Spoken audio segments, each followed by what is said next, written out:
At Barrett's, it is now easier, quicker and safer to buy your new used vehicle online. Whether you're on the computer, tablet or phone, you can browse our stock from the comfort of your own home. Refine and filter your search online by make, model and even budget.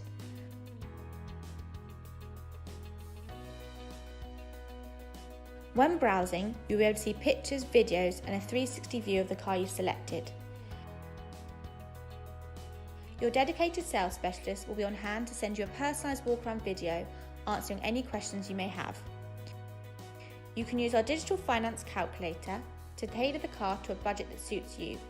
Alternatively, you can speak to a member of our team via telephone, email, live chat or virtual appointments. Reserving your car online for £99 is simple, affordable and refundable. We ensure that every car is sanitised for your safety and peace of mind before handover.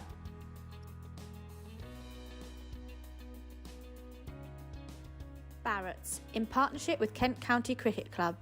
Together, we are Kent.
Barratt's, it is now easier, quicker and safer to buy your new used vehicle online.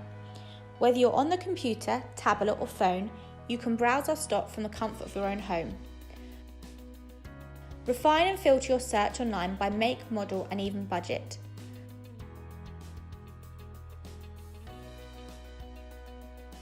When browsing, you'll be able to see pictures, videos and a 360 view of the car you've selected. Your dedicated sales specialist will be on hand to send you a personalised walk-around video answering any questions you may have. You can use our digital finance calculator to tailor the car to a budget that suits you. Alternatively, you can speak to a member of our team via telephone, email, live chat or virtual appointments. Reserving your car online for £99 is simple, affordable and refundable. We ensure that every car is sanitised for your safety and peace of mind before handover.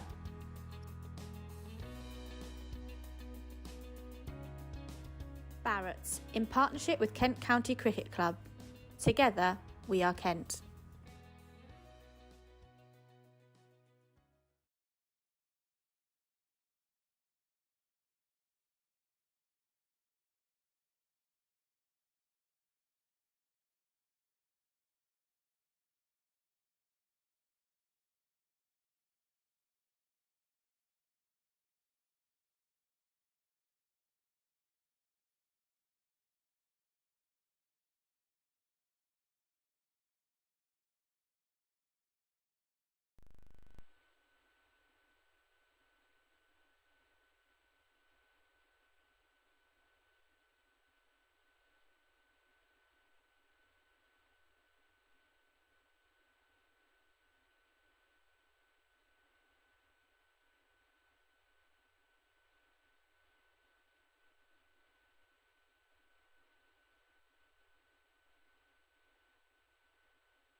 At Barrett's, it is now easier, quicker and safer to buy your new used vehicle online.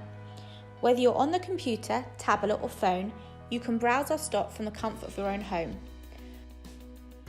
Refine and filter your search online by make, model and even budget.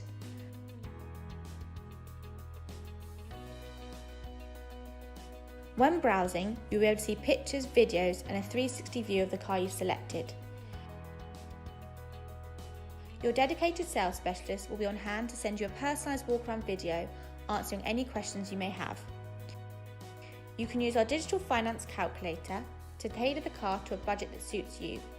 Alternatively, you can speak to a member of our team via telephone, email, live chat or virtual appointments. Reserving your car online for £99 is simple, affordable and refundable. We ensure that every car is sanitised for your safety and peace of mind before handover.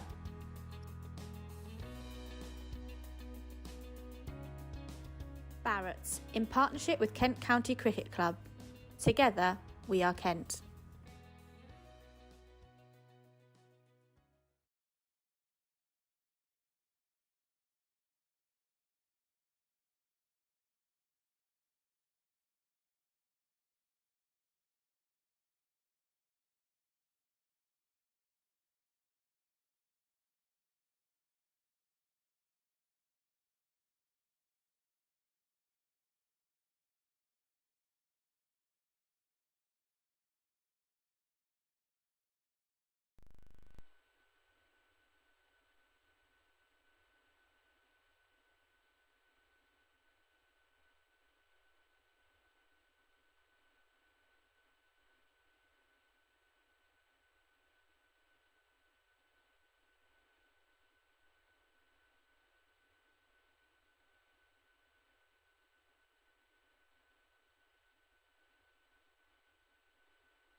Kent against Lancashire here at the Spitfire Ground, St Lawrence, with me, Matt Cole, Scott Reed and former Kent captain David Fulton. And we're about to get underway with Lancashire 260 for 7, resuming overnight. Mighty Lamb is 12, Luke Wood has 28. Feels like it's in the balance this morning, Scott. Good morning, everybody. Yeah, it does. Good day yesterday, wasn't it? Yeah. That was a really intriguing day's cricket. I think Lancashire, I spoke to Danny Lamb after the game. He felt that Lancashire were quite happy with how it went yesterday. What did I call? I called him Matty Lamb then. No, Did you? Yeah, I did. Oh, right. Well, it's definitely Sorry, Danny. actually, it's not why. I'm making up new players as I go along. Why It's not? Milnes to bowl. Ooh, big shout there. I enjoyed that. Lamb pushing forward. It's rebounded into the leg side. I'll get the replay up in a second. It's no disrespect to the stream, it's just I haven't got my tablet out. That's what it was. So, Yeah, it was hard work, wasn't it? Kent Yeah. bowled well. They bowled quite straight. Pitch wasn't at a rapid pace, was it? They had bowled good disciplines, and it was difficult to score yesterday. And Lancashire really had to kind of work hard for the runs, as Bohannon did. So Milnes to through to the wicketness, no run. So I think that the wicket of Bohannon perhaps just took the edge off it from a Lancashire point of view yesterday. I think had Bohannon got to the closer play still there this morning and resumed with Wood, I think Lancashire would have been quite happy with the day. Maybe that wicket just took the shine off it a little bit for Lancashire. Yeah. I think it was a really important one for Kent to get as well late on last night, because Bohannon looked superb. He kind of offered that one chance in that pull, which he kind of top edge, which fell short. That's Milnes bowls now to Lamb. Forward defensive. Angles about out to point, no run. 3 slips in at the moment. But I suspect they'll still be looking at somewhere in the region of 300, won't they, Lancashire? So Kent this morning, if they can restrict Lancashire to somewhere around about 300 or even below, with 40 runs away from that, with 3 wickets left, I think they'll be pretty happy themselves. A wise man last night said that they thought Lancashire might be marginally happier because they weren't bowled out on the first day. That was Scott Reed. I took that and ran with it. Copied it, basically. Good delivery by Milnes. Still, though, Lamb, as it goes past his bat. Scott to update BBC Lancashire, or to set the scene for them, as I'll be doing for BBC Radio Kent very shortly.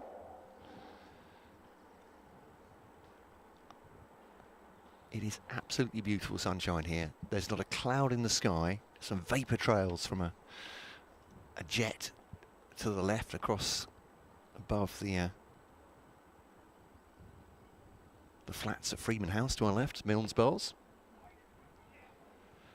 Well, Lancashire still batting, resuming on 260 for 7. They've just got their boundary, 264 for 7. Kent's job this morning, decent day with the ball yesterday, is to take 3 wickets as quickly as possible and then get batting. Lancashire have shown some stubborn resistance to some good Kent bowling. Josh Bohannon got 87 yesterday, but a couple of wickets for Miguel Cummins, a couple for Stevens as well. Matt Milnes is opening up from the Nackington Road end, and day 2 stretches and yawns in front of us in beautiful sunshine here at Canterbury, and commentary continuing via the BBC Sport website and app.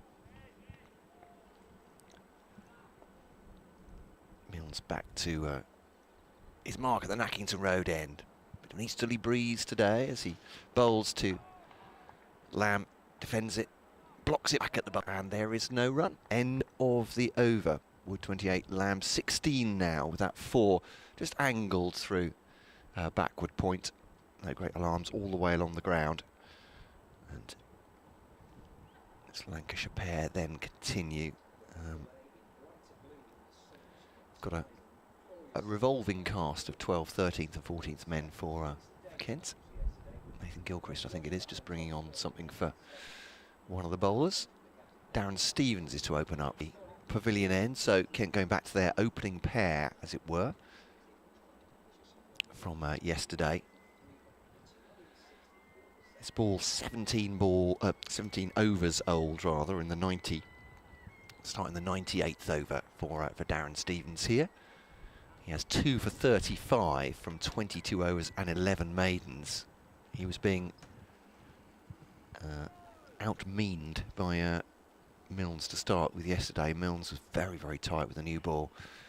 on the first day. Now they've got 2 slips in. There's a man on the drive, looks like Clarkson on the drive at a shortish mid-wicket, or even a shortish wide mid-on the second strip away from the cut one they're playing on at the moment. Stevens to bowl, and Wood misses him out entirely, rolls the wrists over there, out towards square leg.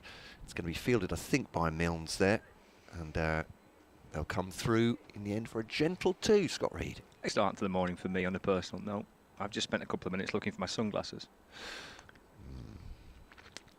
On top of my head. Yes, they are. Yeah. Oh dear. Something that my dad does is that, and I take the mick out of him for it. I've got a story about that one. I'm not sure if no, Dave Fulton's not in there, but I might tell it when he's here because he was an important part of that. But I hope it'll make you feel better and be in context by the time he comes back. But actually, he's not here, so maybe I'll just do it immediately. It's going to be a stretch. So commentating with David in my early days as a cricket broadcaster in our commentary box up here to the right, and we're watching the game, absolutely absorbed by the whole thing. 4-day affair here at Canterbury, like this one, as Stevens now bowls to Lamb, leaves it outside the off stump through the wicketkeeper, and there's no run. And we're talking about Kent batting. It's looking a bit sketchy out there. And I said to Dave Fulton, got to say though, light's got to be an issue here, hasn't it? You know where I'm going with this, don't you? Light's got to be an issue, hasn't it?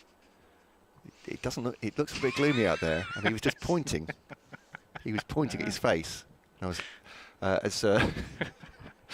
think we know what the punchline of this one is. This one's run down towards third man by Lamb. He'll get a efficient 2 there, not a 3. No sun hat for Milnes today. He's jettisoned it for the moment because he's bowling from the other end. So he's pointing to his eyes. I'm like, yeah.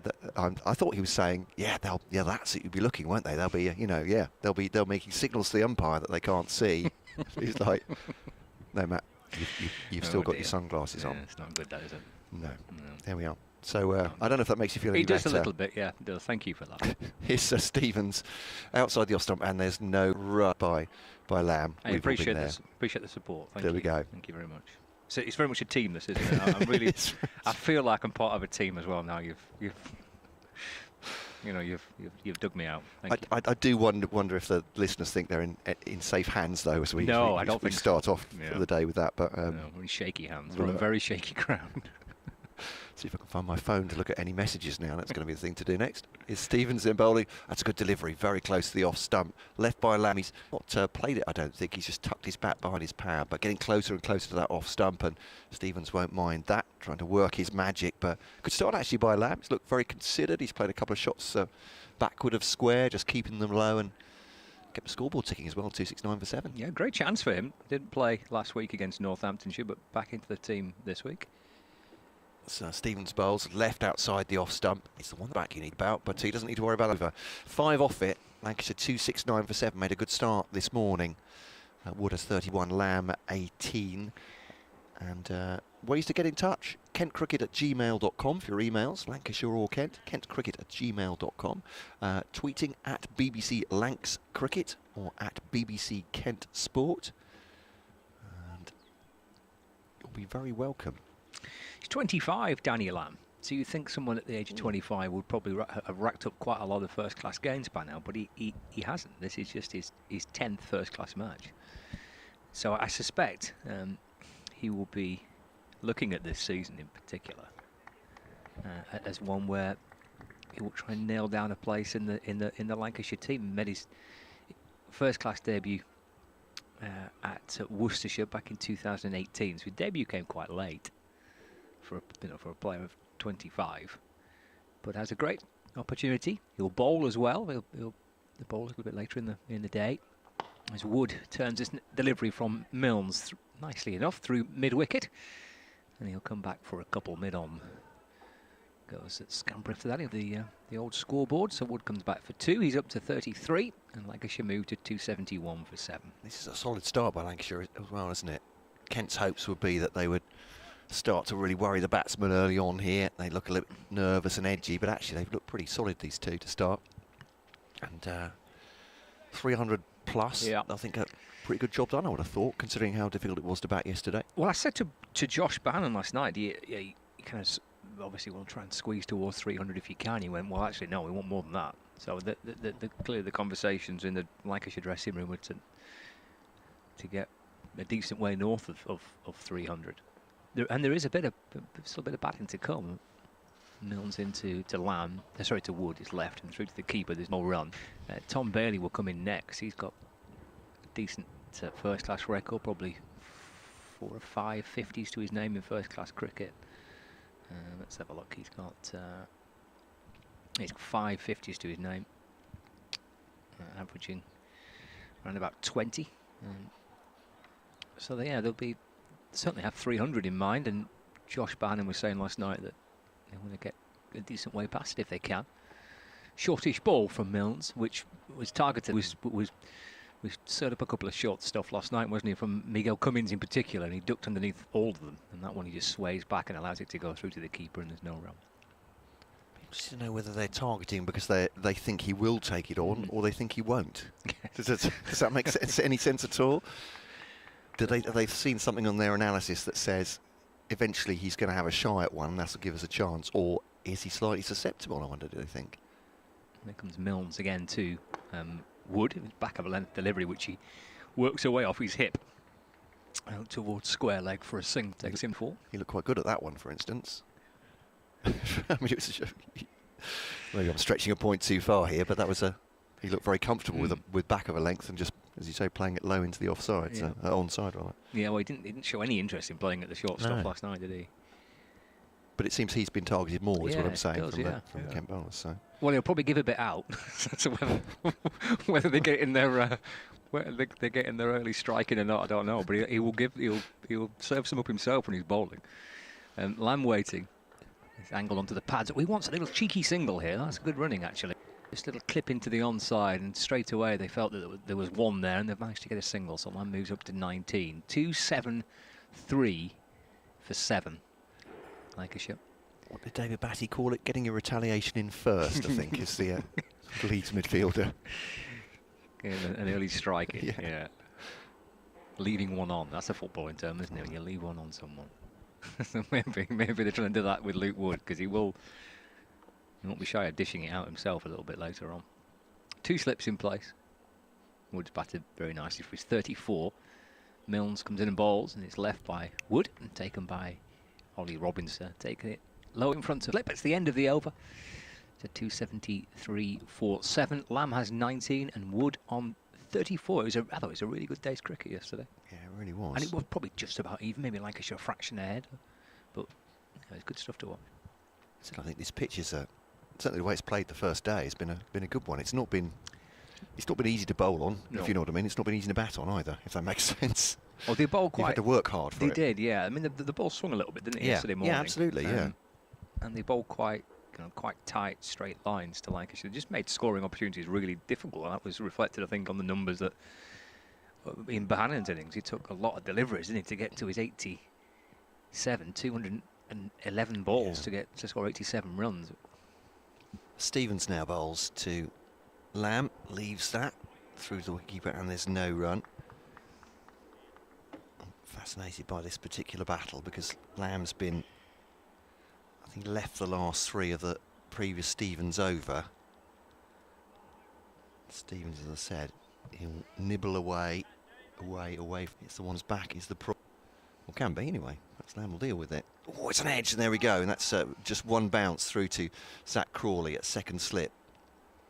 And get a replay of that in a second. Am I behind you again on the replays? I'm not quite sure. No, I think we're about level this time. That's the inferior manufacturer, I think, probably it is. Played it quite softly then, didn't they? Down into the ground, Daniel Lamb. You see it bounced short. The bloke in the market swore this was just as good as the name brands. So Stevens to Lamb, push forward into the side. A little walk through Canterbury town centre this morning, and the markets were flourishing. All the market stalls were setting up. It looked quite busy. I'm just going to say for our Kent listeners, at City Centre, of course, is what. Sorry. Apologies, City Centre. Just in case. Sorry. Quite right. I want to protect you. Quite right. But that's good to hear. But it's, it looked great. It's buzzing a bit there. Here's Stevens again, left outside the off stump by Lamb, and confidently just leaving it through the wicketkeeper as it seems gently away. Ollie Robinson. Yeah, lovely parts of the city as well, Canterbury, the old bits. The old bits. You said very generally. There's a I don't know if you've seen there's a big church in the middle. I noticed it. Yeah, I noticed it. Stevens Bowles to Lamb. Another job as a tour guide. You think I think you're a natural at it. Yeah. I think I've just got a flair for these things. That's what it's got.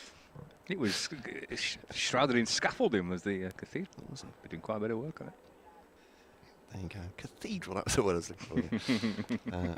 Welcome wherever you are this morning. You're very welcome to get in touch as well and tell us more about Canterbury if you like than I can. Here's Stevens 2-0 to Lamb. Leaves it again outside stump. Over. It's a maiden from but and perhaps just the one surprise is a little bit of an edge, but he kept it down well, didn't he, to second slip anyway. But end of the Stevens over. 24 overs, 12 maidens now, 2 for 40. He's been very, very mean with the ball at Stevens, but I think this is a good start by Lancashire. As I said, Lamb's patiently left well there. 273 for 7. They put on 13 already from their overnight score. Kent looking for 3 quick wickets. Lancashire, as you were saying, 300 or more. And more, I suppose. Well, that's what Bohannon was saying last night, yeah. Which obviously he's not going to come out and say anything other than that, I guess, is he? His Milne's balls to Wood. That'll be 4, actually. He's glanced that down towards fine leg. Milne's just on to Wood's leg stump, and a little clip down towards the fine leg boundary for 4. Moves him to 38, and the score moves on to 277 for 7. And what was the view from the Kent dressing room? I think okay. Had to work hard for it, but and confident of taking the wickets early. Freddie Clarkson was, well, I might say a little bit non-committal on that, but I think that's probably the way the day was as well. Is they're hoping, but they've had to work very hard for their wickets, haven't they? So they feel this, as you were saying, certainly feel there's something in it for the bowlers. Milne's got 1 for 64. Stevens 2 for 40. We're going to bring in David Fulton as first change after this over from Scott Reed. 2 slips awaiting. Wood on 38.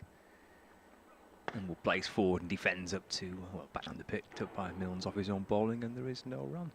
We're going to go for a 20-minute rotation to start day 2 and see what happens. It's I like it. It's very exciting. I'm slightly worried. Oh no, why are you worried? I don't know. Okay. You're the captain of the ship. You need to give us confidence. That's why I'm worried. We look to you for leadership and guidance. Who put this idiot in charge? Everyone will be asking. Milnes comes over the wicket, balls to Wood, steered down through third man. I'll get a couple, I would think. Luke Wood, he does. Comes back for 2. And score move on to 279 for 7. Wood up to 40. Looking at his first class record, Luke Wood. He's certainly got a century in first class cricket. We talked about it yesterday, wasn't it? Which was quite early, but yeah, 1 century, for 550s. Notts, is that right? Yeah. I think it was for Notts, yeah. Yeah. He was on loan, didn't he, to a couple of different counties. He went on loan to Northants for a bit and to Worcester for a bit, but I'm sure his century was for Nottinghamshire.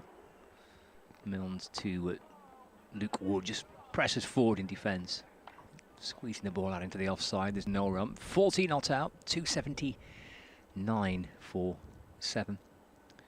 Lamb on 19. 2 slips in place, short mid wicket, mid on, mid off. Extra cover, deep backward point, deep square leg, fine leg.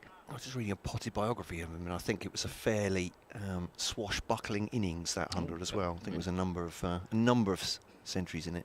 A number of boundaries in it, even. As he clips this one off his hip down to backward square leg for a couple again. Nicely worked.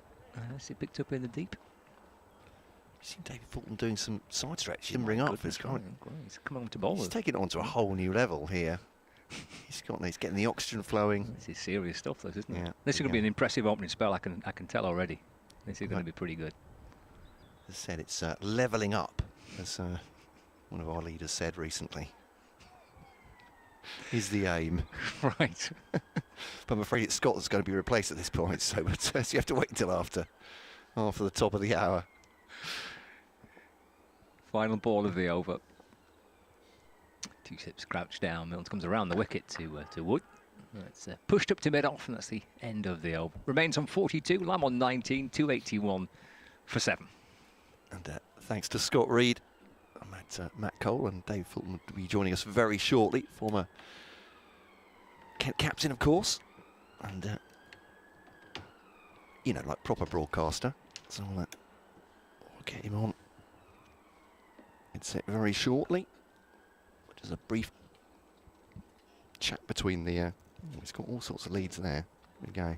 We're giving you extension lead, Dave, so you could go a roving reporter if you want to. You can. Probably head across the channel on that. Good morning to you, David Fulton. Yeah, good morning, Matt. Good morning, everyone. 20-minute bursts, eh? Yeah, Darren Stevens to bowl. I'm going for the Miguel Cummins style here, just more. Yeah. As it's defended into the offside by Danny Lamb. 19 for him, 42 for Luke Wood. How are you? I'm very well, thank you. Good. Yeah, looking forward to my burst for about 20 years, so I'm looking forward to that. Good start this morning from Lancashire. Looks like a decent batting pitch, and sun's out. It's not to like from a batting perspective. Stevens to Lamb, pushes it back up. It's doing a little bit yesterday for the bowlers, and they kept very tight. Milnes was great in his opening spell, certainly, but it looks like one that certainly doesn't seem to be quite as much life in it this morning, quite so much bounce and carry, perhaps. Well, the good thing, obviously I wasn't here yesterday, but I heard that Kent were tight, bowled straight, because that's what they didn't do in the opening session against Yorkshire last week, and it cost them. Yeah, absolutely. Stevens to Lamb. Forward defensive, no. Stevens, anything at the moment? Yeah, you lose by 200 runs, and Yorkshire got off to a fly, 128 at lunch, and 2 leg side strangles there were, and that was the difference really. It set the momentum for the game, and they were playing catch up from then on. So here they've kept it a lot tighter. The problem these days is that tail-enders can really bat, and if you haven't got a spin or pace... Stevens bowls to Lamb, leaves it outside the off-stump, no run. And by spin, you know, the kind of Murray spin or the Shane Warne spin, you know, they would go through a tail quite often, as would express pace, and that's not really what this Kent attack is all about. It's about line and length and discipline, and that can often be good enough for the top order, but it doesn't scare the tail too much. So these two are better than tail-enders. Wood with a career average of 24 and a bit. That 100 you mentioned was a swashbuckling one. Stevens to Lamb now, flicked off his pads. That's a lovely shot. Forward a square, 4 runs all the way along the ground. Just a push. All timing. Boundary for him, 285 for 7. He's on to 23, not out. Danny Lamb very much in the early stages of his career, just the 150, but he averages more than 23. So these guys are not mugs, and as good a bowler as Darren Stevens is, he's the kind of guy that the tail-enders will reckon if it's not moving too much, you get on the front foot and they'll acquit themselves as they are pretty well here. It's a partnership annoying from a Kent perspective. He's watched Stevens really well this morning. Lamb outside the off stump, that's going away from him. Left again, so single boundary off that over, 285 for 7. As thrown together at 248 for 7 when Josh Bohannon was out yesterday. Saying that yesterday it seemed to be a pretty even contest. It wasn't easy to make runs. Saying Kent kept it very tight. But again, had to work hard with the ball as well. It's not doing masses, it appears, but you're the expert. Well, it's difficult to tell from 100 and odd yards away, and we're not right behind the bowler's arm in our new commentary position, are we? So it's tough to see what's happening out there. What I would say is absolute privilege to be here. You know, we haven't got fans in yet. We welcome that day when it comes, but it's just lovely to be watching some live cricket, 2 quality sides, 2 sides with aspirations, no doubt, of winning the county championship. And that's the nice thing about this format this year. All 18 sides are in with a shout. And you'd say that on the early showings, Sussex, Yorkshire, Lancashire, probably the sides to catch. But don't rule out Kent. As Matt Milnes begins a new over from the Nackington Road in. He's bowling to Luke Wood, who just props from the bat. It was a real feature of last week's match. Matt, I know we missed each other because you did days 3 and 4, I did days 1 and 2. But the amount of balls when players rock forwards that hit the toe of the bat. So hopefully these wickets will these pitches will get quicker and bouncier as the sun gets to them and the summer arrives. As Milnes, who's very much the spearhead of this Kent attack these days, he's in past the umpire. That's bounced and gone through. Ollie Robinson taking that at waist height, left alone by Wood. We didn't really see that last week, did we? That sort of bounce and carry from the pitch against Yorkshire seemed to be fairly slow and low. Yeah, and you know it's early April, isn't Yeah. it? We've had a pretty wet and miserable winter, and as much as the groundsmen have probably had some time, given everything that's been going on to work at their pitches, it's you know, you're in the hands of Mother Nature, aren't you? And you can only roll them at a certain point, and you can't organise the sunshine. Milnes into the left-handed Wood, who's driving at this one, but he's straight to extra cover, and there's no run. So what do you make of the format? I don't know if you've been through this before on the commentary, the format for this season 3. It Yeah, I takes like a bit of explaining, but yeah, I like it. I've been advocating it for a while. I just thought that the two divisions had served their purpose to a certain extent. You know, the intensity of promotion relegation was excellent, but you know, when only a certain number of teams can win, and in one year you got 8 in the division, then you got 10 in the division, and they were searching for that right format as Milnes bowls to Wood, who's well forward again. This one hit him higher on, plays it to mid-on quietly for no run. So yeah, the format, so 3 groups, 6 each in the group, and if you finish in the top 2, you will then go through after 10 games, so you play home and away against the teams in your group. If you finish in the top 2, you go through to Division 1, and Division 1 will play for the county championship. And Division 2 and 3 won't. They haven't got a lot to play for, probably, other than pride and maybe some seedings for next year's competition. Milnes again is being defended by Wood into the legs. Good over this. was talking to Scott about that yesterday. That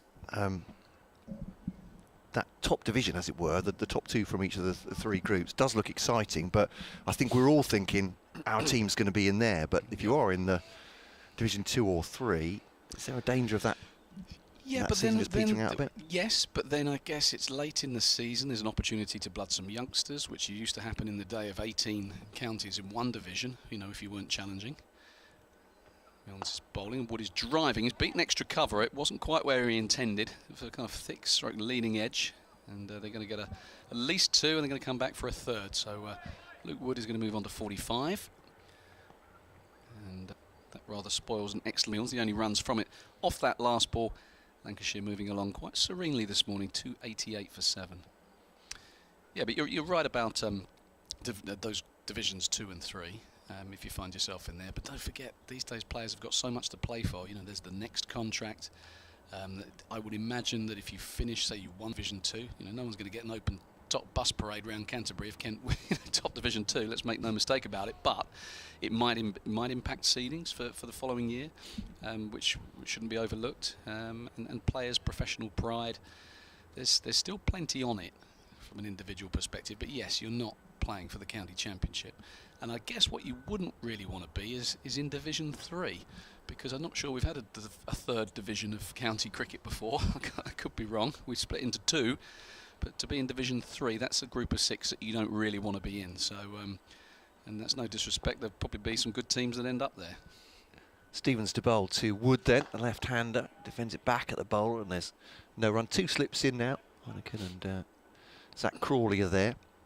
A bit more conservative than they started. Ex-man wicket. And long leg as well as the only boundary fielder. You think of the teams that have fought so hard to get into Division 1. I'm thinking of the Gloucesters and the Northamptons, who would have been in Division 1 under the old system. Stevens to Wood, defended again into the offside, no run. Having been from 2019, and Gloucester have started well. Northampton not quite so well with that defeat to Lancashire last week at Old Trafford. But you know, Northampton battling hard to get into Division 1. Suddenly, the 2 division system scrapped, and they could have poor first couple of months and find themselves in Division 3. Seems a tad unfortunate if it happens, but everyone knows the format at the start of the season. You've got to play well. Stevens right arm over the wicket there, man on the drive on the onside now. Fred Clarkson, there's no run back on the onside of the stumps at the non-striker's end. Stevens trudges back to his mark. Then Bell Drummond picks up the ball at mid-on. His faded Kent cap. They fade to a brown, don't they? I mean, I'm not great with colours, but it's It's a browny colour. It's a mixture of sun and a bit of sweat. And you can tell the more experienced players by the fade on the caps. As Stevens bowls, it's turned into the onside again from off by Wood and straight at that man Clarkson, who's there. Sort of shortish mid-wicket at the moment. 288 for 7. Did you get a feeling from across the country about, you know, what coaches, what clubs would like to do next year? Do you think this format will stay, or is it a suck it and see kind of thing? Yeah, I think there was some mixed reaction to the County Championship and the Bob Willis Trophy element to it, that kind of tag-on game at the end of the season.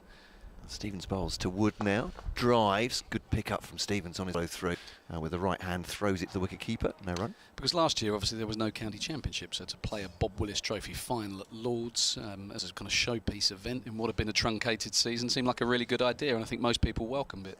But you're going to have the County Championship, and then at the end of it you're going to have that one-off game, which is... It does, it does.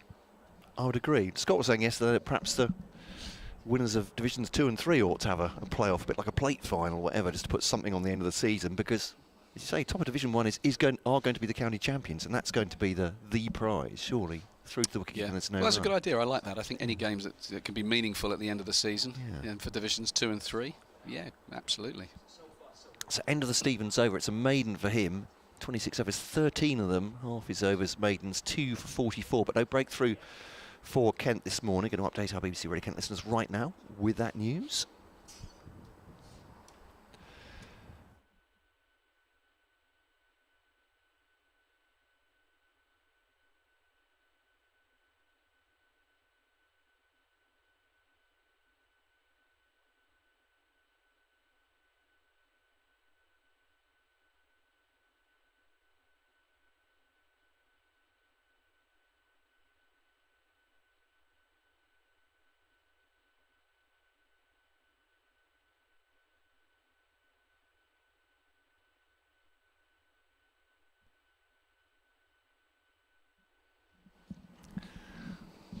So our former sport colleague, Matt Davison, now hosting the mid-morning programme, which you didn't hear, of course. It's all smoke and mirrors, isn't it? Yeah, absolutely. But believe me, it's going on, listeners. It's gone on to big things. It's Milnes, then, from the Nackington Road end. It's looked good so far. Yeah, he's an excellent bowler, Matt Milnes, as he comes in past the umpire and bowls. Danny Lamb, bit of an inside edge on this one, looking to defend up the pitch, but it goes down to a fine leg where Chuck Denley kind of grazed around in the outfield last week against Yorkshire. Just got a good arm, and it's a big old boundary down there towards the Lime Tree Cafe. So Denley patrolling. Yeah, Milnes has been excellent. He was the pick of the bowlers for me, certainly in the first 2 days that I saw last week. He was excellent. One or two struggled, and good to see on the money again. But just gives Kent attack, I guess, with the left armour of Freddie Klassen. That's a slight point of difference. Not sure if he was able to swing it much yesterday, Matt. Little bits and bobs. It was. I don't think it didn't look that dangerous, but Milnes to Wood, bouncer. Good to see. I don't think I saw a bouncer in the first 2 days yesterday. Maybe Dwan Olafia. I don't recall in 2 days of cricket seeing a bouncer last week. I think it was almost so hard to get the ball up. The bowlers kind of went, no, it just hit the top of off stump, which is generally a recipe for success. But every now and again, it's important to keep the batsman honest, and so he just can't rock on that front foot with impunity, bang one in, and that's what Milnes has done there. It's a point of conversation this morning. They seem to be targeting Luke Wood, and they did yesterday, Miguel Cummings, particularly with a short ball. That's interesting. And, Wood's going to get a run here, might get a couple. He's turning onto the leg side. It's running away to the boundary. I think that's Darren Stevens out there by the kind of look. And as I do on I think the thing about that innings, that 100 we mentioned, 98 for 7, that's the advantage of being first change. I could look up a few stats, you see, while I was waiting to come on. 98 for 7 on a green top at Trent Bridge against Sussex in what was only I think it was his 8th innings or something, and he got pretty much a runnable 100 where he just swung the bat and fresh aired a few and cleared the ropes a few times. Milnes is into him. He's going to just a single here, turned out to Stevens once again on the leg side boundary. Another decent return to 92 for 7, and Wood is within 2 of a half century. Talking about, well, tail enders, as they are later order batsmen now, aren't they? And do wonder sometimes. The tail ender's been scrapped. Are we allowed to say tail enders in this politically correct age? There's a lot of things we're not allowed to say, but tail enders, is that allowed? Get kicked off air? I'm not saying you can't say it. My point was more that what you were saying early on, that a number of these guys at 8, 9 and 10 can really bat now. Things have changed, haven't they? They certainly can. Danny Lamb looks well organised. He's pushing forwards to Matt Milnes. Yeah, well, Jimmy Anderson, he's got a podcast, hasn't he? Got tail enders. Yes, indeed. Is so, that yes. a podcast? I don't know if they're having to rename that. As soon as Jimmy got that 70 or 80 or whatever he got in that test match at Trent Bridge, I thought that they might have to change the name of that show. I wasn't trying to mince my words there. I was just more thinking that the landscape has changed so much that certainly when you look at county scoreboards now, you get a lot of double-figure scores and more from 7 downwards. And I mean, Matt Milnes was the epitome of that in that game against Yorkshire late on. Looked like he might carry his bat through the whole day, 4.5 hours for a 78. And these two would 24 not out much by the Kent bowling today. No, they're not. And I was just looking at my notes from last week. Did a bit of research on the Yorkshire side. Glamorgan 132 for 7 in their first round of matches. Glamorgan went on to 330 and were in charge of that game for long periods. So the last 3 wickets adding a couple of 100 runs. And that's my point really, as the ball gets softer and you don't have that X-factor pace bowler or mystery spinner. And as we talk about spin, in comes Jack Leaning. And I'm not sure there's a lot of mystery about Jack's spin, although he has a happy knack of getting wickets, as he did yesterday and as he did against Yorkshire. So not to be underestimated, but it is not Murali or Shane Warne coming at you, or Saqlain Mushtaq, as we used to have back in the day, who would go through a tail because the tail enders, as we were allowed to call them back in the day, were found them difficult to play. Never one to let a point lie, David Fulton. No, that's absolutely right. Yeah, I'd take your point, and Matt Parkinson is a frontline spinner for Lancashire. Yeah, and he could be the point of difference. If Lancashire can get 350, then Parkinson will have plenty of runs to bowl at. Leaning's round the wicket then to Wood. Gently guides that out towards point. The throw comes in sidearm. It's into wicketkeeper's end, and they take a fairly comfortable single. 293 for 7. Going to look at some of the other scores around the country. Talking about the different sides. Yorkshire bowled out for 150 yesterday. Sussex 147 for 3 in the first half hour of the second morning. Worcestershire 331 for 8 against Nottinghamshire. As again, this is just pushed slightly around the corner by the right-hander, same side of the wicket, but right-hander rather than left-hander. So again, a single taken to backward square, the bowling of Leaning. Glamorgan in this group, 350 for 8 against Northants at Wantage Road. Leaning round the wicket to Wood, just gently bowler, and there's no run. Hampshire 303 for 4. They really have started like a train in that group, playing Gloucestershire at the Aegeus Bowl. Middlesex 129 for 3 against Surrey. A drive into the offside, not quite timed, but all the way on the ground to no run. They called it that the London Derby. We had a chat about that yesterday. Scott Reed Knight. Surrey. I wasn't having it. Yeah. What do you think? London Derby, really? Round the wicket. This one just sticks in the pitch a little bit, driven to the offside, good stop by Heinrich Kuhn. What are your thoughts? Well, it's better than the M23 derby, isn't it? The Palace and Brighton play. Oh, crikey. We'll start that one. Yeah, they're both in London, aren't they? They're 2 London-based sides. I haven't got a massive problem with it. Leaning, again, this one's right outside the off stump, not threatening the batsman, and that will be driven gently to Kuhn once again, and there's no run. 294 for 7, and finally Somerset 82 for 3. Replying to Leicestershire's a 2-3-3. Somerset, of course, beaten last week in the Cider Derby, weren't they? The Cider There Derby. you go. Can we have that one? Is that all right? Yeah. West Country Derby, Cider Derby. I mean, everything's got to have a name these days. I don't know when Kent play Lancashire, what happens is we know what happens when Lancashire play Yorkshire, but maybe we've got every jewel should have something on it and a name attached.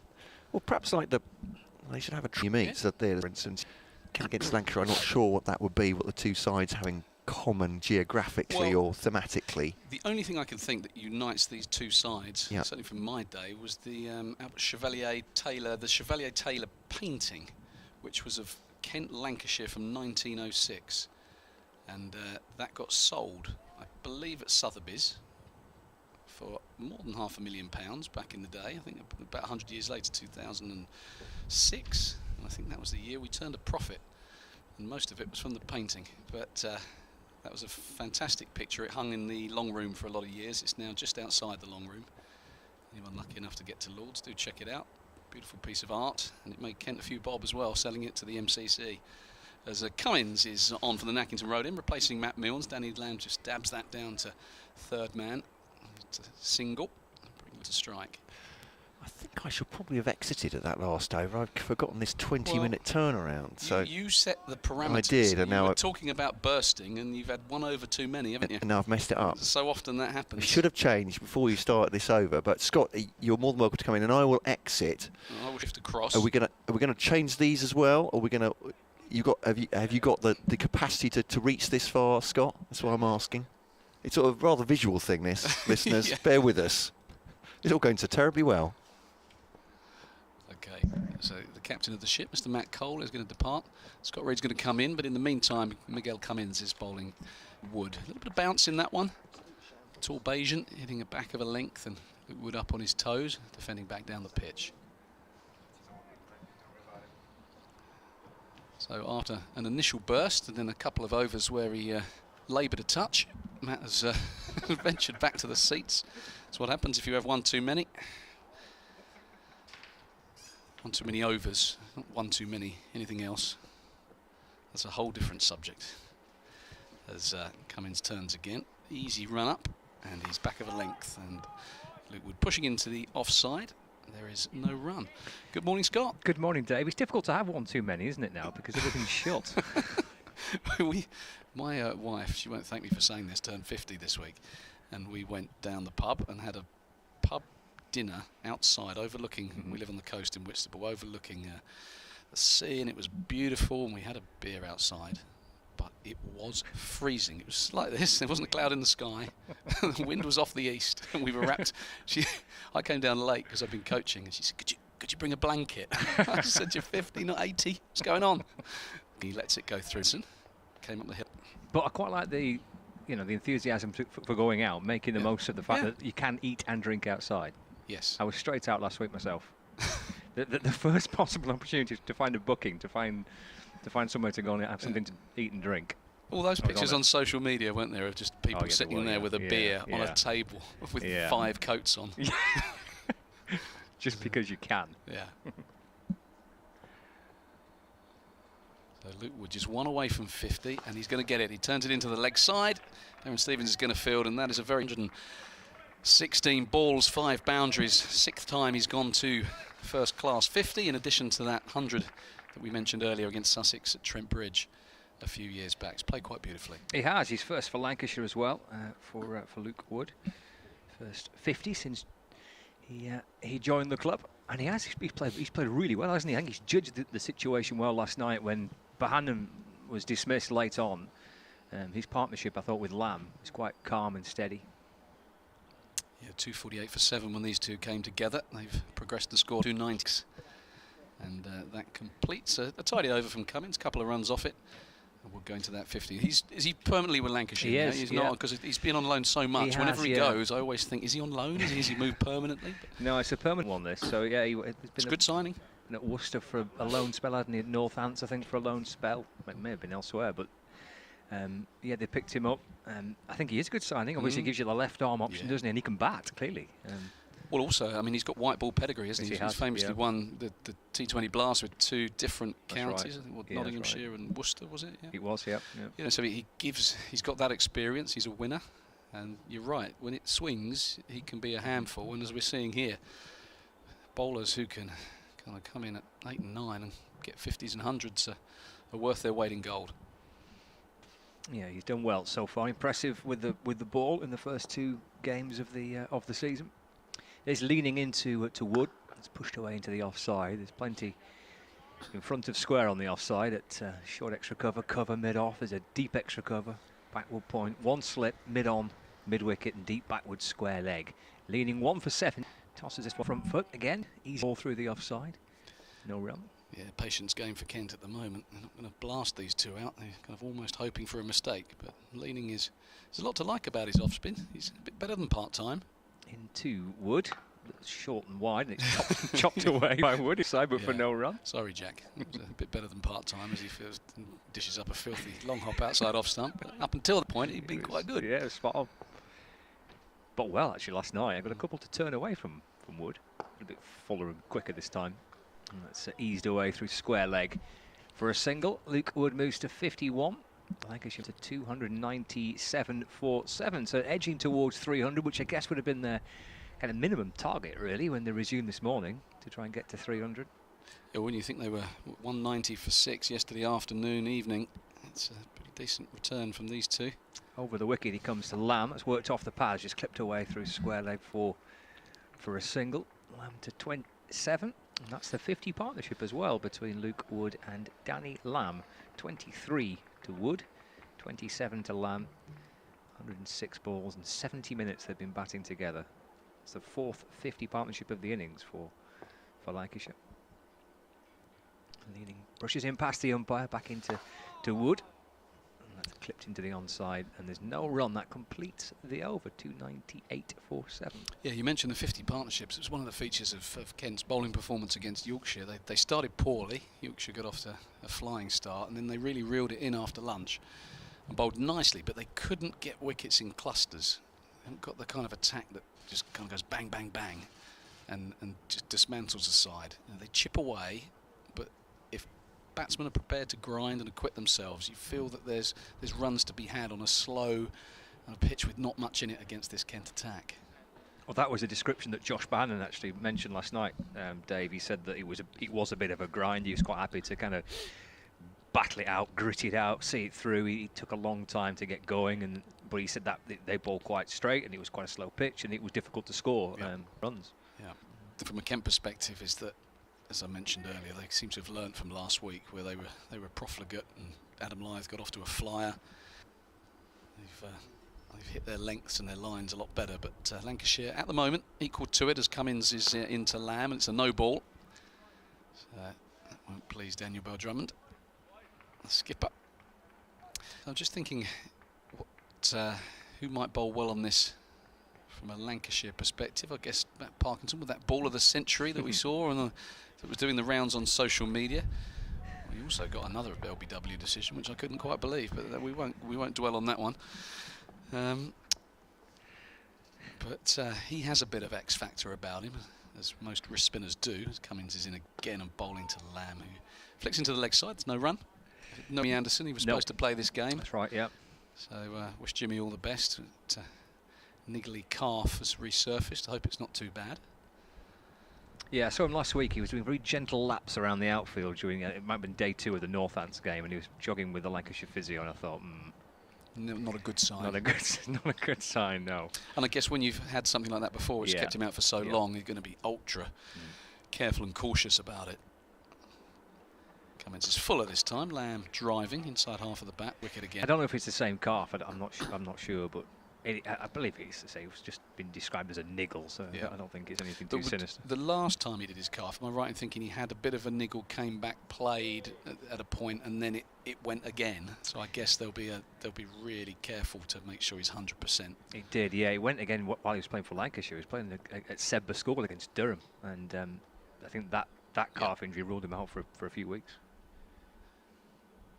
Cummins outside off stump, left alone, good way through. And of course, he didn't last long in that first Ashes Test match, did he? And that's the thing. You hate to see one of the greatest bowlers of all time really struggling with his body, and he's done remarkably well over the years to manage it with the workload he's had. And I know England are looking after him. Lancashire will look after him. We want to see him keep going.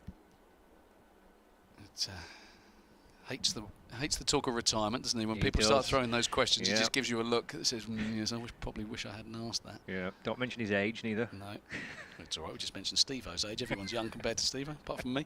As Cummins is wider outside off stump, Robinson is diving away to his right in front of Zach Crawley at slip. I mean, I don't blame him. I mean, he must get a little bit tiresome when people... even in kind of subconsciously when you're speaking to him in interviews, you kind of drift onto that subject, don't you? Because it's inevitable, isn't it? It is, but it shouldn't really matter, I guess, should it? No, I mean, if he's kind of snap back, bowling all right. It's why does when people get to 30 plus, do people start thinking about retirement when they're bowling perfectly well? So good looking shot this from Danny Lamb. He's not going to get any runs for it. Kind of on drive, he didn't quite get all of. Some good signs for him as well. He's 27. Wood is 51. Exactly 300 for Lancashire with that no ball from Cummins earlier in the over, which brought up the batting point. He might bowl well on this, Daniel Lamb, on this pitch. Yeah, what kind of a bowler is he? I haven't seen much of him. Yeah, I think if there's a little bit of movement, a little bit of nibble, I think he will find it, Lamb. He'll bowl quite straight, wicket to wicket, but just get the ball just to do a little bit. Lamb is turning into the leg side. It's no run, no other balls. A decent over from Cummins. Probably hasn't enjoyed the surfaces so far at Canterbury. I think that's probably fair to say. Got 5 for Middlesex here last year, but of course we started, didn't we, in August. And 1, it was warmer. Yes. And 2, there was a bit more pace and bounce in the pitch. Whereas here we've got about 8 degrees and an easterly wind in his back. It's not quite. It's not ideal, is it? Not like the palm trees swaying gently from where he comes from. But by all accounts, he's a really good character, and he'll keep running in. But it's slow. Yeah, he kept plugging away last night. He tried to ramp up a bit of pace and hostility to Luke Wood last night. He bowled quite a bit of short stuff with him and tried to ruffle him up a little bit. He bent his back. He kept going late on yesterday. Did Cummings? He's leaning to Wood. It's driven away into the offside, but for no run. Wood remains on 51. There's that Crawley at slip. He's crouching down as leaning comes around the wicket to Wood. He goes back and just jabs it down into the offside again. There's no run. Well stocked offside field. 2 fielders at cover, one a little deeper than the other. Both come stomping up to field the ball. Leaning brushes in past the umpire. Forward goes Wood. Thinks of a single. Sent back by Lamb as it's eased away as point. Yeah, you kind of think this kind of field, we sometimes say bowling for run-outs. That's what it feels like a little bit at the minute. It doesn't look like Jack Leaning is going to turn one sharply past the outside edge, almost waiting for a batting mistake here. Into Wood, a little bit quicker, fizzed in perhaps, and Wood shaping to play it into the ons. Spins round and asks the umpire if that's out. He says not out. Well, I'd appeal for everything these days, but we won't go there. Yeah, maybe brush over it. Leaning to Wood, who's forward in defence. There's no hiding place, though, is there, for umpires, for players these days, with the cameras that the counties all have, and you know that's right, really. You know, you get held accountable for every decision, for every shot. As players, you are. Your numbers are there for all to see. Leaning to Wood, that's punched back down the ground. End of the over, 300 for 7, Lancashire. Wood 51, Lamb 27. I think that's a really great point. Yeah, the streaming and the quality of the cameras and the images that you can see. Yeah, there's not everything is absolutely scrutinised now. Yeah. Perhaps a little bit more than what it was a few years ago. Like the Lewis McManus incident, the Hampshire wicket-keeping, things like that. Perhaps that would never have been picked up. Might not have surfaced, and people would have gone, well, what are you talking about? Because it's tough to describe something like that. Yeah. But when you see it and you think, oh, hold on a second. That's a good point. Many of us would have made highlight. Only so much of edging it down to third man that Kent members would have wanted to see. So when I used to bat here, I used to file out the Frank Woolley and go down the pub on the corner of the ground. Come back in the afternoon when I was long gone. That's short and wide from Cummins, and it's cut away. It's only going to be 1 run. Third man is back. Throw coming. Yeah, that was there for hitting. I went to my favourite area, down at third man.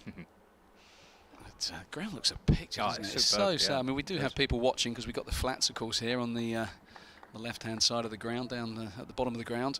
So they're out on their balcony. It's one of the advantages of having walked there. There's Cummins bowling to the left-handed Wood, and that is the short stuff that Scott mentioned. We've got a bit of a bombing last night, but he ducked under them all last night. He didn't play any of the shots. He just kind of ducked underneath them. You know, and I like that, because there's nothing more discouraging from a fielding outfit than a bloke who just doesn't want to take it on. Because you think, well, if we keep banging it in and he's not taking it on, how are we going to get him out? You know, we might hit him on the head and we might concuss him out of here, but generally you've had more success in terms of dismissals when someone's a happy hooker. So showing some good discipline. The duck and the leave, it's kind of gone out of fashion a bit, but Luke Wood showing it to good effect. He's forward again. Come in to try and stop it. And at one stage last night, after kind of peppering Wood with some short stuff, and try and pitch one a little bit fuller, but it never quite went down that route. He just continued with the short stuff, back of a length. You know, he never. Yeah, it's good. It's a good point, because that's what you want as a fast bowler, is to, if you've pushed a guy back and you've worked him over with some short stuff, it's often the full ball where the feet don't quite get moving, where you can, you know, induce a flat-footed drive and schnick off. So once you've pushed the batsman back there, absolutely get it full. He's round the wicket now, Cummins, change of angle, and Wood's going to turn this into the leg side shot we've seen a bit of this morning. It's been a useful shot, forced the single. Which makes you think he would play the short stuff pretty well. Anything that's been back of a length and kind of rib cages, he's kind of worked it pretty neatly enough through the onside. Yeah, it's good judgment though. Yeah, it's all about knowing your game. I think someone like Steve Waugh, 30 odd hundreds for Australia, played here for 4 or 5 weeks in 2002. Pleasure to have worked with him and captained him. Played against Lancashire here. A little partnership with him. Jimmy Anderson was tearing in a real. He was really raw in those days. Jimmy, long round, bowling 90 mile an hour, sprayed it a little bit, swung it. You could see there was something in there, but it was by no means the finished article back then. But Steve Waugh just didn't play it, just put it away. It's looked ugly against it at times. He's round the wicket here, Cummins, to the right-handed Danny Lamb. Short, down the leg side, a tentative glance, and Ollie Robinson takes above waist height. So he's bending his back here, Cummins. But you know, I was a bit of a happy hooker, but there was always going to be a bowler that's a bit too quick on a certain surface that actually you think, you know what, it's not a hooking day today. It might be a bit of an up and down wicket or just a real quick bouncy one. You think, I'm not going to be fully in control. So you have to have the option of ducking and bobbing and weaving and defending. And if all you're going to do is take it on, it's not a recipe for longevity. As Wood is solidly behind this one. Shot well, 28 off 63. And as that over concludes, Lancashire well placed at 302 for 7. Back quite long now, Lancashire, with the team that they've picked for this game, with Lamb in now and then Bailey in next. I mean, Bailey can bat. He's got probably 5 or 6 half centuries to his name in first-class cricket. So that'll please the Kent membership to hear that. But I think conversely, I think the bowling attack for this game, perhaps not at its absolute strongest. I mean, you know, without Saqib Mahmood in particular, who has made such a big difference for Lancashire in the first couple of games. He has bowled quickly, goodness. He has bowled some really good new ball stuff, Mahmood. He's leaning around the wicket, bowling to Wood. He's playing and missing at that. Look, he's drive it through the offside, taken by Robinson, clips off the bails. Maybe a hint of turn. He's Parkinson. One slip in place is leaning into Wood. He goes right back and forces the ball back down the pitch. No run. Yeah, Saqib Mahmood, he's one of that kind of batch of young fast bowlers, isn't there? Ollie Stone impressed yesterday, and obviously there's Mark Wood and Jofra Archer. You know, guys have got a bit extra that the England selectors are obviously excited about. Leaning to Wood once more, clipping the ball off his hip. Well, it's deflected down towards fine leg, and the umpire already in position here to signal that's a couple of leg byes. Yeah, just deflected off the 5 leg byes. So Wood remains on 52, but the score moves on to 304 for 7. And from what you've seen of Saqib Mahmood, because you would have seen obviously a lot of him last few years, is he does he look like an international bowler in waiting? Leaning comes in and just pulls away. So we'll start again. Obviously, you know, he's had a little run in the side, hasn't he? But does he look like someone who could have a 10-year England career?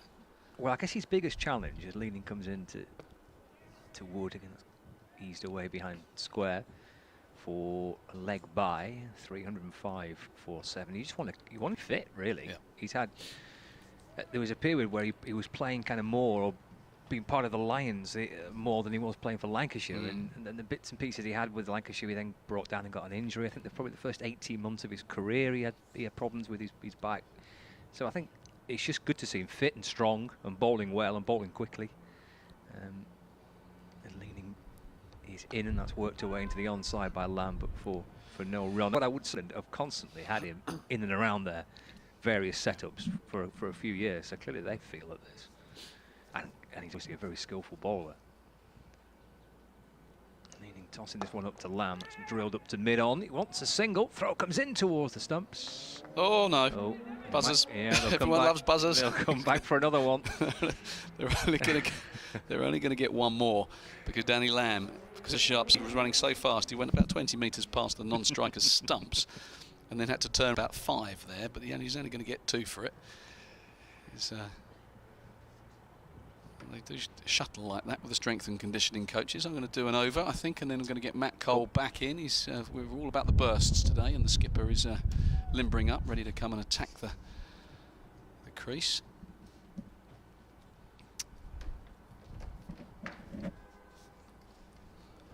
Yeah, I first saw Saqib Mahmood bowl in England under 19 colours.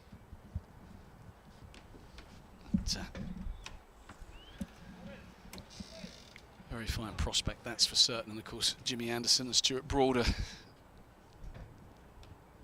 to retire at a point.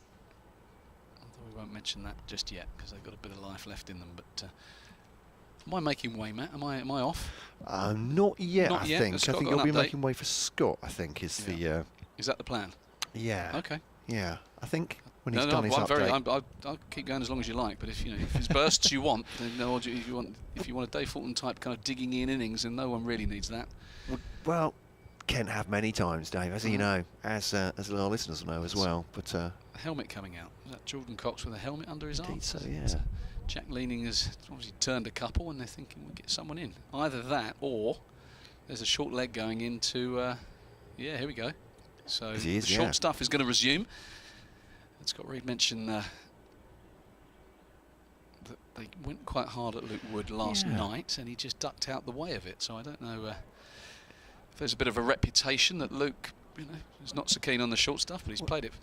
It's kind of wondering whether it's because he'll go at it or he won't go at it. I'm not quite sure. It doesn't seem he's had any inclination to pull or to hook. Yeah, well, Scott said he ducked out of everything last night, and he played the last bouncer very well. Let's have a look as Cummins is into him, and that is a short ball, and sure enough, he ducks quickly like a Cossack dancer and got underneath it. Maybe coming to us for an update at 12. It's not scheduled, but we're hearing the news in our ears anyway. I heard that last week Ben nipped out last week, and this happened where we hear in our earphones BBC Radio Kent, and I was all primed, ready to do my first update. I got really excited, and it was a false alarm. What and a the great job butterflies went a little bit, and I thought I've heard this done a number of times. I think I've got this in my locker. And then the disappointment was palpable when they then faded away in my ears. As Cummins is in again and Wood is behind it, and if they think about a single, decide. Trying to see who that is at backward point. We've got a new schedule, but we don't get to announce the weather anymore, so we don't get to say here's the weather with cake and cellar, which well, you could just ask me from the weather, because I'm going to tell you what it is. It's a chilly, stilly breeze, and other than that, it's not a cloud in the sky, Matt. Sunny, everyone, sunny with a bit of a chilly breeze. Done. Weather, tick.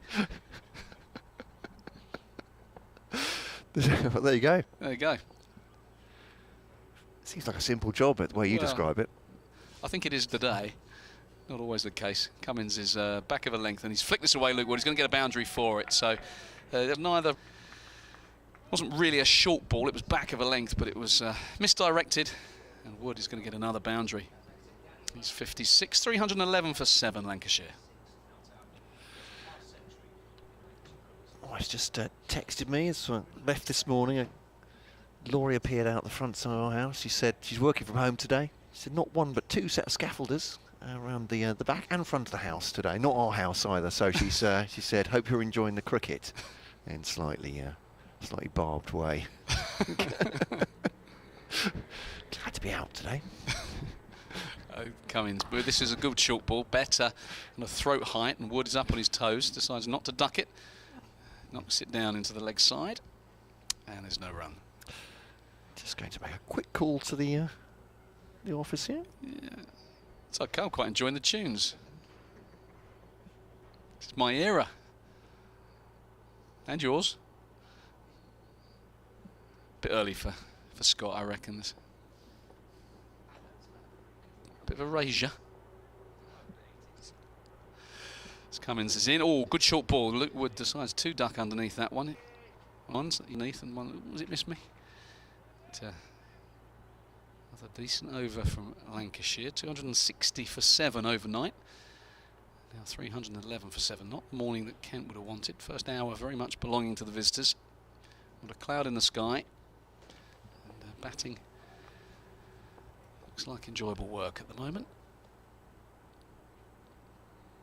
Pitched up, and he's clipping on the leg side. Darren Stevens is back, patrolling that short boundary towards the hospital. There's just that will conclude the over. 5 from it, 312 for 7, Lancashire. Well, thank you. I think it's Scott to come in for another burst. For a burst, indeed. Yes. Dave Fulton, former Kent captain, with us today and tomorrow and Sunday, if it goes that far, we should say. It's Bit of a conference between the two batsmen in the middle there. The conference with Jack leaning as well. The Brains Trust, Kent deciding how he should set his field. Some emails have come in this morning. I do apologise. Not got to them yet, so perhaps we'll do that in the next couple of overs. KentCricket@gmail.com for your emails. At BBC Lancs Cricket, at BBC Kent Sport. Thanks very much for listening today. You're very welcome. Patrick's been on, was early doors, as they say. I think in football too. So apologies if this is time specific, but cut away to Port from leaning from Wood. He's on 57, Lamb's on 30. Good partnership between these two as Scott Reed joins us again. Patrick's rather worried that we're going to, as leaning comes around the wicket to Wood, it's cut away towards the boundary, and Miguel Cummins fields and single. Wondering if the stream's going to threaten, or the commentary in the stream's going to threaten attendances here at Canterbury. I guess that's one for the club to ponder. He says, I do a round journey of around 170 miles to Canterbury on a day when the weather is uncertain or just very cold. I shall be very tempted to stay at home, he said. Oh, no, come on down. That's a big yahoo there from Danny Lamb there, and it's stayed about a foot from him. It's not gone anywhere at all, but there we go. It's nothing like being here, though. Absolutely. We would say. Even we would say that, and we want to promote the commentary, obviously, but Patrick there, so as pushing the onside. Always an overthrow, that's not good. No backing up at the bowler's end, and Drummond goes over. It's just got loose from, sense the frustration, Scott there. 58 for Wood, 31 for Lamb. They've just done really well there, this batting pair, haven't they? They have, yeah. They've not really offered any chance whatsoever. And I think Dave mentioned this. Kent's just got to try and stick in there and wait for a mistake. Round the wicket for leading. Oh, it's an edge, is it? It looked like it has. It's got past Zach Crawley at first slip. I don't know if you can see that on the replay, Scott. But he's given it his buys. Certainly got turn there, Jack leaning, and that's turn and bounce. Batsman went for it as well. It's beaten him, but 3:15 for 7. Still no breakthrough for Kent. As leaning comes over the wicket to Lamb, turns it into the onside against the spin. End of the over. It's an interesting point. I'm not discounting your point at all, Patrick, but from Thaxton and Essex, obviously it's a long journey for him to come in and out. Yeah, and, true. Yep. The streaming has been a success. Maybe it allows him to pick and choose his games a little bit more, perhaps. But we'd miss you here, Patrick. That's for sure. As I say, I feel like I'm doing myself a disservice here. Just say no, come here. Don't listen to the commentary. Don't stay at home with a stream. Well, I mean, it's been terrific, hasn't it? Certainly last season in particular, and the start of this season for supporters who can't get into the ground. I think every county providing a fantastic service for that with their live streaming, and the BBC Sport ball-by-ball commentary on the website, and you download the BBC Sport app for that. So I kind of hope that we have dearly missed him able to enjoy and kind of have some involvement in the game last year when we did get some cricket, and it started this year. But yeah, ideally it's the best of both worlds, isn't it? That people who can't get in, as you say, can enjoy audio and visuals.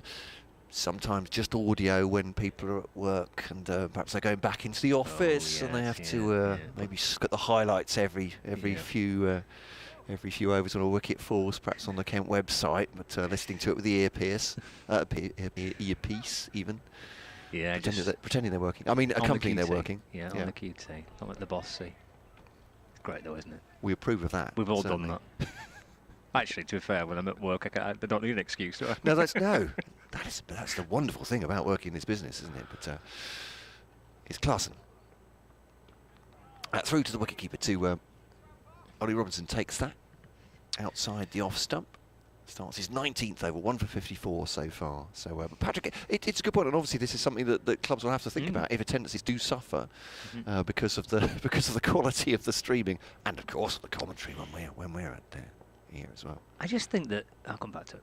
Yeah, Clarkson over the wicket then to Wood, leaves it through the wicketkeeper, no run. I just think that when things are opened up again, I think people will just be absolutely eager to get out and get to go and watch some live sport or live events. And I can't imagine that. Is it the Glamorgan match here where fans can come in? I can't imagine there'd be a shortage of interest in terms of the membership trying to take up the tickets that are allowed at 25% of the capacity. I'd be amazed if all the tickets available weren't used. Clarkson then to bowl to Wood, forward defensive, back at the bowler. Tall batsman with long sweatband on his right forearm, bowling with the left. Howard, he's in another one of those photos from Crete. Oh, lovely. Calimera, he says, from stunning Crete. I'm just old enough to remember Kent having a massive tree in their outfield. Was it this ground? It was indeed. I guess it was protected for a while. Were there any bonus points for hitting it? No. I mean, I suppose kind of the opposite, really. Is that you hit the tree, it was 4.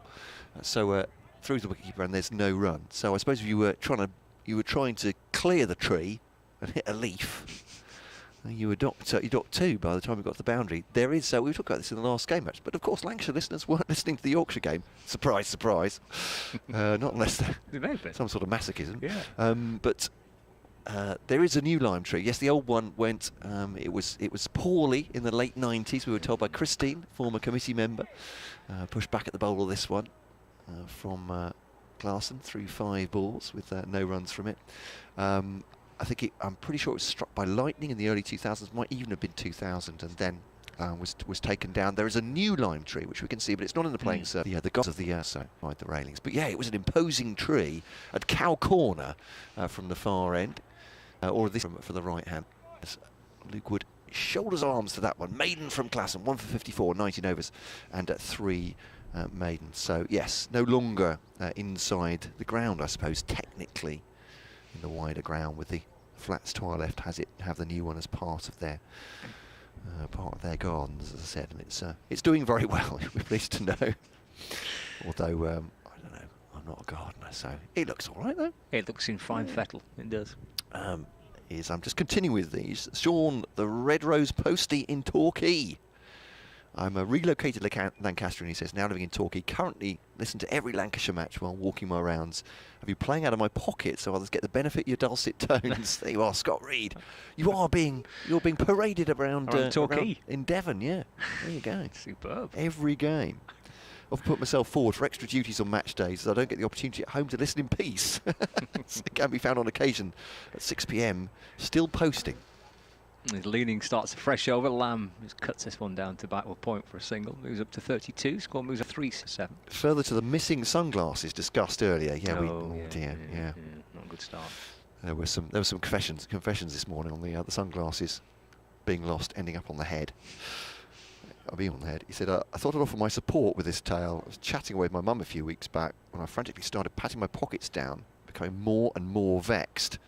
And then I had to say, I've got to go, Mum. I've lost my phone somewhere. Here you are. Leaning to Wood. It's wide and left into the no run.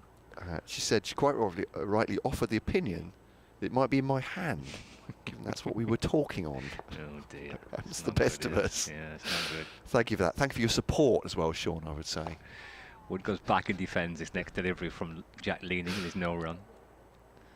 Quite a lengthy email from Mike. I'll keep that to my over, I think, Mike. We'll go through that in a second. Ben was saying about positing a derby name for Kent Lancashire. Wood gets right forward in defence and pushes the ball back to Jack Leaning. Again, there's no run. Our colleague Ben Watts will be with you tomorrow here in the commentary position. The Carl Hooper derby suggesting Kent against Lancashire. Come on. Oh, Liam likes that.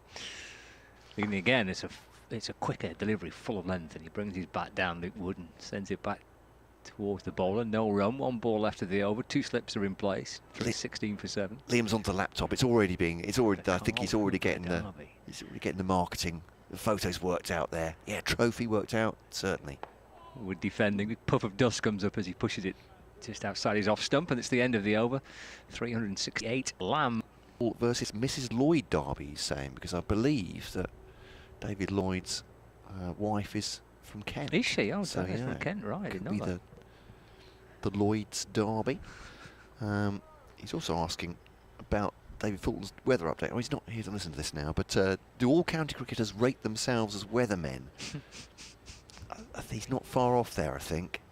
Simon Cook, below us, I've said this many times before, but when he was in the Kent squad, he had every weather app you could get worldwide. Yeah, I think studiously watching the skies. I think the idea behind having multiple weather apps is you just want to look at the one that you want the answers from. Yeah.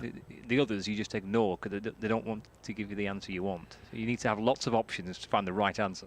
Clarkson's bowl to Danny Lamb. This pair have done really well this morning. Drives it back at the bowler, gets half a hand on it, and there's no run as it gets him.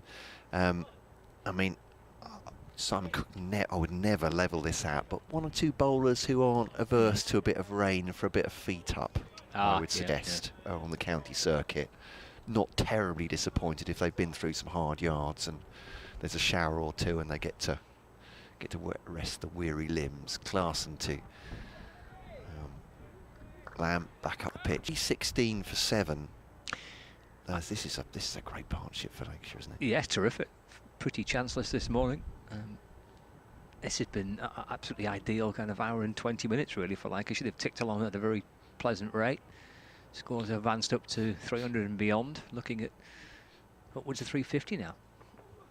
So Clarkson bowls. It's a little bit toe-endy that, but it's gone right down to a backwards square. Flicked off Dixon Fields. Just feels a bit calm out there for Kent, certainly as well from the other side of the coin. Aaron Stevens, is he getting a fresh shirt, fresh snood? I don't know. Another layer. Another layer? Yeah, I don't know. That's absolutely glorious. A little bit of a breeze for the bowlers. No, I'm going to reach for the jumper earlier today. Give over. No, really. It's too early. You did this yesterday. It was a mistake you made yesterday. Was it? Yeah. You're not learning from your mistakes, It was Matt. also wet yesterday, which didn't really work. Same. My water bottle had leaked. Lovely leg glance that from Luke Woods. Got inside the line. That's forced to him. He goes on to 62. Lamb has 33. And Kent need to find a way to make things happen here. At the moment, it's not for them. Some good work by these two batsmen. What's this partnership at now? So 273, is that right between them? 3-2-1. I think that's about right. Mike on the emails is asking if division is the right word, he says, for the way the county championship is split through to the wicketkeeper from Fred Clarkson. Ball to come. I use it, Mike, because I think the starting stages are called groups. Yeah. Groups 1 to 3. I think the second stage are called divisions 1 to 3. Yep. So that's why I'm using it. He said there's no promotion relegation. We simply have 2 merit-based group stages. I think they're using group and division to differentiate between the two. I suppose they are divisions. They are divided in 3 for the second stage. Outside the off stump. Probably, am I getting too semantic there? It's a pretty straightforward concept, isn't it? You know, where's a second in Division 4th or 5th, Division 3? Yeah, he said Quibble 2. Seedings, my understanding is that this year's first group stage was split by Division 1 teams plus the top of Division 2 were drawn first. I think it was over the 2 seasons. Yeah. So it's you mean how? Yeah, right, how they were seeded this year. So I think it was taken off 2019, wasn't it? I think. With a little bit of Bob Willis Trophy thrown in, I think. Yeah, and a little bit of manufacturing because Lancashire and Yorkshire were always going to be in the same group, and Middlesex and Somerset, Middlesex and Surrey will always be in the same group. Somerset, Gloucestershire. So they've done a little bit of get some derbies working there. Yeah. Here's Jack leaning to start a fresh over with Lamb on strike. Ooh, and again he just comes in and something just distracts him. He'll have to creep back to his mark. He's going to bowl over the wicket to Lamb, who's 33 not out. He comes leaning. Forward goes Lamb, and there's no... So, crikey, this is getting more and more complicated, Mike. It's a long one, and talking about the way that I'll go along with what Scott said. Though I didn't cotton on to the derby potentials and how that was done as well for the groupings. Leaning into Lamb, who's shuffling back into his crease and working into the onside, no run. He says, since 18 teams split as conveniently into 3 6s as 2 9s, I don't see that we'll have seedings either if this format continues. So the back foot by Lamb, trying to force it through the offside. Good stop by Clarkson, an extra cover, no run. I thought the idea, if it was to continue, was that there would be some seeding in the way if you finish in the top 6, that you will then be top seeds for the next year. Forward goes Lamb in defence, and there's no run.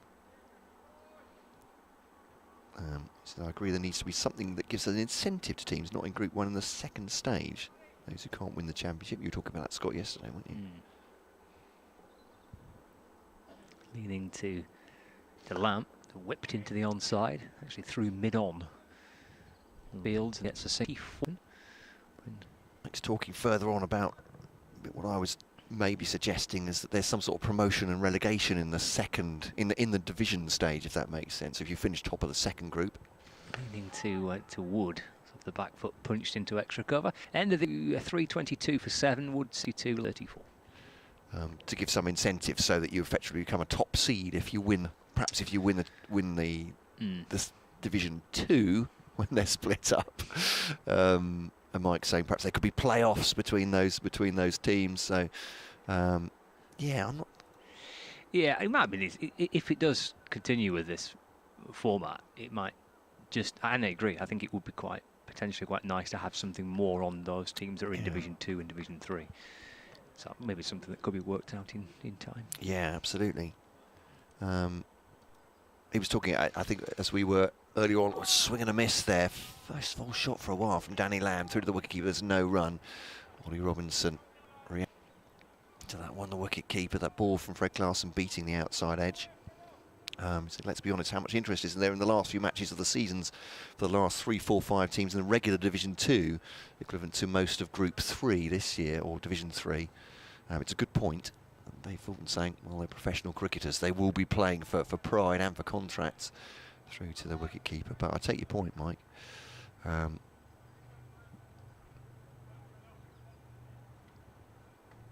Also, his sadness and a few very bad words, he says in brackets, about the treatment of the bedrock of the first-class game. He says, but this new format combined with the wide availability of streaming from the county, he said, I find it very intriguing. It's the first potentially positive thing, he says, they've done for the county championship in many years, through to the wicket-keeper. Don't know how successful it's going to be, but I'll be happy to see this trial for a few seasons to see what effect it has. It might go wrong, it might do nothing much, but it has the potential to be a big positive. That's from Mike. Mike, thank you for that. I hope I've paraphrased that right. But I'm having to watch the crowd as well.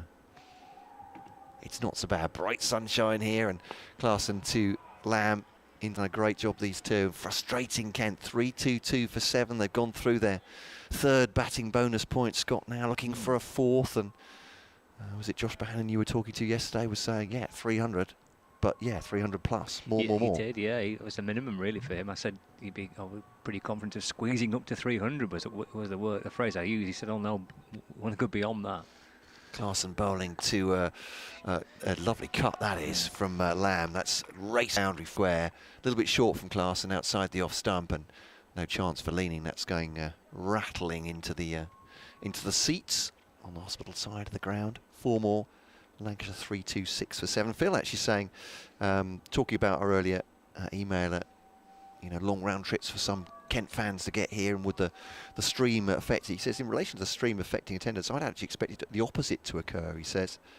This is last ball from Clarkson. Worked off his pads this time on the onside, attractively by Lamb. He'll get a single, 39 for him, 62 Wood. Lancashire 3-2-7 for 7. He says, with more folks able to easily engage with county cricket, then surely it'd encourage people to book tickets and experience it live. Surely the derby, he says, by the way, should be the RAF derby with the Lancaster Bomber taking on the Kent Spitfire. I quite like that one. There we go. Yeah, I quite like that one. But it's a good point Phil makes, actually. If you make county cricket more widely, more attractively attractive, and widely available, probably, and more attractively packaged, I suppose, for people who can't get here, the more likely they are to want to come and see it in person. Well, this is a package, isn't it? Riding game of cricket. Weather's great. The ground looks immaculate. Pretty good package to me. He's squeezed away through the offside by Danny Lamb. It's a full-length ball from Jack Leaning, continuing from the pavilion end, and Lamb comes back for 2 as he managed to weave it through extra cover for a couple. So he moves up to 39. Lancashire move on to 327 for 7. About an hour and a half of play this morning, and these two have kind of progressed very neatly for Lancashire. No real alarms as yet. Leaning again to Lamb. Strikes it pretty firmly, but back down the pitch. More tree news for you. Okay, right. Only, I think it was Howard was asking a Lancashire fan about the tree. Okay. Only 4 batsmen have cleared it back when it was... Leading to Lamb, forward in defence, and there's no run. Arthur Watson, Leary Constantine, Right. Jim Smith, and the aforementioned Carl Hooper. Ah, fantastic. Thank you, Liam, for that. Stats coming in thick and fast. Can't beat a good tree stat. I'm all in favour of those. It's what the public want. Leaning to Lamb. It's full of length, and Lamb is able to skew it away through to point. Just wanted to grab the Heart Top Generation, a tree stat. A little bit of that. I'm not massively familiar with what TikTok is, but maybe it's something I could try and look into, or not. We'd all be on it eventually. Leaning to Wood, he drives, bounces a couple of times, it's picked up at point, and there is no run. 62, Luke Wood.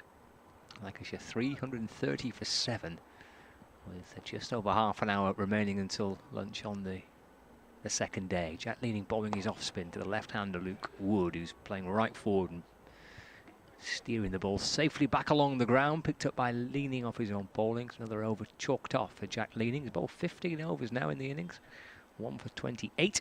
Lancashire 330 for 7. I've completely messed up the rotation here. Yeah, I know you have. Should we get David Vaughan back in? You're having a shocker, Skipper. Absolutely rubbish. Perhaps half an hour is best all over. I think 20 minutes is just when we're doing half an hour updates. Perhaps wasn't the greatest idea, was it? I was hesitant. Against, I think he's deep in thought, deep in research at the moment. But we'll get him back shortly. Graham on Twitter actually saying to BBC Lancs Cricket and BBC Kent Sport, live stream has given me more motivation live county cricket again in future times. To have a good view of day one, for example, might encourage people to see what happens next. That's a good point, actually. Setting games up, perhaps people flooding in for a final day or whatever. But we know the streams have been very welcome, both audio and visual, and it's a lovely thing to do, especially on a gorgeous sunny day. Lancashire coaching staff taking a slow walk around the outfield. That's one thing we are denied. We are lovely to be here and commentate, but we're not allowed around the playing surface. And obviously supporters, when they come here, they can wander out and look at the pitch as well. But hopefully there'll be supporters back here for Kent's next home game. At home to Glamorgan in May. Clarkson over the wicket now. Yorker length there, dug out by Lamb. He's on 42. Just looking at his stats, actually, Lamb. Scott Dave may have been through this already in terms of his batting career. But just one first-class 50 so far, but a decent average. As he faces this one, it's worked off his pads again to deep square leg. They're not going to take as a loud shout of no. They're not the arm of Joe Denley coming in from the boundary. Updating BBC Radio Kent listeners very shortly.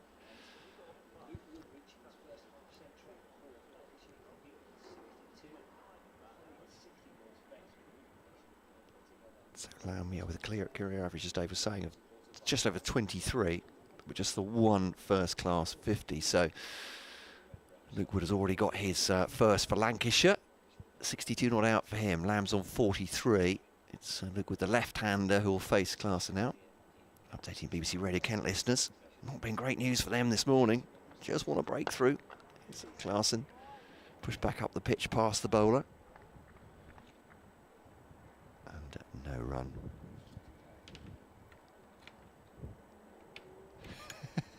Ken on Twitter.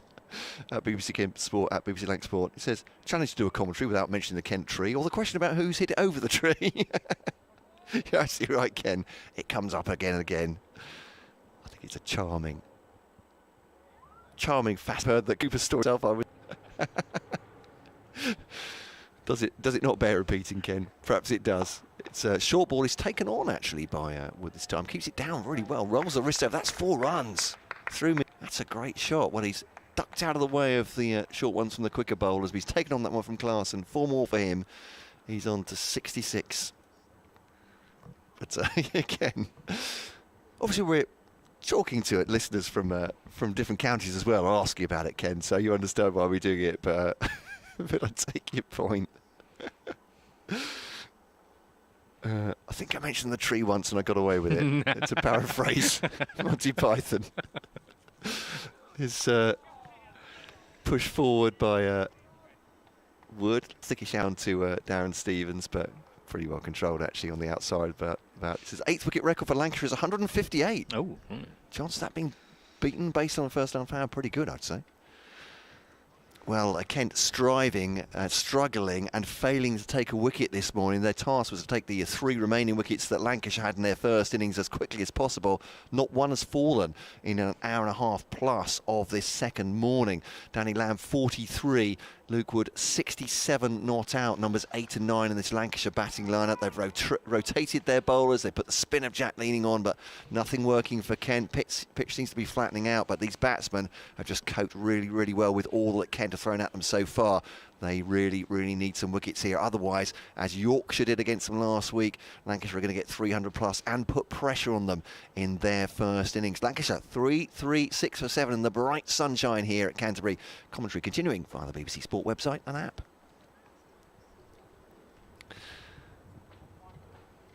And the end of the over. So I've not worked out, Scott, what the commentary pairing is now, but I might get David in to replace me, so we have a bit of Kent Lancashire going on here. As I said, he was. I could even just go and get him, couldn't I? I suppose that might be the thing to do. As Scott Reed takes you through this next over, deep in conversation is Jack Leaning with his captain at the moment before the next delivery. Yeah, desperately searching for a breakthrough this morning, Kent. It's been a pretty. I think the word that Dave used earlier on was quite so serene, and that perhaps best describes the morning session for Lancashire. It's been a really calm approach from Wood and by Lamb. And Kent plugging away, Leaning, bowling his off spin to the left-hander Luke Wood. 2 slips are in. Wood and just guiding that one neatly enough through extra cover, and there is no run. Yeah, 2 slips is a deep backward square leg, backward point, extra cover, mid-off, mid-on, mid-wicket. Deep extra cover. Wood driving through the offside, and it's worth 1 run for him. Moves up to 68. Lancashire progress on to 337 for 7, with a little over 25 minutes remaining on the morning session. Day 2, 3rd round of county championship fixtures. This is Kent against Lancashire. St Lawrence Ground in Canterbury, which looks a picture. And punching through mid-on for a single. Total up to 44, 338 for 7. Still doing 1 or 2 laps of the outfield, and various members of the backroom staff from both sides, and indeed 1 or 2 of the Lancashire players are having a little slope around the outfield as Leaning is into Lamb, Wood rather, is onto his front foot and clips it out into the onside, and there is no run. It's a very gentle stroll around the outfield for 1 or 2 of the Lancashire players. You can see Keaton Jennings with he's got his woolly hat on. I mean, it's absolutely glorious. It's not woolly hat weather, is it?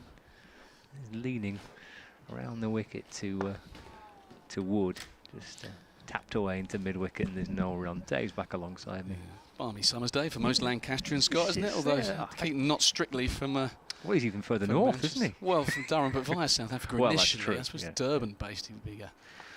Cut away by Daniel Lamb through the offside for Luke Wood for a single. Who's to 69, 339 for 7. It is a gathering, though, isn't it? The it players. Is. It was at certain hands last. Yes, right, yeah. It was all that was missing was the boundary bowl, as we decided last week. It was just, no fans to have to navigate or be barracked by. I think the coaching staff, the players, feel pretty happy to do a good old-fashioned lap.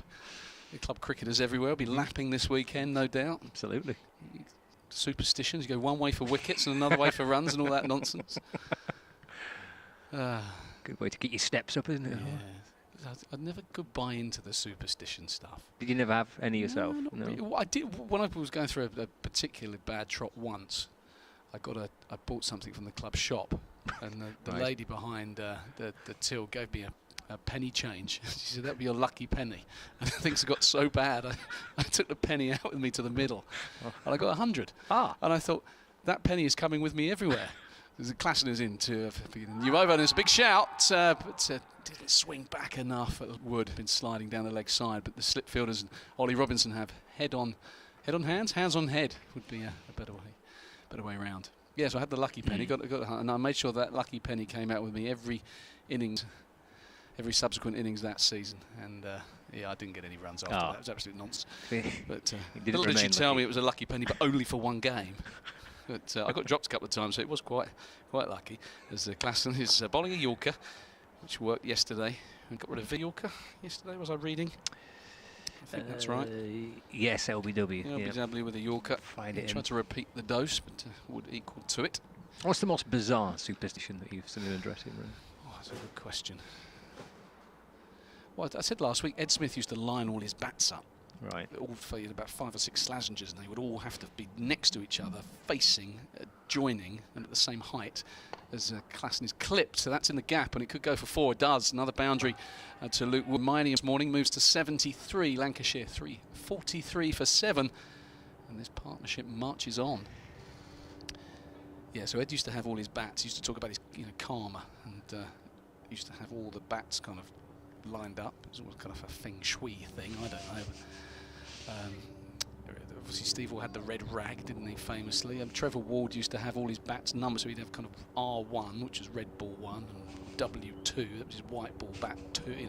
I only had 2 bats. That's all Gray Nichols used to give me. But some of these players had about 10 bats, and they'd all be lined up and all have different markings on. Different people have to put their pad on, left one on first and different strap on. It's all a load of nonsense. It doesn't really impact what goes on in the middle, surely.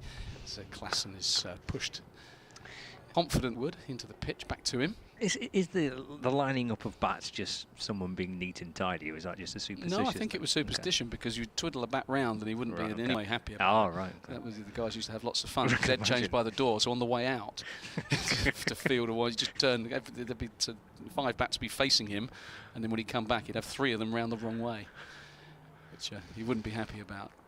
Onto the leg side from Wood.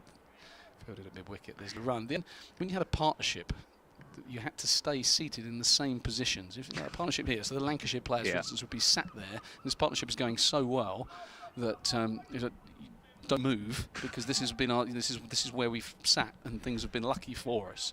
So you wouldn't be allowed to move. And if you nip out to go to the loo and a wicket would fall, it would be your fault for going for a pee, because you've upset the car. I mean, what an absolute load of nonsense. But Freddie Klassen, driven by Wood, it's up to mid-off, didn't quite time it, and there's no run.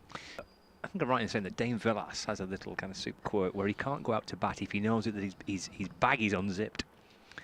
he needs to have his bag zipped up. That sounds like an OCD thing. That's bizarre, isn't it? Yeah. In fact, it was one of the Lancashire players who joined us on commentary was telling me this. He can't. The possibility of going out to bat without your bag being zipped up. There's enough going on mentally, particularly as a batsman, I think, when the kind of your fate kind of hangs in the balance. It's just one poor shot or umpiring decision or a good bit of bowling, and that's your day done. That's enough to prey on your mind without all these other superstitions creeping in. But maybe that's what they do.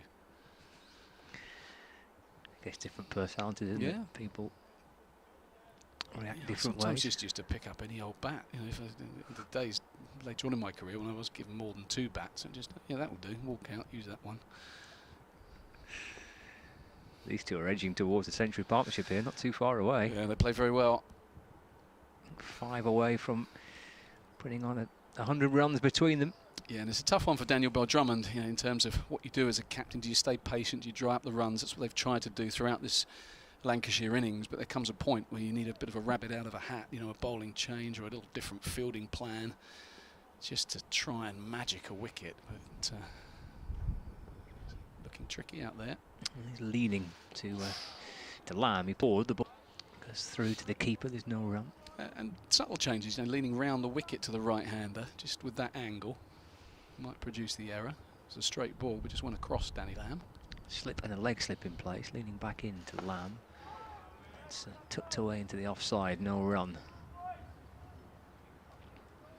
Lamb on 44, 3-4-3 for 7, Lancashire. 260 for 7, they resumed this morning. As Lamb get onto that front foot, easing it back down the pitch, leaning, picks up off his own bowling, and there's no run. Just having to dart a pace to his right to scoop the ball up. Denies Lamb the possibility of a run. In again, work back down the ground again, stopped by Jack leaning. No run. 4 dot balls to start this latest. Jack leaning over his 17th of the innings, 1 for 31 his figures. Past the umpire again. Again, Lamb right forward, good stride down the pitch. He's back just in front of his pad, and that's eased gently away into the offside. No run. Side Jack leaning here, isn't he? Holding job. In to try and complete the over. Lamb going back, clipped into mid-wicket for none. So Jack, 17 overs, 4 maidens, 1 for 31, bowling in the first innings of a match. Yeah, that's pretty good stuff, isn't it? Yeah, it is. I mean, wouldn't Kent have opted to go without the front line spinner? I think Marcus O'Riordan is always an attractive option because he's a genuine all-rounder, so he could slot in. But when you've got leaning and Joe Denley, who can do that job, Denley's proved in recent years he's more than useful leg spinner. Not in the Parkinson class, but he can do a job, especially early season. And with the two of them, you think, well, okay, we'll opt for the extra batsman or the extra seamer. But it's a bit tough on Marcus O'Riordan, who impressed last year in the Bob Willis Trophy.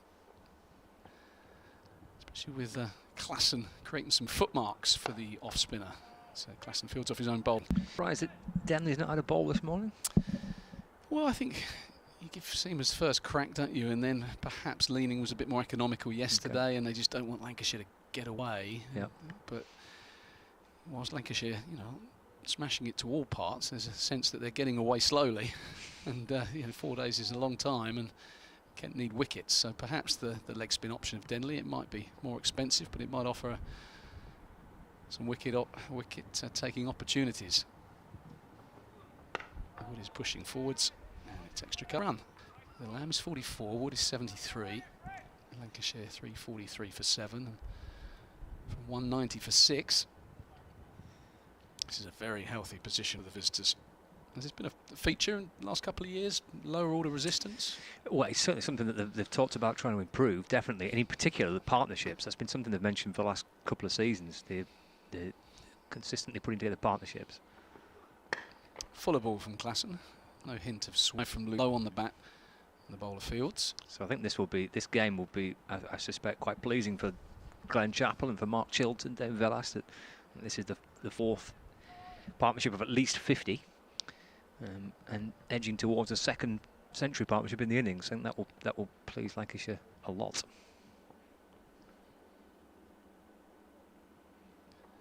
Klassen once again is full. He's getting whipped away down to fine legs. It's going to be the single. So Luke Wood. Yeah, Klassen does offer that change of angle with his left arm variation, but left armers generally want to swing the ball. We talked about Luke Wood from a bowling perspective earlier, didn't we? And he can really bend the new ball back in particular, but he's a swing bowler, and when the ball swings for a left armer, it can be a handful. But one of the issues I think these days, especially in these COVID times, is it's just tougher to polish. It's cold, you're not getting that much of a sweat up. Can't use your saliva. He's round the wicket now. It's an indication of how little it is swinging out there. The Lamb defends into the onside. So there's a few things that conspire against a bowling side later on in the piece. You've got a new ball, you can move it around. But part of the art of bowling well later on is to be able to get a good shine on the ball, maybe get the other side roughed up. Of course, at this time of year, you're not going to be able to get it to reverse that easily. There's no abrasive areas out on the square to throw the ball in, bounce it in, scuff a side up. As Klassen's full and Lamb is defending back down the pitch. So, yeah, that combination of can't rough it up, so you struggle to reverse it. Difficult to get a polish on it because you're not allowed to put any saliva on it. It's tricky, and I think the tails, not just this Lancashire tail, lower middle order we'll call them. We're seeing quite a few around the traps benefit, I think. well as that part, it's reflected certainly in the scores, isn't it? You look at that opening round of fixtures of the season. I think there were 17 centuries in the opening round of championship fixtures for first week in April. Yeah, that's quite a lot, isn't it? Yeah, and it'd be interesting to see how many of those came from lower down in the order. Because I think sometimes it can be tricky at the top, new ball, but then when it goes a bit flatter. Crofty get 100 last week? He did, yeah. He played well? He did, yep. Croft got 100 last week. Villas got a big century the week before that for. Yeah.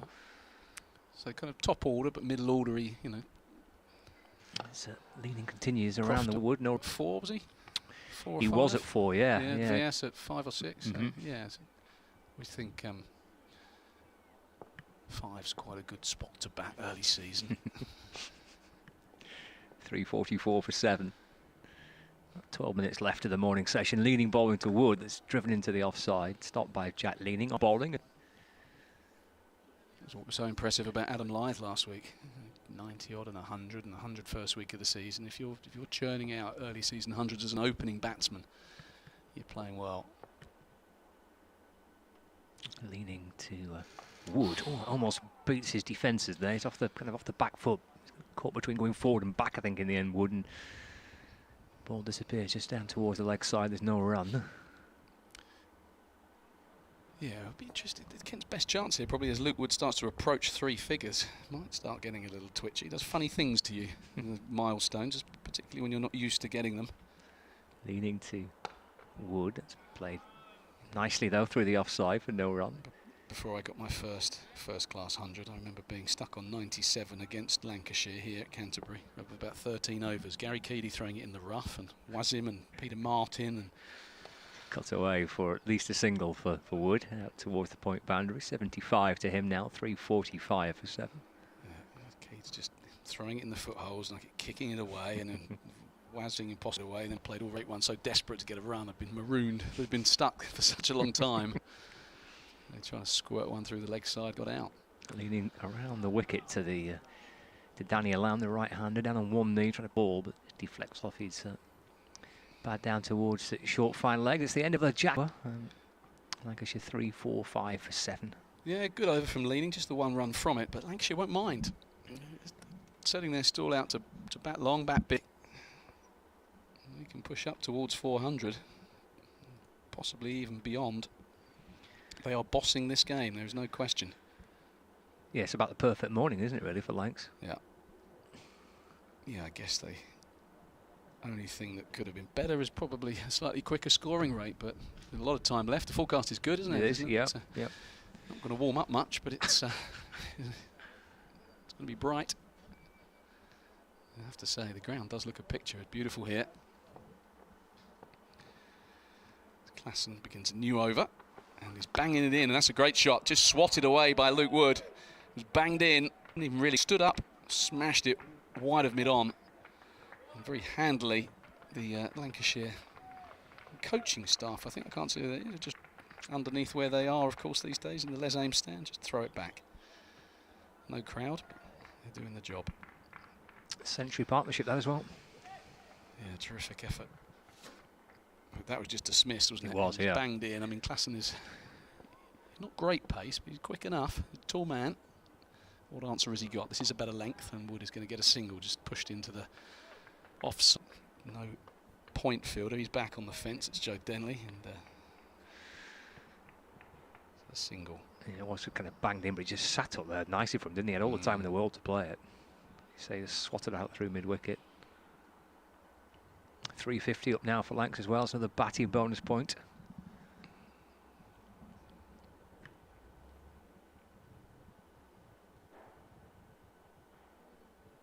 Looked in good fettle this morning, Lancashire.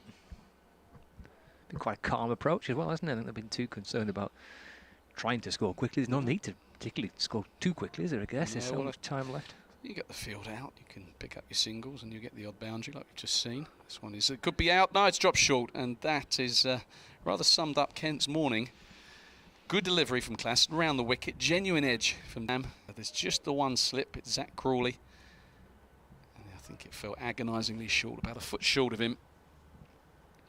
tall man. It's a long way down, but I don't think it was ever a catch.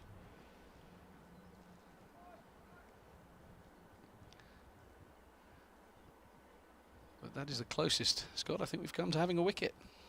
I'm just looking at the replay. Just in front. Yeah. Did well to save runs, actually. He's round the wicket, the left arm, and Lamb is driving. Bit of an ugly drive. He tried to over. No run to mid-wicket. The second one he's edged in the morning session, but both have fallen short. One off Stevens' bowling, which bounced, I think, again to Crawley, but 4 or 5 inches in front, and likewise again. Didn't got it too hard, did he? Particularly Danny Lamb. Certainly the first one he didn't. Played it quite softly into the ground. Yeah. Frustration though for Kent, because when you find the edge, especially we've seen some carry through quite nicely to Ollie Robinson. Trouble is, you think, oh, he can creep up a bit, and then you get the one that's flashed, flies too quickly. I always reckon you'd rather have them carry and carry quickly than not carry at all. Klassen persevering with this left arm round angle, drive length, and a good shot from Lamb, but good diving stop. Heino Kuhn, I think.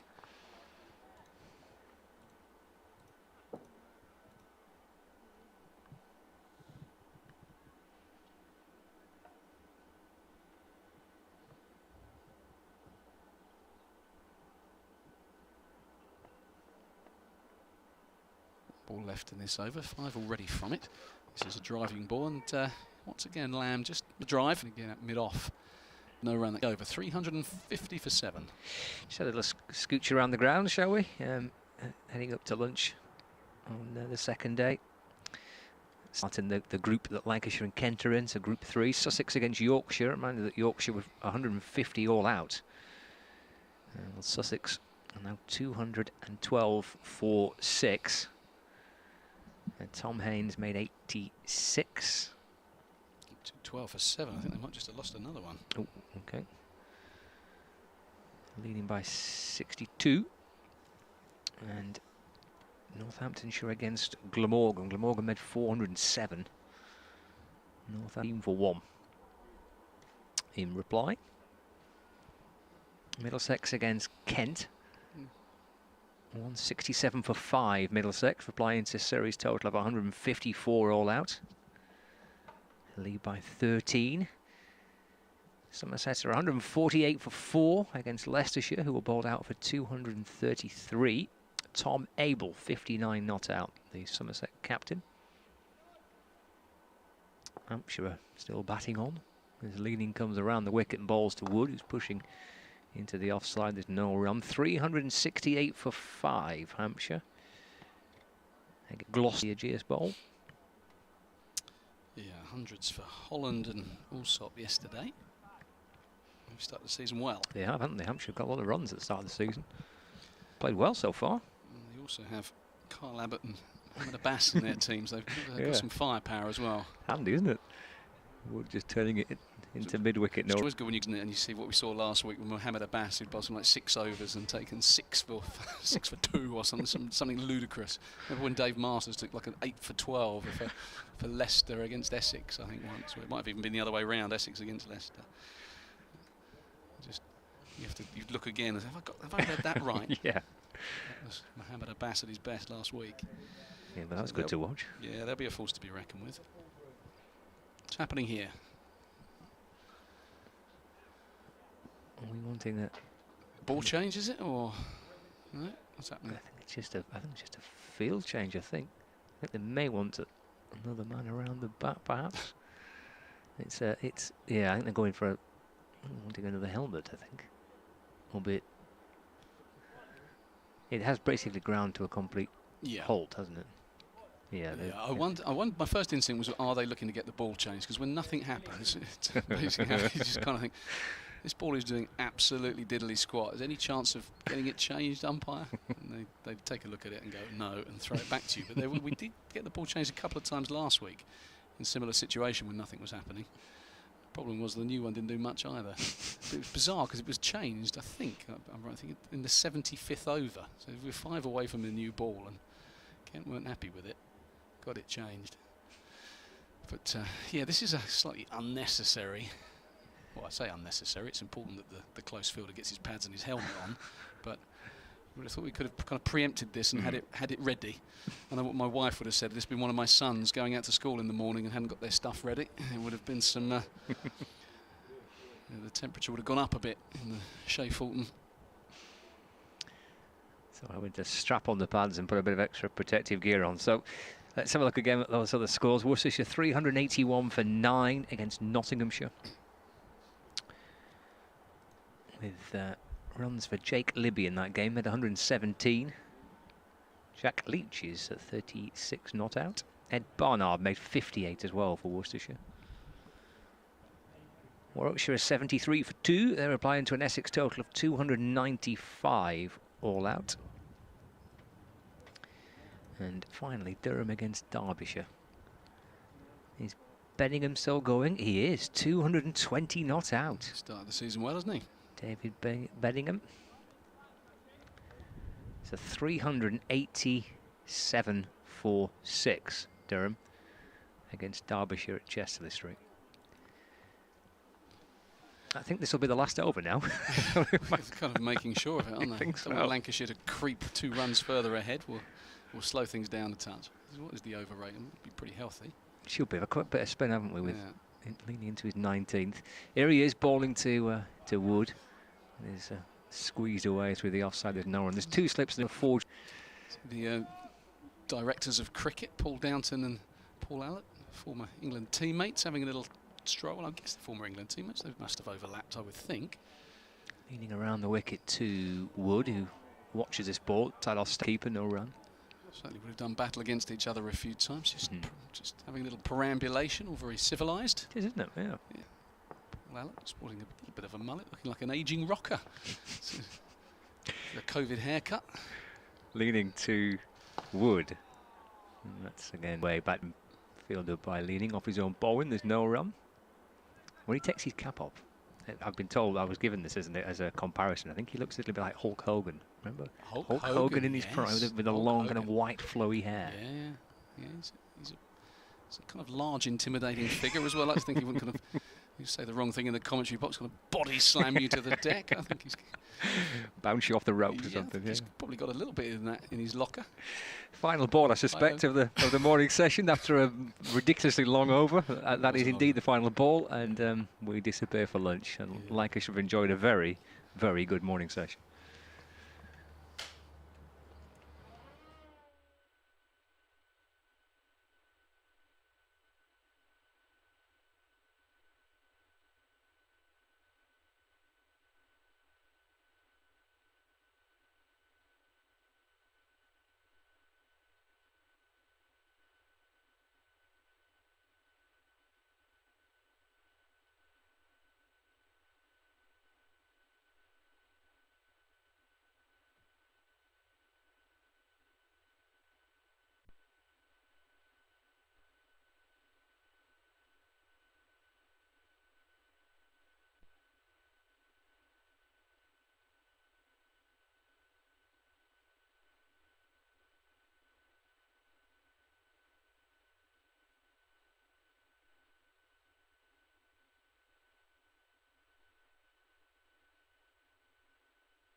At Barrett's, it is now easier, quicker and safer to buy your new used vehicle online.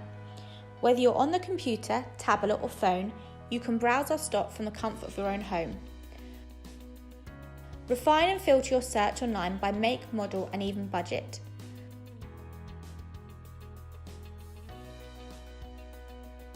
When browsing, you'll be able to see pictures, videos and a 360 view of the car you've selected.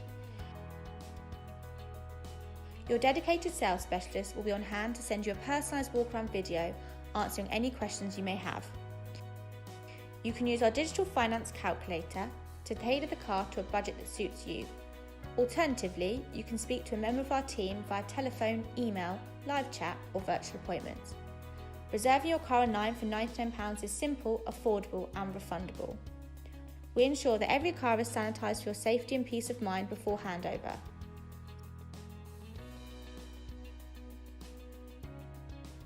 Barrett's, in partnership with Kent County Cricket Club. Together, we are Kent.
At Barrett's, it is now easier, quicker and safer to buy your new used vehicle online.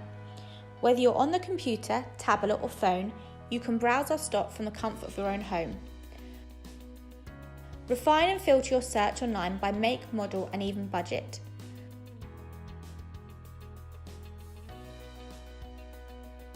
When browsing, you'll be able to see pictures, videos and a 360 view of the car you've selected.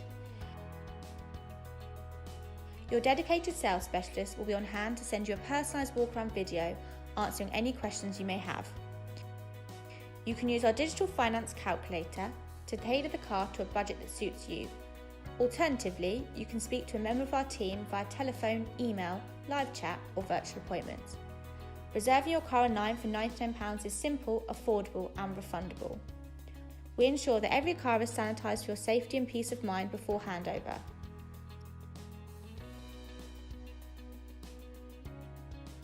Barrett's, in partnership with Kent County Cricket Club. Together, we are Kent.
At Barrett's, it is now easier, quicker and safer to buy your new used vehicle online.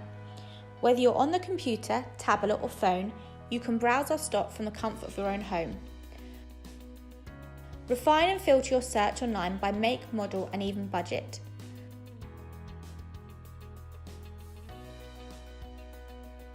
When browsing, you'll be able to see pictures, videos and a 360 view of the car you've selected. Your dedicated sales specialist will be on hand to send you a personalised walk-around video answering any questions you may have. You can use our digital finance calculator to tailor the car to a budget that suits you. Alternatively, you can speak to a member of our team via telephone, email, live chat or virtual appointments.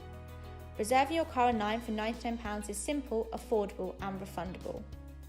We ensure that every car is sanitised for your safety and peace of mind before handover.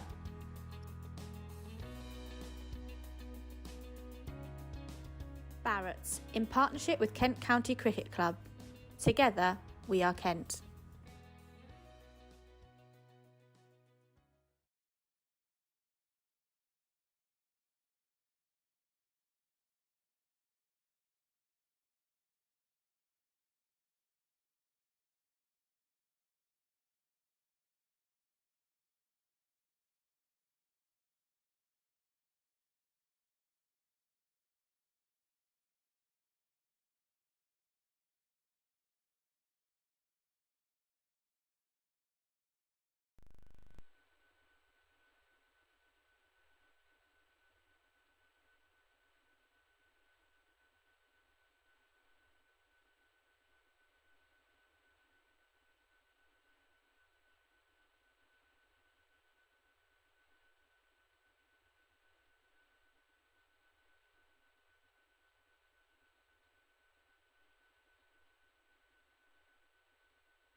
At Barrett's, it is now easier, quicker and safer to buy your new used vehicle online.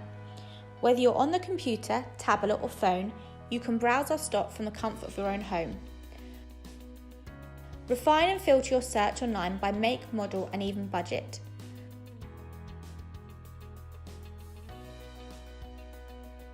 When browsing, you'll be able to see pictures, videos and a 360 view of the car you've selected.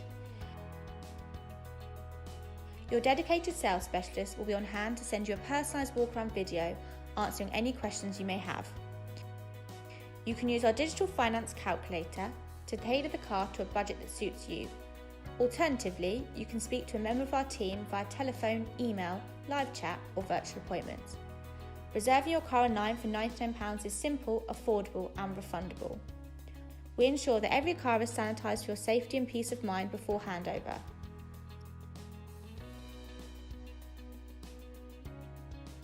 Barrett's, in partnership with Kent County Cricket Club. Together, we are Kent.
Day 2. Kent against Lancashire. At a bright Canterbury here. Spitfire Ground, St Lawrence. Kent searching for a wicket. No breakthroughs in the first session. In fact, these two, Danny Lamb 44 not out, Le Goud 80 not out, have taken their partnership onto 102. We got a text just before I went off commentary last time, Scott, about the record 8th wicket stand for Lancashire, and it's usually presages an immediate wicket fall as soon as you start reaching the record books, isn't it? But it's 160, or I think one of our Twitter messages was saying. So, but wherever they end up, 102 so far. These two have done a fantastic job for Lancashire, and Kent just feels a bit flat out there for them, just trying to make something happen. Miguel Cummins is going to open up from the Nackington Road end to start this second session, but they've done a job. They have. I mean, as morning sessions go by, that's probably as just about as perfect as Lancashire could have wished for, really. Not too many chances created. Cummins to Lamb, just withdraws the bat from this. Was a good start, actually, from Cummins. Lamb has to hit 44 of 105 balls. Wood's been there for 191 balls for his 80. Yeah, I think I don't think there's any kind of criticism you could put Lancashire's way, and why would you? Because that was a very, very good morning session. They've just ticked along at a very decent rate. They've got to 300 and 350. They've still got 3 wickets in hand. They'll be eyeing up something around 400 at least now, you'd think, from this position. And so Cummins bowls to Lamb in the block hole, that one. On the ground towards Heinekun, now at cover, just one slip in. That's Zach Crawley, hands in pockets next to Ollie Robinson. From a Kent point of view, I mean, as Dave mentioned this morning, they kind of plugged away as best they could. They're try and keep it tight. If you're not getting much off the pitch, there's not too much for the spinning, there's not kind of out and out aggressive pace for Kent. Just waiting, but sitting there and trying to wait for a mistake, really. That's Cummins bowls now to Lamb. Defends it back. Pass, no run. Fielded by Kuhn again at mid-off. Just polishing the ball there. Full sleeved jumper on. Darren Stevens just in front of us, having a quick chat with Nathan Gilchrist, 12th man. He's already got 2 carriers full of drinks. How long have they been out there for? 4 minutes. Stuff work. They'll be hoping it won't be too long an afternoon in the sunshine, will it? No. Miguel Cummins bowling to Lamb. Coonfields again. Good bit of fielding, that one, actually. Regularly towards... Kuhn comes round towards extra cover, I suppose, to field that one. And there's no run. 350 for 7. To get a tweet, which I didn't quite understand, but you may understand. I think it has a Lancashire connection. Oh dear. We talk about the tree, as one of our earlier Twitter followers said, challenge to do a commentary without mentioning the Kent tree, or the question about who hit it over. Fantastic one from Ken, which made me laugh. Always seem to be mentioning it. Here's Miguel Cummins to Lamb, is that fairly softly into the offside. Again, it's Heinekun that's fielded. There are other fielders on the pitch. On the playing surface. David was saying, sorry, 8th wicket record for Lancs, 158. But they're at 102 at the moment, 350 for 7. Graham saying on Twitter, read the Kent tree. See also Bill's mothers at Old Trafford. Does that mean something to you? Mention of Bill's mother again? No, I don't. Doesn't mean much to me, doesn't it? Maybe it should do. You should clarify, Graham. And this is driven up to Heinekun. Has he every ball off this over? 3 people involved in this game so far. One might have gone through to Ollie Robinson, but yeah. After lunch, it's been the Cummins, Lamb and Kuhn show for that over. It's a maiden for Cummins. 25 overs, 4 maidens, 2 for 72. They could do with another one in the wickets column, Ken, but Lancashire carrying on here, seeing that one off first over after lunch. Yeah, I don't really see a change at all for Lancashire. The approach, I think these two will just continue to try and build nice and steady. There's so much time left. 63 overs today, 2 full days left. Weather forecast is set good. They'll just try and score as many as they can in this first innings.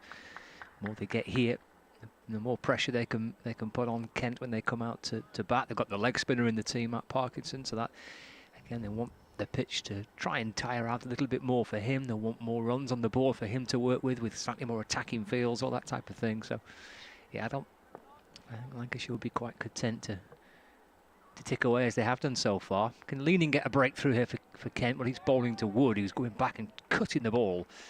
Comes off thickish, get a top really down to Wood point for 4 runs. And of course the other issue here is the Wood potential century for Lancashire.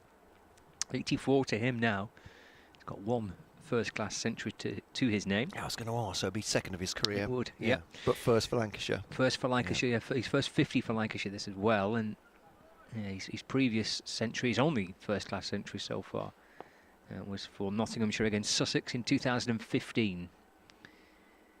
This has come off a little thin edge, and that's gone through the keeper. That's gone down towards the boundary, and that's 4 runs for Luke Wood. Thin edge, ball disappearing past the stumps. It's got in between the keeper somehow. Successive boundaries for Wood, so he moves to 88. Brings that 3 figures very much closer to his mind. 88 not out, 358 for 7 Lancashire. Jack Leaning to Luke Wood, eased up to mid-on, and there is no run. Yeah, that's gone towards a slip. It's gone to ground, hasn't it, first? Okay. He's knocked it into the ground, just looking at the replay there. And Leaning to Wood again, sliced away through the offside, but stopped just backward of point. And there's no run. Finally, after, I don't know, about 18 months of owning a tablet, worked out how to do picture-in-picture. So there we go. It's all very fancy for me. I've moved into the 21st century. Leaning to Wood. That's into the offside, and there's no run. You've got a split screen technology. Is that what you've got now? Very impressive. Something like that. Yeah, very good. It was just a tab which I had to prop my finger out. It's as simple as that. Everyone listening at home knows exactly how to do that. I've just... Front stride them. Pushing at the ball back towards the bowlers at the end of the over. Decent one for Lancashire with a couple of boundaries in that. 358 for 7. Wood 88 and Lamb 44 not out. Friends telling me a couple of days ago apparently you've got phones that can take pictures these days. Who'd have known? Who'd have thought, eh? Oh dear. These are emails that came in before lunch, so apologies for the lag in getting to them, but it's been absorbing cricket as well. Des from Failsworth, Oldham. Lancashire fan here, he says, regarding the competition for those in Division 2 and 3 in the second half of the season, he said, and Scott Reed's suggestion of a plate-type trophy. Why don't the winners of both divisions play for the old Division 2 county trophy currently held by Lancashire? It's not a bad idea, is it? It's Cummings too. It's going to be a pull, low pull down. It's going to be 4 runs. Yeah, Stevens won't catch that. It's gone very fine indeed. A little bit of a under part of the bat, certainly, as swiveled on. He's safe as well, just back of a length. And he goes on to 44, and Lancashire to 362 for 7. That's a nice idea, isn't it? Because we've got the Bob Willis Trophy, and we know what that is, and that's going to be for the top 2 in the top divisions. But why not the second division? Yeah. So it just needs. I think it does need something for Division 2 and Division 3, doesn't it, to try to play for? Yeah. If we're going to continue with these 3 groups and in the 3 divisions. There's also saying good morning for the Red Rose with the bat and the pitch starting to turn for Parky. He said, oh, that's a good delivery. Looks a little bit high for an LBW shout. It's a stifled one from Cummings down towards third man. They come through for a leg by. It's beaten the bat though.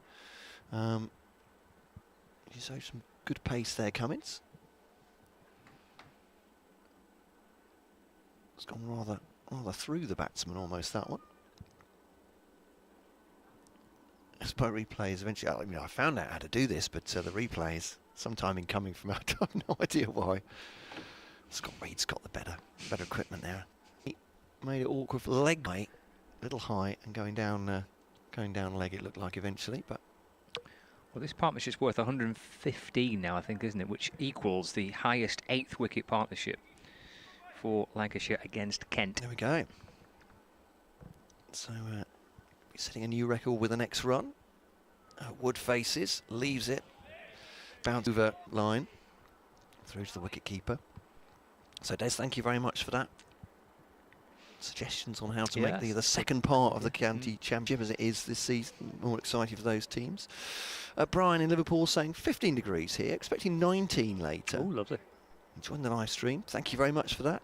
Match very even. Won't know as the advantage till Kent have batted. Looks a good pitch to bat on. This was at 12:30, and I think going in at lunch, Brian, I think we'd all agree at this point. Probably you would agree as well, but Lancashire ahead. But you're right, until Kent have got on it, not entirely sure what we're looking at here, but defend Wood. Full length delivery from Miguel Cummins, and there's no run. Frankly, Kent have to be boring, I think, when they come into bat, and that's perhaps a criticism of the game against Yorkshire. Not enough, stuck around for enough time. So Josh Bohannon and these two have certainly shown it's possible to occupy the crease for a great length of times. Cummins to Wood, going on the drive there, a little bit indeed, quite middle it, up to Daniel Bell-Drummond at mid-off. One slip in for Wood is Zach Crawley. A man at mid-wicket, mid-on, mid-off. Matt Milnes and the Sun Hat at cover. Darren Stevens down at third man in front of us, and Joe Denley just backward of square on the boundary too.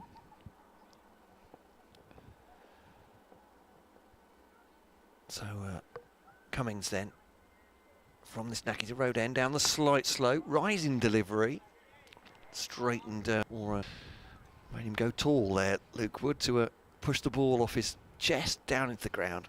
No run. Good reaction from the batsman. Maiden over from Cummins, but they won't worry too much about that, these two batsmen. They've been batted through a whole session.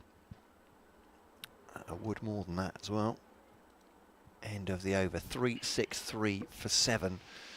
And yeah, steady as she goes, I suppose, for Lancashire at this point. Yeah, they came together, of course, last night, didn't they, with that dismissal of Josh Bohannon late on yesterday.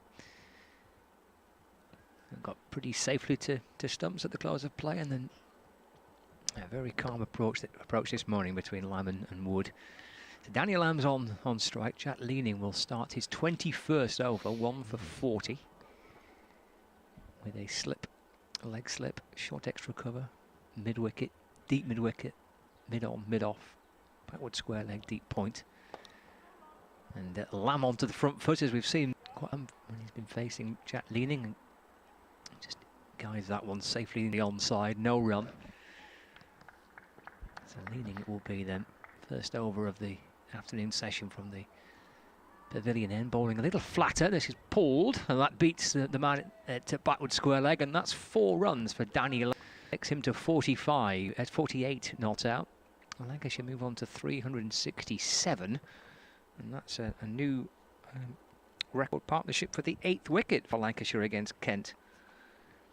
Previous one by John Abrahams and Jack Simmons at Maidstone in 1981.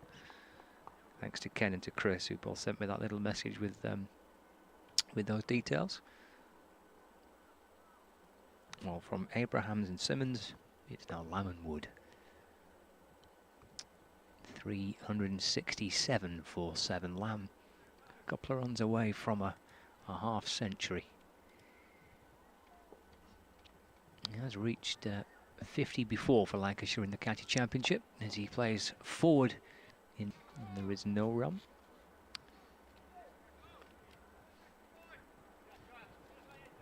Just checking the little book to see where that was. Who that was against, or have you already gone through that?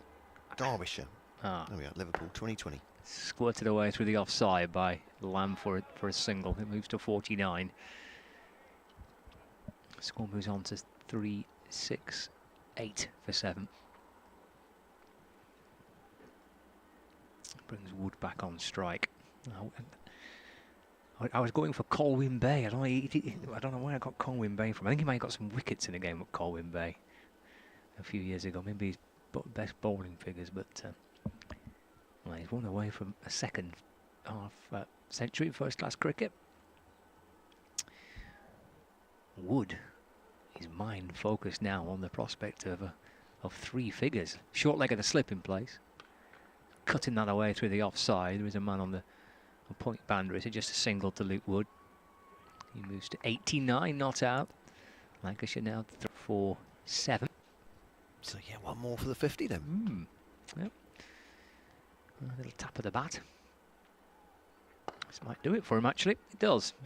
Off the back foot, punch down the grid on, and he gets through for a single. So for Dan, off 117 deliveries and 5 fours, a second first-class half-century for Danny Lamb. That's the end of the over as well for Lancashire. So they continue to tick along and move up to 370 for 7. Yeah, some good noise from the balcony of the Les Ames stand, where the in previous times would have been the hospitality stand, hospitality boxes there and bar, but it's where the Lancashire squad are in various rooms. End of the over. Yeah, Lamb is 50, 89 for Wood. Proved against Yorkshire quite a difficult one sometimes for the 12th men, because the gear's in different rooms in the boxes, so they're going between them to try and find helmets and pads. And Cummins to Lamb, and pushes it into the off, followed by no run, 370 for 7. John is clearing up Bill's mothers. Okay, there we go. Right. John Sutcliffe, thank you very much for your email. KentCricket@gmail.com. Says, loving your commentary and the live pictures of Lancastrian in sunny Chester. They're all going on about in the northwest. I don't know how much more it is than here. I do feel a bit, don't know about you, Scott, but just feels a bit mean. It is sunny, but I think it's topping out 11 degrees here, and it's a lot warmer norther. It's Cummins to Laura. He says, you mentioned the relevance of Bill's mothers. This was part of a common phrase around Manchester, and is weather related. Oh, if the right. clouds look a little bit threatening, the phrase, it's looking a bit black over Bill's mothers. There we are, was used. Sadly, I don't know who Bill was, says John, but there we go for that. That's, means rain's on the way. Right. Not today, certainly. Absolutely not. We've not seen a cloud in the sky. Literally, it's absolutely beautiful. Blue. And the turf resplendent wrap on the pads. Solitary appeal, isn't it? Yeah, just from Cummins. I'm wondering again if that was a little high, but it's nothing doing from the umpire anyway.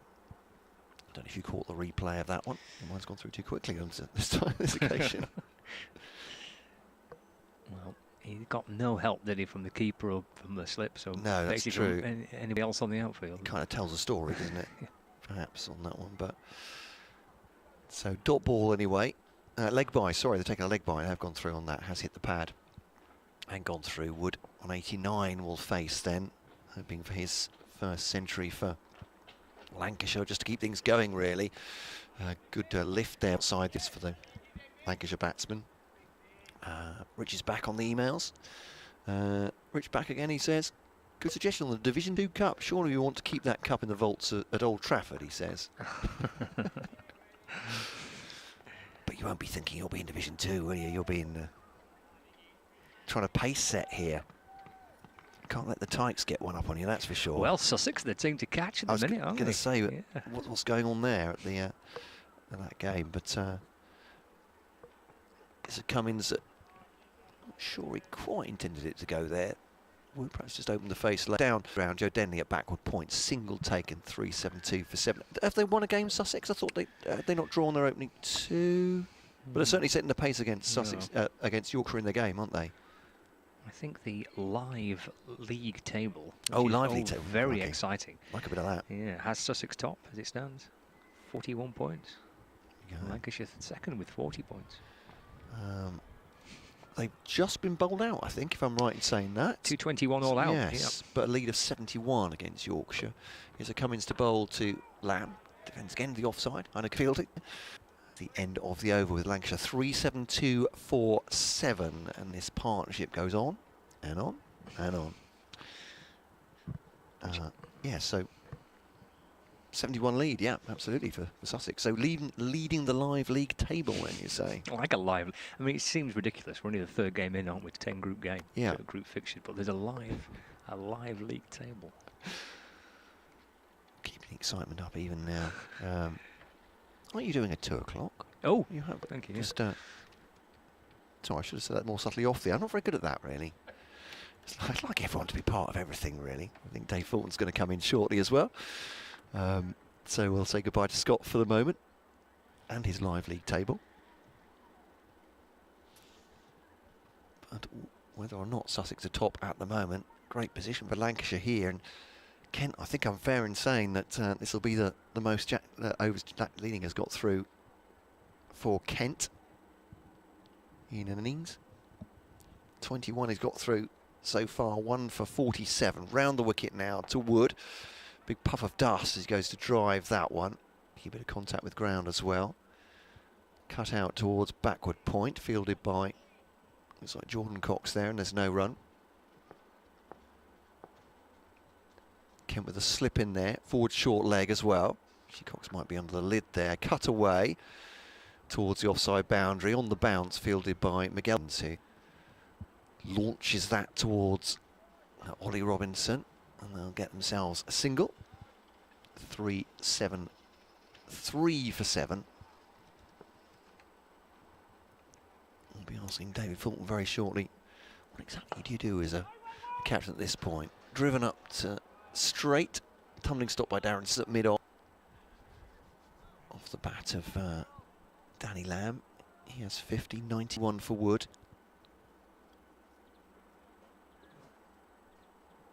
Again, trying to force the issue after the lunch. This one very similarly propelled up mid-off with the spin from the off spinner.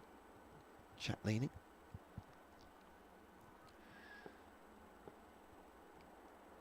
Two to come from this over then. Batsman seemingly completely settled here at Canterbury in the sunshine, and back to the bowler. So bowler Jack Leaning. It's a picture, this ground in the sunshine here. Trees just starting to get into leaf at the far end, the Lancashire Road end. Those houses that we see on the Lancashire Road being more or less completely obscured when the trees are in full leaf. Far left one's defended as well. End of the over, no run. See scaffolding in front of a couple of the blocks of the Freeman House, the white flats to our left with the slate grey roofs, and a number of spectators out on the balconies sunning themselves. Absolute sun traps those, and obviously great view of the cricket. Not many people have been able to watch live cricket this summer, but there are. That's the great advantage of those views. So 373 for 7. Luke Wood has 91. He's only been this way once before, with a century for Nottinghamshire, and never for Lancashire. 50 for Danny Lamb, and David Fulton joins us. And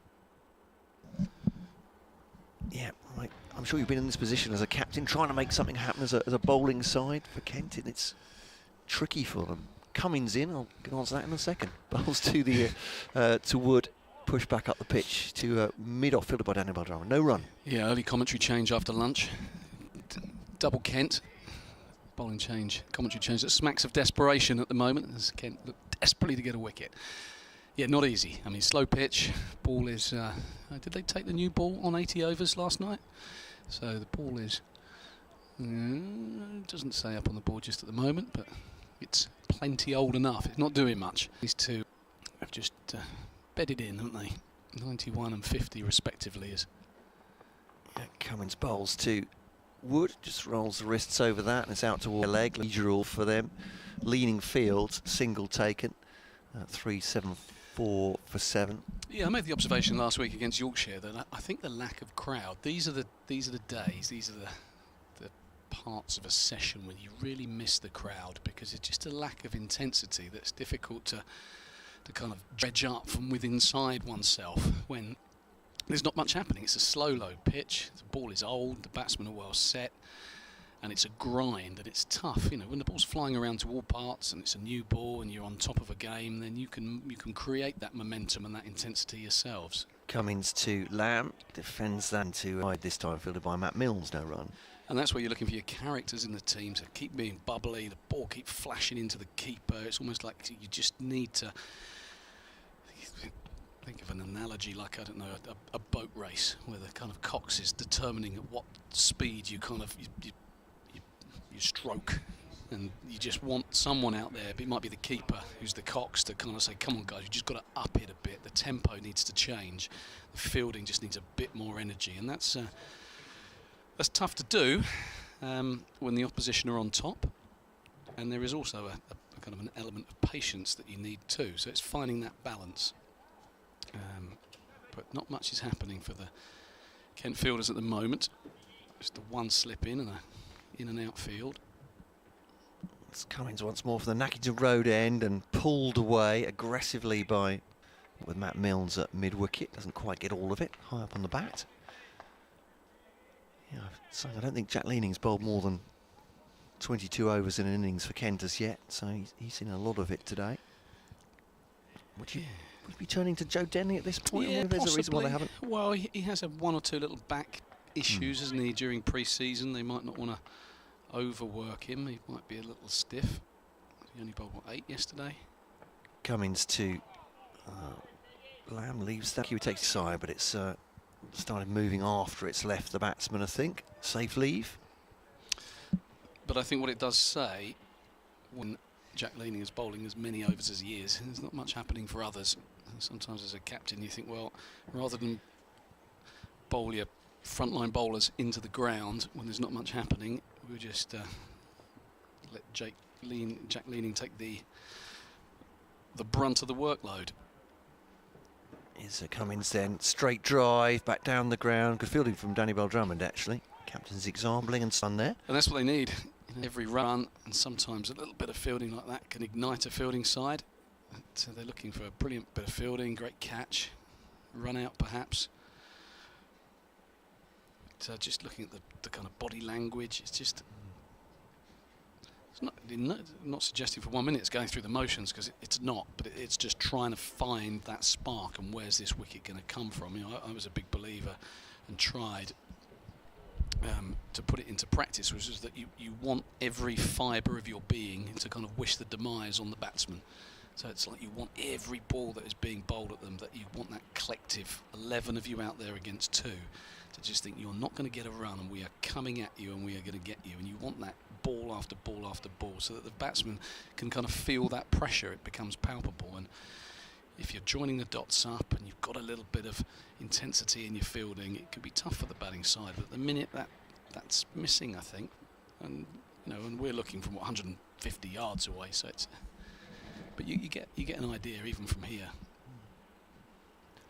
It felt certainly from the boundary last week, it looked like Yorkshire did that particularly well, keeping up that intensity with the bowling changes, perhaps with chat in the field as well. I don't know how much difference that makes. I mean, chatting in the field to some extent can help. I'm a big believer that the kind of actions speak louder than words. So it's what you're doing out there rather than what you're saying, but it can play a part, certainly. But it's going to be leaning to continue. He's into his 23rd overs, bowling from the pavilion end to Wood, who's 92. And it's a dot ball pushed into the onside. So Wood will start thinking about this 100. It's tough sometimes as a batsman who hasn't got there often. He's pushing forward at this one, defending down the pitch. Tough to keep your mind stay 90s and just play every ball on its merits, but you know the butterflies start to go a little bit, and you think about, you know, I want to get another 8 runs. I want to get to this milestone. He's only got there once before. He's flicking this into the leg side. He's going to get a single. Finley at deep square leg. Full toss. He's on to 93. 375 for 7.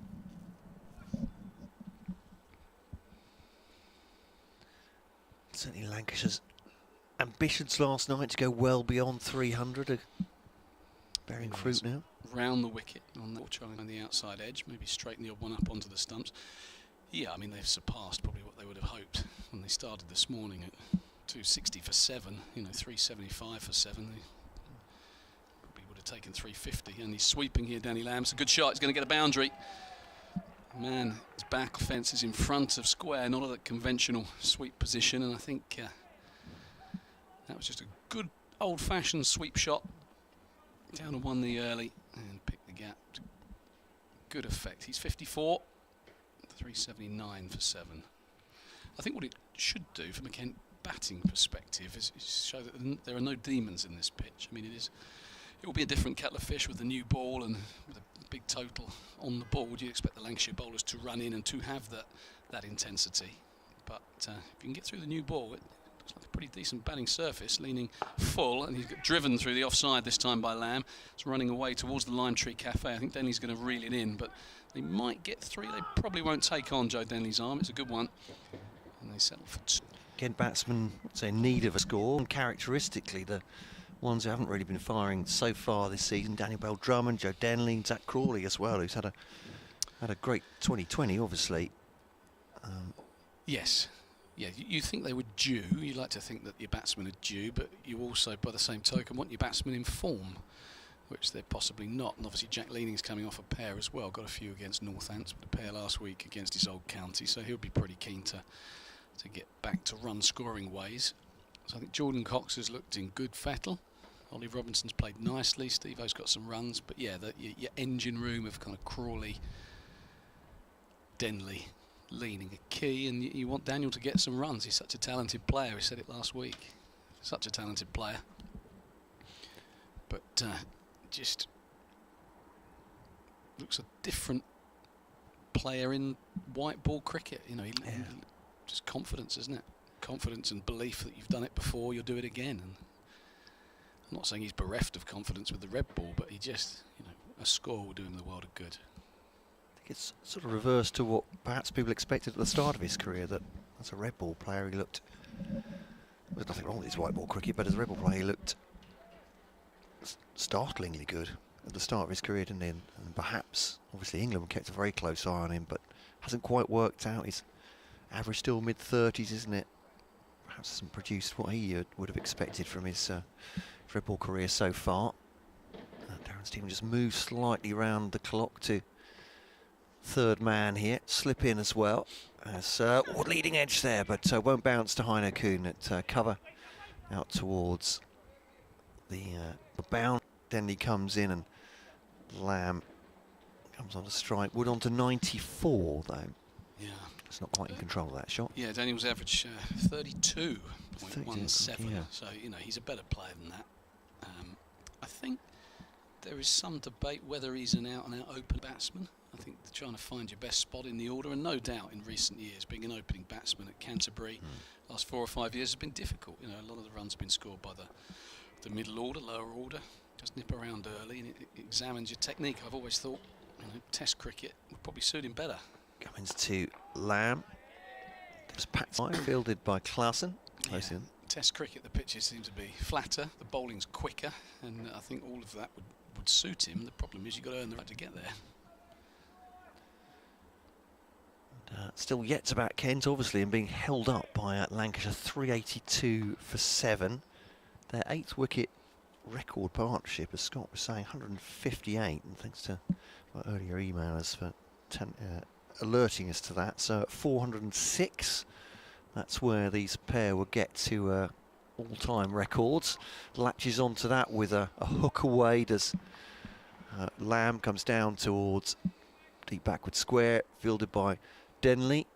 Throws it arcing throw into the gloves of Ollie Robinson. One more to Lamb, who's on that quickly. I think it was on him quickly. I think it was a quick nut from Cummins, quickest I've seen him bowl today, and he kind of pivoted on it, but I think he got it high on the back, kept it down. That was the important thing from his perspective, but Cummins, just some signs he's working up a head of steam, and they need something from their overseas here. Yeah, that's why they've signed it. It's from Wood, accidentally out, but it ended up quite wide as well, but he's gone for the drive there on Cummins. Missed him a couple of times today. 383 for 7. Yeah, perhaps hasn't had the effect. I mean, the first couple of them have been pretty slow coming, so it feels to me that you're not going to get the best out of a quick bowler like him, but on those kind of pitches. But you say when you sign an overseas, you are looking for that X factor, aren't you? Well, he's got decent pedigree, Cummins, and he took 5 on this ground last year for Middlesex. Balls now to Wood, up on his toes, push into the offside to defend, and then run. Yeah, I mean, I think I wouldn't say he was signed on that performance, but certainly it opens the eyes, doesn't it? Yeah, it would have helped. And he still looks like a good signing to me. And yeah. I've got to remember, this is game 3 of what is going to be a much longer season, certainly than last year. you know, 5 games, Bob Willis Trophy, you had to hit the ground running, and of course Kent lost their opening game in a tight one against Essex, and that ultimately was the game that kind of cost them top spot in the group, because they were faultless from then on. Cummins then to Wood on 94 now. Just runs that down to third man to Darren Stevens field with 384.7 coming in. Kester, great to hear from you from Budapest. So he's criticising me. You know, I'll take it on the chin. What's he said? I feel like it's a points of view programme. What's he said? I agree with him. I haven't heard what he said yet. Well, he says BBC reporting going downhill fast and criticising me. So Dave Fulton's in full agreement with that. Says his Radio I jumped Kent in a bit early then. I'm not in agreement with that at all. His Radio Kent update said Matt Cole, Lancashire. one of the best in the business. What's going on? 10% he's taking my wage for those comments, is Dave Fulton. Still not very much, though, let's be honest. You have no idea.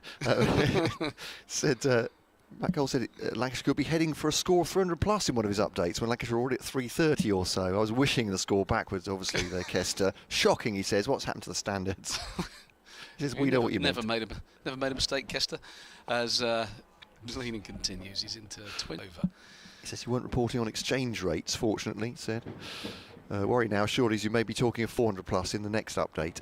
That's very likely indeed, with one coming up in 10 minutes at 384 for 7. Short ball from Leaning. Wood content just to thrash it out on the offside to point, like another single. He's inching towards what will be a second first-class 100 if he gets there. It's been a fine innings. So these two came together, 248 for 7. Kent would have harboured hopes at that stage, maybe wrapping things up for 270, 280. Lamb is back and across behind this one. Stay to turn. Yeah, they took wickets in a sort of clusters. You were talking about bang bang, weren't you, on in the Yorkshire game? And they did that in the second session and the third session, taking 2 wickets, quick succession. Lamb is driving, has to cover. But then a 50 partnership between Bohannon and Wood, and then of course this massive one, biggest of the innings so far, for the 8th wicket. Bohannon was a picture of concentration yesterday for his 87. Lamb, that is a Wood defensive, back to the bowler. So Lancashire showing no sign of looking to up the tempo, up the ante, just content to keep grinding away. They're doing this well at the moment. A bit more air from Leaning, is going to get punched down the ground. Lamb will take the single, which means he'll keep at 96. Lamb moves on to 386 for 7. And so they bat on and on, these two. Started, as you say, at 248 for 7. At that point, breaking a partnership of 50. Dane Villas and Bohannon combined for a century partnership yesterday. Luke Wells, 47. He looked very good early on, actually, Luke Wells, for his new county. One or two very manners expressing surprise, and Lancashire fans expressing delight that he was available from Sussex, Luke Wells, to sign for Lancashire. Yeah, I must admit, I found it a strange decision to release Luke Wells, not being particularly close to it. Sussex would have had their reasons, I'm sure, but he looked too good a player to be aborting his career at that stage. Cummins to Lamb, goes on the pull again, doesn't get all of this. It's going to go out towards mid-wicket. Long chase for Joe Denley, and they'll come through for a comfortable 2. Battle one, I think, wasn't it? Yeah, he's not quite got onto these poor strokes, has he?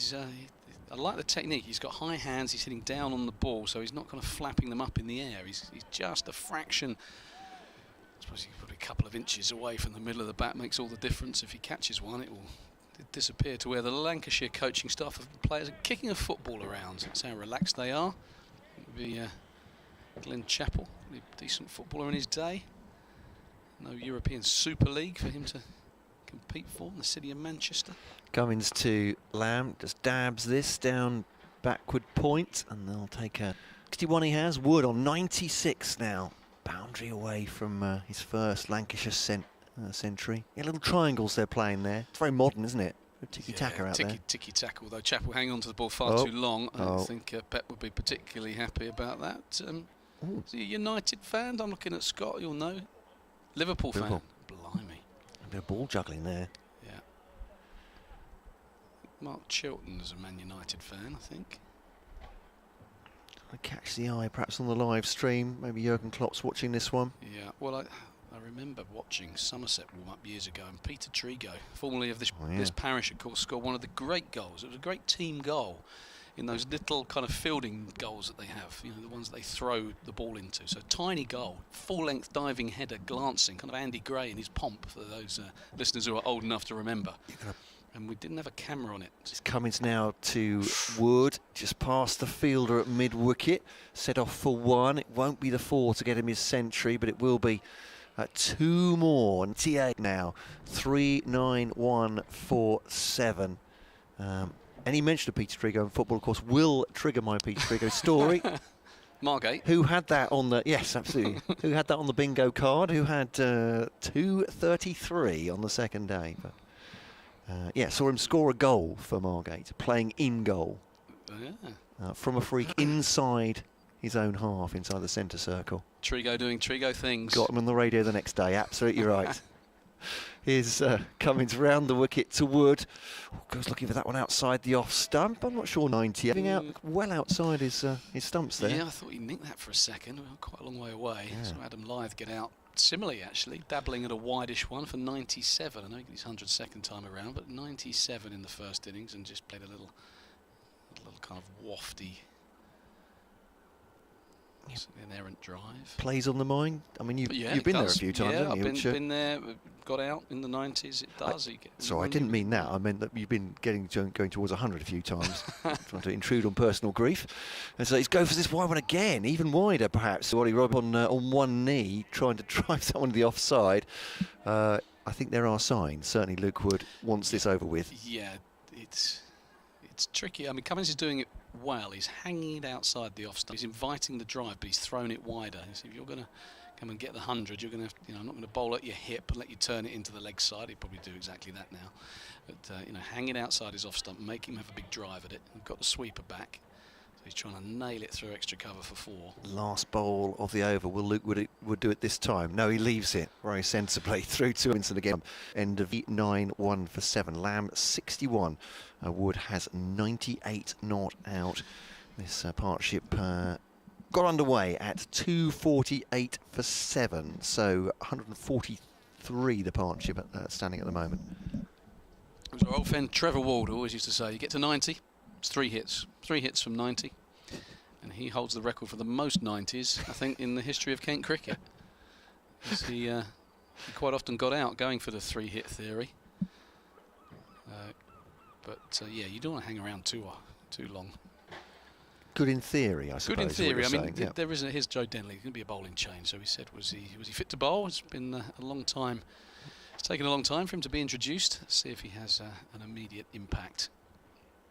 I think I said this in the last match, but I read a quote from Kevin Pearson once saying the hardest runs in cricket were between 150 and 200. And a lot of tweets answering that saying... it's very Kevin, that, isn't it? I'm not sure we can relate, I think a lot of club cricketers say. Yeah, it's very Kevin. I also think, never having got between 150 and 200 in Test cricket, Loosener, Danny Lamb just makes no mistake. Another boundary to him, picking up the tempo a little bit. He's 65, Wood 98, Lancashire 5 away from 400. Gone past the over threshold. Of course, there'll be no more batting points for them, but they won't mind about that. It's just about putting a big score on the board and letting that pressure take its toll. Yeah, I mean, I've got a few. Well, I've got 2 double hundreds, so I must have been between 150 and 200 on occasion. I've also got out twice in consecutive weeks in the 190, 196 and 197. So it does play on the mind, those milestones. But as Joe Denley bowls, defended back up the pitch. Is generally when you've got 100 or when you've got 150, you're seeing it like a football. I think your hardest runs are between 0 and 10 generally. I think most batsmen probably relate to that. But, he's in again. This one had a bit of loop, bit of dip. It's nicely bowled. And Lamb just pushes it back down the pitch. The football has made its way onto the playing area. That's Paul Allott is now showing, well, I was going to say his skills. It was a flat-footed pass as Denley is defended. Lancashire pretty happy with life. In times past, surely that would take bring a stern rebuke from one of the umpires, wouldn't it? Football on the pitch. Football on the I think it just crept over the boundary rope, and it was a very long down there. I think if the ball Lamb defends solidly again. Love the way he plays that forward defensive. He's really watchful, and even though he's been in there for 145, 146 deliveries, he's not taking any chances with it. Very careful back down the pitch. Immaculate forward defensive. Then he turns again, and a repeat of the previous stroke. There's no run. So tidy over, apart from that first loosener of a delivery, 4 from it. Yeah, I think that going back to the ends. You know, I can't imagine the football being kicked around the outfield with 1,500 people in. You know what I mean? It's got that slightly club cricket feel to it. As much as it's a good contest between two fine sides, it's just missing something in terms of the intensity. Yeah, and Luke Wood, obviously at 98, would love a century, but how much more he'd love it in front of a big crowd. I find myself, you know, throughout the football season and cricket as well, thinking what the reaction would be to these things, and what a stand this would be. There'd be restive Kent supporters getting a bit grumpy, getting a bit angsty, whereas Lancashire fans will be absolutely. Yeah, well, I've got some message from Lancashire fans. Just shout out to Sue and John Granger, up Liverpool way. Scott will know them, I guess. He just text to say, heard the old dulcet tones, wish you all the best, and spoken at a few dinners up there. Sue, John, hope you're well. They'll be watching this in the flesh, I know, as these two march on. 98 for Luke Wood. So it's double spin, Matt. Yeah, you took us through it as Leaning is going to change ends, and yeah, Jack Leaning round the wicket. He'll come to the left-handed Luke Wood on 98 from 221 balls. Bowls to him now, onto his back foot, cuts that away. Good flow of the field only in the offside, no run. He's missed out there. That was a long hop. A long hop from Leaning. A couple of those he's bowled very well, but every now and again he drags one down, and that was such a delivery, and Wood has missed out. And wicket again now to Wood, forward defensive this time. You may hear the football being kicked just in front of us. It's nice that the Lancashire coaching staff are absolutely wrapped by the prospect of Luke Wood getting his century. Yeah, that ball that was on the pitch would be gutted as a batsman if it bounced off a football and came back towards you. A quicker one from Leanings, cut away by Wood. He'll get one out towards offside boundary, coming in from a deep point, thrown into the gloves of Ollie Robinson. And it's just a neat and tidy field at Heineken, isn't he? He's one that buzzes with energy, isn't he? Yeah, I just think he is. Could do with a bit more of that from Kent bats, but it's difficult with this huge stand between these two. 3, 9, 6, 4, 7. I'll do my half-past update. I'll make way for Scott Reed. Perhaps he'll talk Luke Wood to his century. Reverse sweep there from Danny Lamb all the way to the slip, and Lancashire's 400 come up. Decent shot as well, whipped away, and 140 over. So as Dave Fulton says, no extra batting bonus points at this point, but still in this session 71 of those for Wood, 69 for Lamb in 304 balls, and Danny Lamb with 4 there.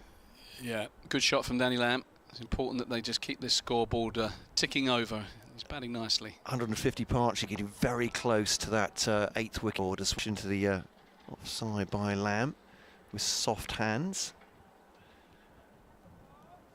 It's all going to happen, I think. We could have a record and a century coming up in consecutive balls almost.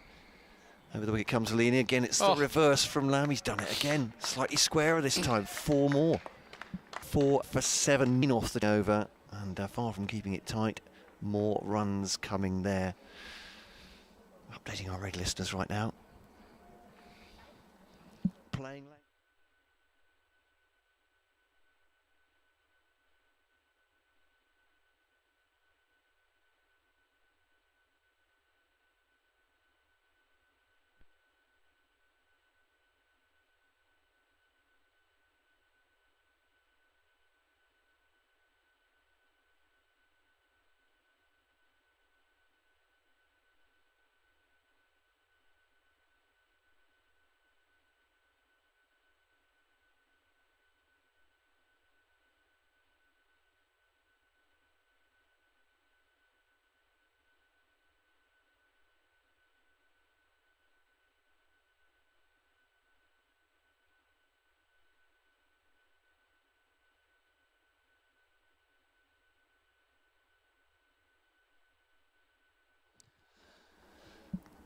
And it'll be Denley to Wood. I'm not sure if Scott's done his update as yet, has he? I'm wondering if we can get him in time to perhaps commentate on Luke Wood's. There's no rush. There's no rush. I was going to say, he's one away, Scott, he's one away. Well, it'll be Dave Fulton then, too. Well, it might be Dave Fulton, it might not be. Yeah, Jordan Kent Cox is going under the lid. dragging this out a little bit. I quite like this. A bit of kidology, perhaps. You've got a guy on 99. He's only got to 100 once before. You make him wait. He's gone into a leg slip position, which has enough pace and bounce in the wicket. But here we go. Luke Wood on 99. He's cutting, and he's going to get there. 4. They brought the field up. He pierced that. Wood goes to 103, the second first-class century of his career. 225 balls, 13 crisply struck 4s, and a big wave of the bat in celebration. Well played, Luke Wood. Beautifully done. Punch of glass between the two bats when he takes his helmet off and salutes the balcony. See on the Les Ames stand, his teammates coming out of there, huddling in for warmth, have come back out in their bobble hats to give him a big rousing round of applause and a cheer and a shout. And there he goes, 103. He's on. Well, he missed out on a couple of short balls from Jack Leaning in the last over, but by virtue of the fact he was on 99, Kent had brought all the field up, which meant he didn't have to overhit it, just had to find the gap, and he did just that. Denley, has he got a riposte? It's 4, it's overcompensated. Joe Denley here is not going to get boundary, but he'll get a couple. And Cummins at deep point swoops round and throws it in right over the bails. So Kent keeping their fielding standards up.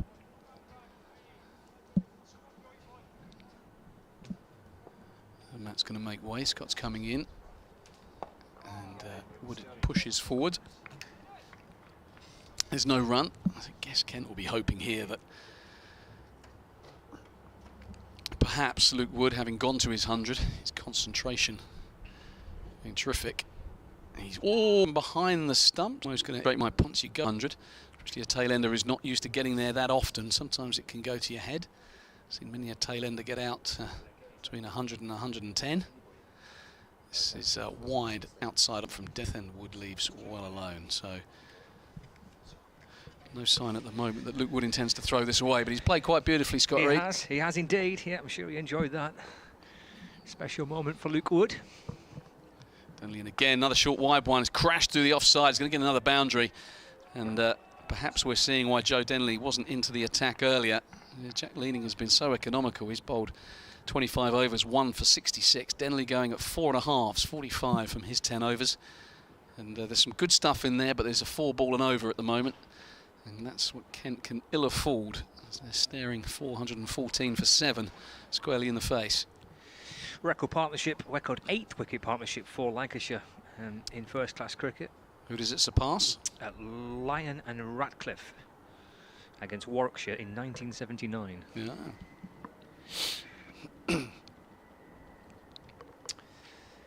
Yeah, it's been terrific, hasn't it? I mean, his first-class century, looking at the stats of it, was a bit of a thrash from Luke Wood. So this is a proper. Not that the other one wasn't, you know what I mean? But this is a contrasting. Yeah, I think 7 went into the fray at Trent Bridge on a green top and thought, well, I could have one with my name on, so I'm going to swing. Yeah. But this has been a kind of quality, a composed, a well-judged innings, and that's the thing. You know, batting is about run scoring, run gathering. It's about playing innings. It's not just about striking the cricket ball. It's when to absorb pressure, it's when to sit in, it's when to put the pressure back on the bowlers. It's all those slightly more nuanced things than just see ball, hit ball. And he's done that beautifully. Yes, Daniel Lambie will be eyeing something similar up himself, 73 no doubt. Matt Milton's back into the attack, balls to Lamb. He gets a single here, just pushing it into the offside. And jogging through for 1. Last year for Jack Leaning and Jordan Cox, put on 400 and lots. It was 530 for 1. I remember seeing all the pictures taken afterwards, the two batsmen together. And as much as they'll be enjoying their individual success, it's this record partnership. It's something very special to go down in the kind of the annals of history if you're on the board as holding a partnership record. Milnes to Wood, worked away just in front of square on the leg side for a single. That's a shot we've seen a lot of, isn't it? Yeah, it is, he's yeah. done well. I mean, he's solid, but he's just got those wrists that enable him just to work the ball from straight, on top of the bounce. Just whereas some players would maybe knock that to mid-on, get no run. He just lets it come, turns it around the corner, picks another single up. Yes, he's got quite a few runs, hasn't he, through that leg side? Just a little ease away, just in front of square. So 110 for Luke Wood, Danny Lamb 74. And Matt Milnes 1 for 77 in the innings. And comes in and balls to Lamb, who plays forward and defends back down the pitch. Yes, earlier in the piece, mid-on for 4, and there's been a couple of cut strokes. But other than that, he's just been content to accumulate. The field has been out, boundary sweepers, and he's just picked the runs off. Just that one slip in place as Milnes into Lamb. Steered into the onside, but to mid, and there's no 416 for 7, Lancashire. These two are battered all day so far, just after 2:30, day 2 of the fixture. A lot of cricket to go today, 49 overs left today. I was just thinking that. It just gets to a stage where you think, are we ever going to take a wicket? A few moments like that as captain and in the field where they just go on and on and on. I don't think I've got a whole day without a wicket. But Milnes to Lamb, shuffles across his stumps and plays it safely into the offside for no. Is there much you can do as a captain? I mean, you can do stuff, but it doesn't always work. And there's different ways of going. You know, Daniel Bell-Drummond's brain will be ticking here, and this is obviously the issue sometimes with the captain opening the batting. You know, he's new to the captaincy, and this is a horrible situation to be in because you're thinking extra hard. How can I get a wicket? And then at some stage you're going to have to come out and bat as well. A lot of those mental reserves would have been used up. But Lamb waiting for this next delivery. He just steers us down to backward point for a single. Takes him 7-5 not out. Lancashire to 419. That's the end of the over, and Lamb pinches the strike. Yeah, so he might be thinking like he did with Cummins. You know, maybe we bomb him for a bit with a bit of short stuff. He's gone to his spinners. He's gone to double spin. Yep. Throwing the ball back to Matt Milnes for a little burst. You know, there's whether you try and bowl one side of the wicket and hide it wide of off stump, pack one side of the field. There's all kinds of different things that you can do. But sometimes good old-fashioned patience, just try and join the dots. But you can try too hard, and if you try too hard, that's when the runs can get away from you. So they might feel 417 for 7 on an absolute flat right. It might be as flat as your hat out there as Denley starts again. I think we saw the other day, didn't we, with Leicester at the Oval. You know, they put 300 and plenty, and then all of a sudden, bang, ball, and you're under pressure. So, you know, Lancashire will be very happy at the moment, but Kent have got a bat on this surface yet. Denley a bit quicker, and there's that forward defensive. I love a good forward defensive, Scott. There's something about a good solid block, just to dispirit the opposition. Cutting this time, and he's going to get no run. Didn't quite time it. Point fit. It's a forward defensive with purpose as well, isn't it? As well. Yeah. You can defend positively, can't you? Yeah, you can. Absolutely, it's important to defend positively. It's like a barn door coming at you at the moment. This time he's kind of shuffles down the wicket, gets a ball on the leg side. There's a gap there at square leg. They scamper through for a single. Class in Fields.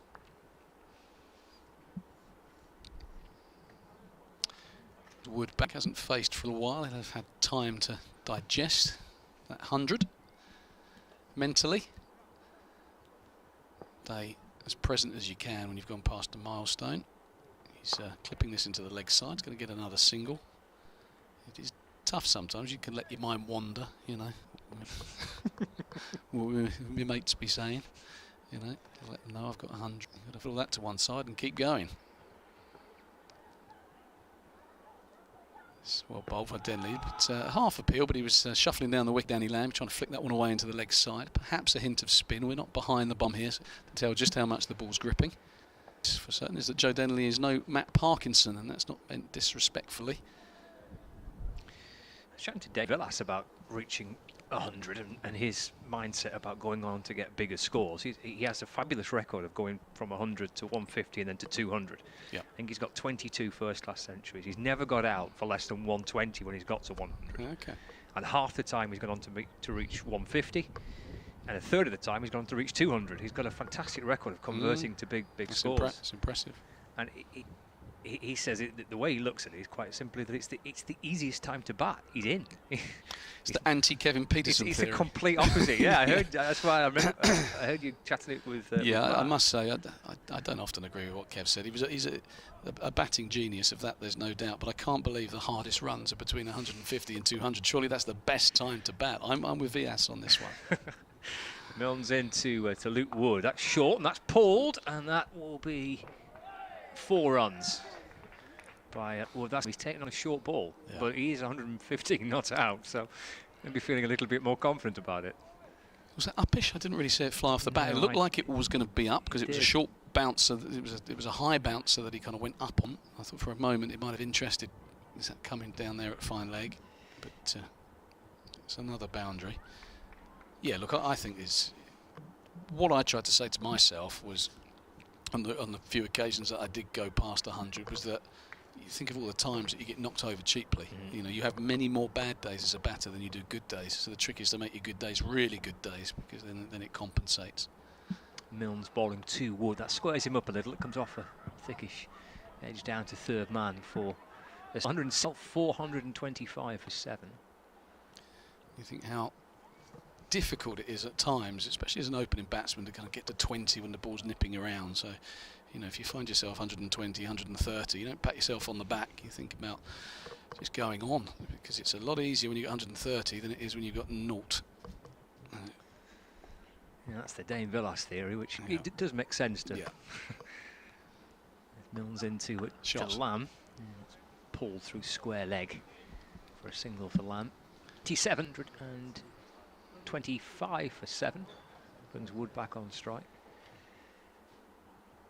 116 not out. Yeah, this is a time, if I was Zach Crawley, I'd start circling my arms and try and get on. I don't know if Zach's actually got a wicket or whether he even bowls much, but I always say players need 2 strings to their bow. Zach Crawley might not, so good as he's been batting in the last 12 months. Around the wicket comes Milnes. Forward, Indy Luke Wood, face to the bat. Ball pushed past the bowler. Mid-on, scoots round to field. And there's no run. 425 for 7. Well, he's not moved from first slip, I don't think, for the entire duration of the match so far, Zach Crawley. No, he's bowled 66 balls in 52 matches. Bowled 66 balls and none for 33. So yet to take a first-class wicket. Milnes to Wood, edged, and put down by Crawley. Maybe thought of Everett, wasn't Oh no, Milnes will be pig sick, as will Crawley. You know, he couldn't meet a lovelier guy than Zach, and he would be absolutely devastated at dropping that. It's the second time in the over that Milnes has squared Wood up. First edge went down to third man, second one to Crawley, who got both hands on it. Both hands on it, and it looked like he had it for a while. It didn't just bounce straight out. It was one of those that he had a couple of grabs at. And as he was falling down, I thought you might just get it a third time, but it just spilled out. Oh, that's a horrible feeling. Well, Zach Crawley leans on his hands on his knees, waiting for the next chance. But this one's worked off the hip for runs down to fine leg for Luke Wood. Moves to 117 not out. Lancashire 426 for 7. And Matt Milnes 28 overs, 6 maiden. 1 for 85. Should have had a second wicket in the column there. Yeah, it should have been 2 for. You can't do more than that as a bowler. He's charged in. He was the pick of the bowlers last week. I think he's been pretty good today as well. And found the edge, and down it goes. Tough all day. Yeah, and that's the tough thing about being a slip fielder. It's a bit like being a goalkeeper at times. The ball just doesn't come to you, and usually there's a few and far between when they come. You've got to grab hold of them, but we've all dropped them. So Joe Denley is going to continue. He's 11 overs, none for 47 at the moment. No maidens either. Bout that one. It's just nice to see him get into his work, Joe Denley. A couple of years ago he was excellent with the ball. He was getting through lots of overs. He was taking valuable wickets. This one's short and Wood is cutting. He's hit it hard, but he's picked out Cummins at deep. Where he was getting through the over, Scott, he was, you know, he bowled himself into decent rhythm and became a good option for Kent. When you're part-time and you come on for a handful of overs here and there, it's really difficult to locate a line and length straight away. As Lamb's facing up, he's 77. That's a career best for him, and that's a really good shot. Back foot pull shot, and Cummins is going to use the left boot, and I don't think he's stopped it. He's signalling 4. Ball is in play, but it must have touched the... Honesty from Miguel Cummins. Fine shot from Danny Lamb. Straight back pull shot. Another boundary to him. He's just up the ante a little bit. He's going to move to, I think, 81. I'm not sure that's ticked round yet, that board. It might have beaten me to the punch. It's saying, They've been quite quick. Yeah, it's saying 77, but I thought I said he was 70. There you go, 81. There you go. This one is full, and Lamb is driving. Denley misfield, and they're going to pinch a quick single. Darren Stevens, 44 years and 360 odd days, because it's his birthday on the 30th. He was had a bit of a workload already this season, bless him. He was never going to affect a run out there.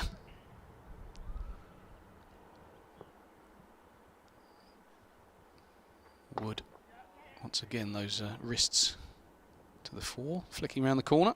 Another single. Just go back to Denley. I mean, especially as a leg spinner, to try and be a part-time leg spinner, that's the toughest gig in the book, isn't it? Yeah. Useful string to your is being turned. They're going to get another single. Diving stop at mid-wicket. Good bit of they ask for them. Yeah, it is tricky. I suppose the advantage of it being your second string is that you're in the side to bat, so it's a bonus. So that takes a bit of pressure off. You know, Joe Denley isn't fighting for his place in the team. He's an established senior player. But yeah, in terms of landing it and all the subtleties of a leg spinner, it's not an easy art. And you need a sympathetic captain. I think young cricketers who bowl leg spin, that's the key. You need your captain to put your boundary fielders out, keep that run rate down.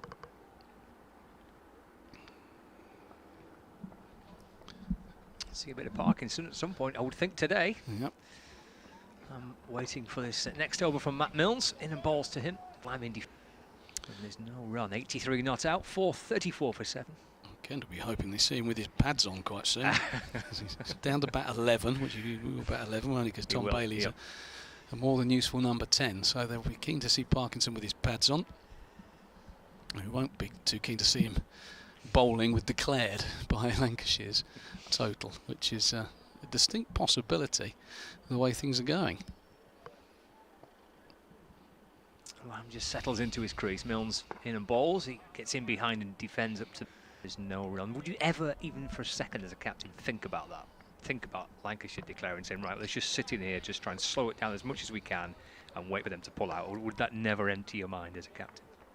Oh, it does enter your mind. Probably not at this stage, but you know, if they were 534 for 7 and we were after tea, then you'd be just thinking about damage limitation, maybe slowing the game down. Especially if your over rate was plus plenty, you're not going to race through your overs, and you would wait for it. Milnes over the wicket to Lamb, who presses forward in defence. And again, there's no run. You know, that said, you're always trying to be on the front foot and take a wicket, but there are important wickets to take early on in the piece, and at 5:30 for 7, if Lancashire were to get there, for example, those wickets become less important, I guess. 434 for 7 is the current total for Lancashire, with Bailey and Parkinson to come. Lamb 83 not out. Milnes in and balls to Lamb. That's eased away through mid-wicket to the right of short mid-wicket, just for 1 run. Looking to trying 50s now. Class career 435 for 7. Going back to the leg spin stuff though, I mean, Joe Denley part-time, Matt Parkinson, a very fine leg spinner, albeit one who probably has been more prolific in white ball cricket, so a good opportunity once again for him to show what he can do in the red ball version of the game. Milnes comes around the wicket to Wood, edged and gone. Robinson takes the catch and Wood departs, and Matt Milnes celebrates a second wicket, having seen Wood dropped by Zach Crawley in his previous over. He didn't have to eventually get his man, but a brilliant 119 from Luke Wood. But Milnes and a combination of Milnes and Robinson, the undoing for Luke Wood, and Lancashire lose their 8th wicket. 435 for 8, but Wood will get a terrific reception on his way back up towards the temporary Lancashire away dressing rooms here at Canterbury, with the old scoreboard above those two-tiered executive boxes. The Lancashire players out to applaud Luke Wood back into the dressing room. Yeah, out to a man on the balcony. What a very fine innings, and well received by his teammates, and it's terrific. 119, and Kent will be feeling slightly better about things. Zach Crawley, mighty relieved, having dropped him in the previous over. He actually went up, didn't he, Matt Milnes, and kind of tapped Zach Crawley on the back to say, "It's all right, mate, don't worry about it." Don't worry about it. Yeah, he might have felt differently had he been there an hour or two's time. But so Kent have got a breakthrough. What's the time? It is 5 to 3. So yeah, nearly 4 hours after we started. Who'd have thought that this morning when we turned up? Yeah. 187 run partnership in the end. Yeah, record 8th wicket partnership for Lancashire.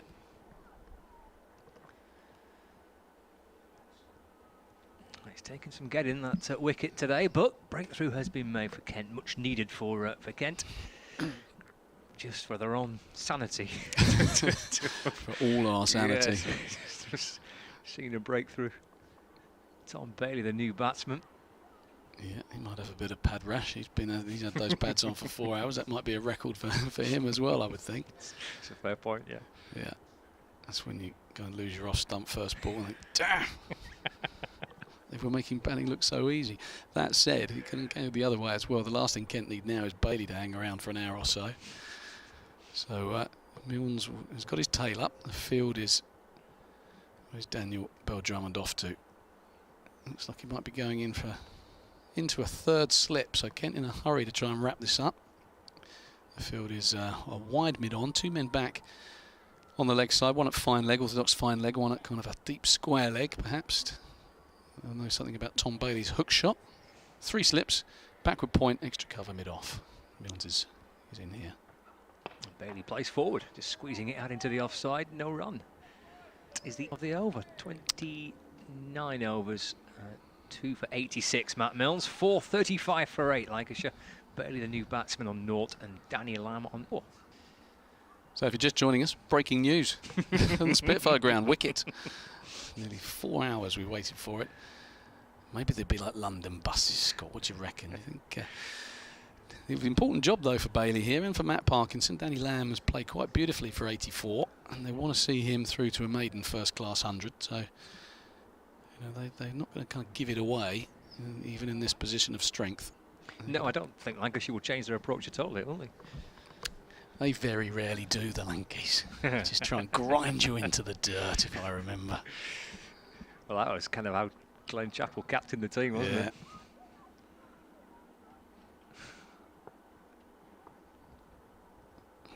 Joe Dunley begins a new over. He's round the wicket to Lamb. He just turns this into the leg side for a single. Yeah. Glenn Chappell must have been very disappointed when I retired. It was a season that he missed out on. To get me for a pastime. Nightmare. I don't think you're wrong. No, I think opening batsmen all around the country would be, you know, it was always Bicknell, sometimes an Ormond, but, you know, always a Chappell. Kirtley for this full, and Bailey, the nice looking drive. Be thinking about a second, but Lamb possibly keen to hang on to the strike. So Bailey, we can tip for 1.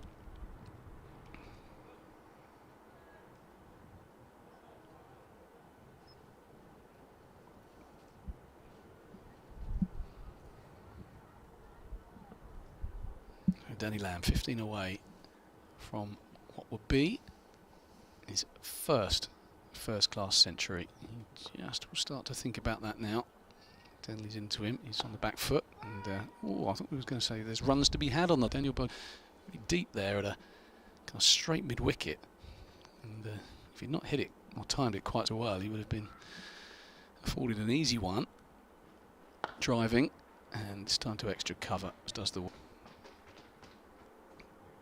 if you're 15 away and number 10 batsman comes out, you might be thinking, well, I better try and press here and get a move on, but Bailey can bat, so...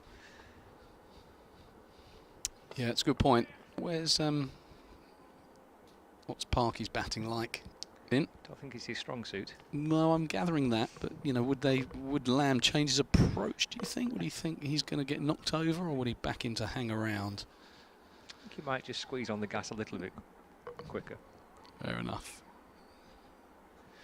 Nice looking delivery from Joe Bailey, bit of loop, and Tom Bailey just pushes it, so backs more than solid. Looks like we're going to have a bit of a dance in the commentary box. Am I staying put, am I? Yep. Might have an update to do.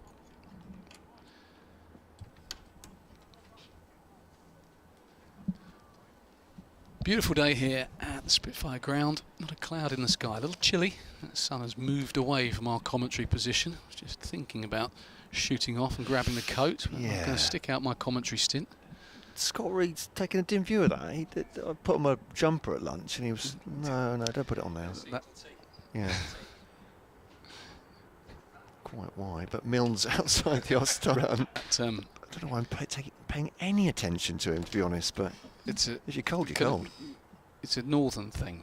It's a northern thing. It's like, it feels a bit it's bravado, a test of, it is, it's a manly thing. It's like how hot you can have your curry, or how many beers you can drink. How many jumpers do you not need on a cold day? You know, Reed would take his top off, like a Newcastle football fan. So? Call it cold. Milne's to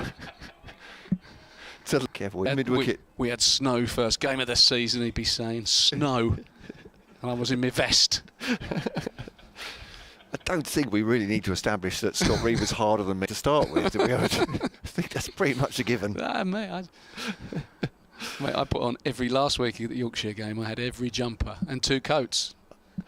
Update cover BBC Radio Kent right now.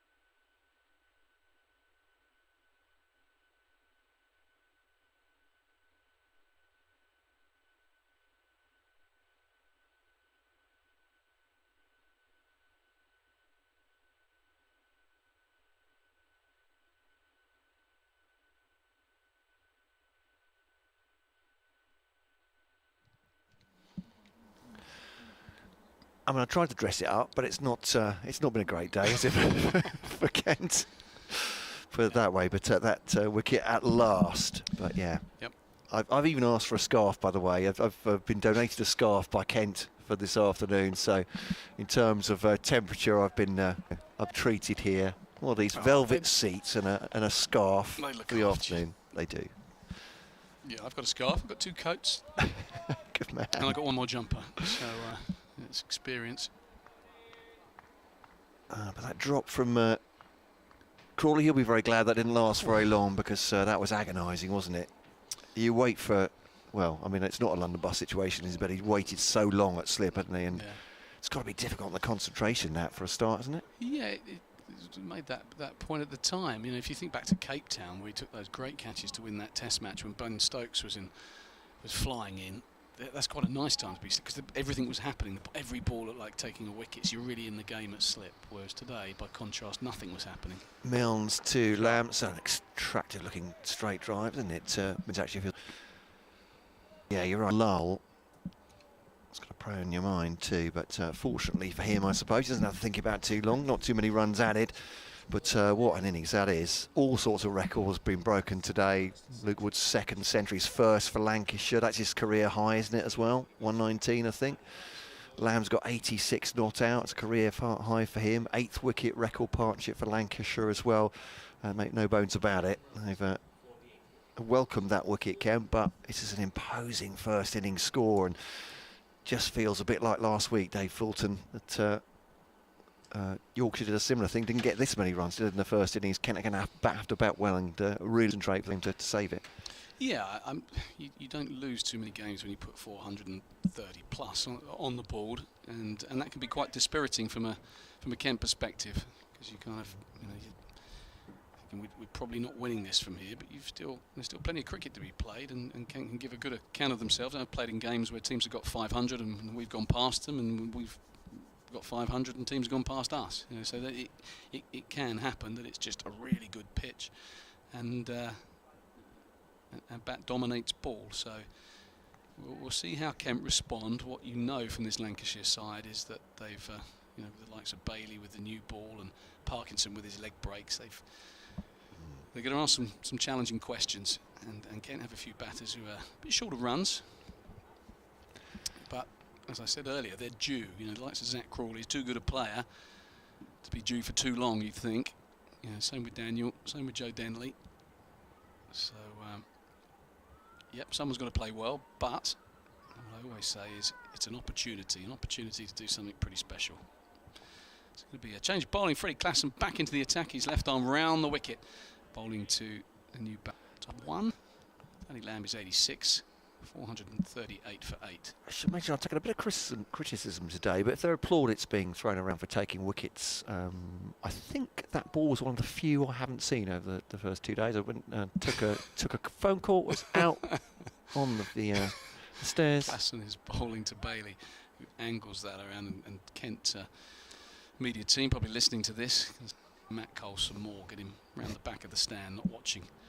I was going to say, if you need me, I won't be here. I think that seems to be the Remo motto. But yeah, obviously from a Kent point of view, very welcome indeed. Well, we talked about this earlier. I don't believe that anything we say or do here impacts what happens out there. That's a good-looking shot from Bailey, just illustrating Scott Reed's point that he can really bat, one of the better number 10s in the county game. Reminiscent of Joe Root, just on the back foot punch. Lovely-looking cricket shot. He's going to get his first boundary. He's on to 5.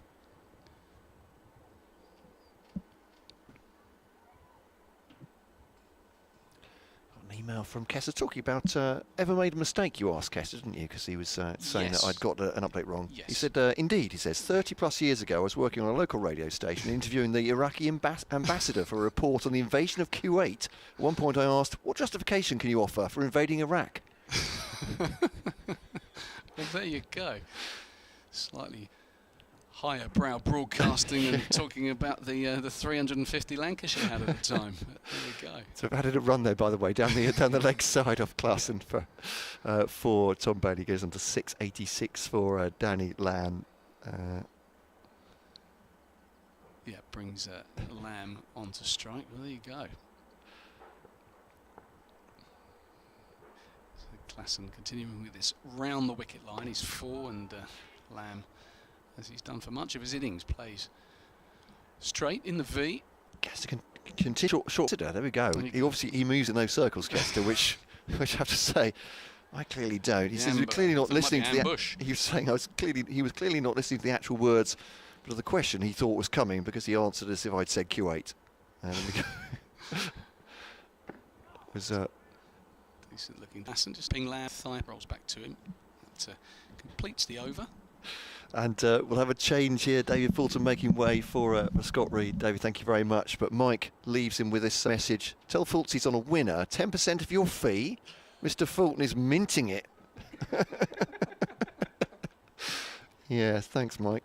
He said, I've heard you're paid by the word. If only that were true. Only joking, Matt, says Mike. I must say that if you ignore the current doyen of cricket commentators, Aggers, the only chap I'd rather listen to than Mr. Fulton is Mr. Gower. He says, alas, out of the reach of BBC pockets unless he wants to beer money on a day off. There you go. Don't worry, Mike, I'm not expecting to be among that list. It's just great to have you listening and your company and your emails, quite frankly. Says, oh, and that Scott bloke isn't too bad. There we go. Great pleasure to have Scott Reed here. I'm not going to embarrass him too much, but always great to be commentating with him. Milnes bowls to Bailey, adjusts his shot a little bit and defends it. It's fielded by Joe Denley. If you're going to ask him back, make him promise Lancs won't play this well next time. Yeah, to say. He's brought some fine northwestern weather. Apparently, it's scorching up there, and also brought this team, which 4-4-3 for 8. Scott, it's a little bit rude, given your hosts have been so generous, I think. But there we are. What can you say? Ian on the emails as well. We'll get to that very shortly. KentCricket@gmail.com. Milnes short ball whipped away and kept low by Tom Bailey, getting right over the top of that already, as you were saying. You already forewarned Kent fans. He looks a very good number 10 indeed, and took that hook on from short ball from Matt Milnes. Very accomplished. Takes a single calmly. 7 for him, 86 for Lamb. Yeah, he doesn't often bat this low down for Lancashire. Kind of normally at 8. I think he's batted a little bit at 7 previously, but certainly would be very comfortable at number 8 for Lancashire. Milnes is having the ball polished for him by his captain Daniel Beldrum in the afternoon, making me excited. He can't finish teams off. We won't be at the top if we can't take 20 wickets, he says. Hope to curse it by asking this question, he says, as it's driven back past the bowler. I think this is some time before actually got out. A no run from that ball. It says, when was the last time Kent spent a day in the field and didn't take a wicket? That's one for the Statos. Not sure. But it won't be today. No, it's not happened today. Luke Wood has gone, but what an innings that was. And how they've held Kent up today. Well, more than held them up. They've held their end up. And quadruple Nelson on the board now. 4-4-4 for 8. Big first innings total. As Milnes, 4th ball of this over to Lamb, slightly rising and pushes the ball down. A moment of concern back to dumps there. And it's just bouncing beside them, Heino Coonan. Jack leaning, I think it is now at first slip, almost converge on the ball. Someone who's going to pick it up first and gets there first. To shine the ball for Matt Milnes, who's plugged away again, 2 for 87. At the risk of repeating myself, I don't think that does Milnes justice at all for how he's bowled. But there's the rub. Lancashire have scored the runs, 4 for 8. To Lamb now.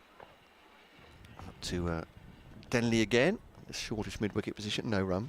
I agree. I thought he bowled really well yesterday with the new ball in particular. Yesterday morning, I thought Milnes and obviously you're going to get with Stevens, but it was a good opening bowling partnership between those two. That they bowled ever so well. It was tricky yesterday morning. I mean, Lancashire really did have to kind of knuckle down and get through large parts of yesterday. It was tough to score. I guess they were hoping that if they could get through it relatively unscathed, then they could reap the rewards a little later on in the innings, which has happened. So Milnes to Lamb, flicked down to single. He's on to 8. Nice score. What I've been saying, Luke's highest as well. Was that, or was his first century bigger than this? Well, I'm going to have to check. Sorry about that. I'm making suppositions there, but certainly his first for Lancashire anyway. Without doubt, yeah, his second in his career, his first for Lancashire. Lamb, 13 away from his first class century. Having got to 50 for the second time in his career. He's not had too many opportunities. I mean, I mentioned this before, I think he's 25, almost 26, and he's only played a handful of first class games when he's debuted just a couple of years ago. But he tends to contribute with either bat or with ball. He played the opening game of the season against Sussex. He bowled well. As Clarkson bowls left arm around the wicket to him. He gets forward and dry by Clarkson, and there's no run. So he's developing already at the very start of his first-class career into becoming a very, very good cricketer, able to contribute at somewhere along the line with either the bat or with the ball. And if you're in the team for both disciplines, that's a pretty handy habit to be in. Clarkson back in to Lamb. Again, that's just offside up to extra cover. There's no run. The field for Daniel Lamb, just the one slip in place. There's a third man. There's a deep point, fine leg, deep square leg, extra cover, mid on, mid off, mid wicket. Fred Clarkson, left arm around the wicket. Lamb slashes this ball square through the offside, actually just in front of square. He made his mind up he wanted to there, Daniel Lamb, and comes back for the second. Edge was the 90s, 89 not out, 447 for 8. That Luke Wood ton, by the way, his other century was exactly a ton, so finished at 100. So yeah, high score for him. But yeah, for Danny Lamb, this would be a massive landmark in his career, wouldn't it? Certainly would. 186 balls so far. Clarkson to Lamb. It's short and down the leg side, and taken by Ollie Robbins, rolling around like a tortoise on his shell there, and on his back trying to. We got to the ball.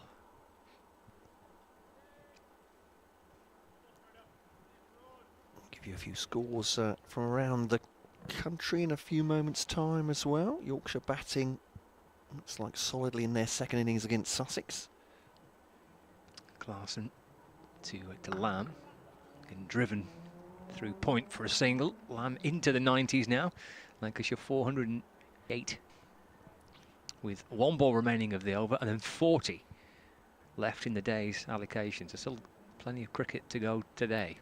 So we're around about half an hour till tea. That'll be, wait, it's 32 overs to go.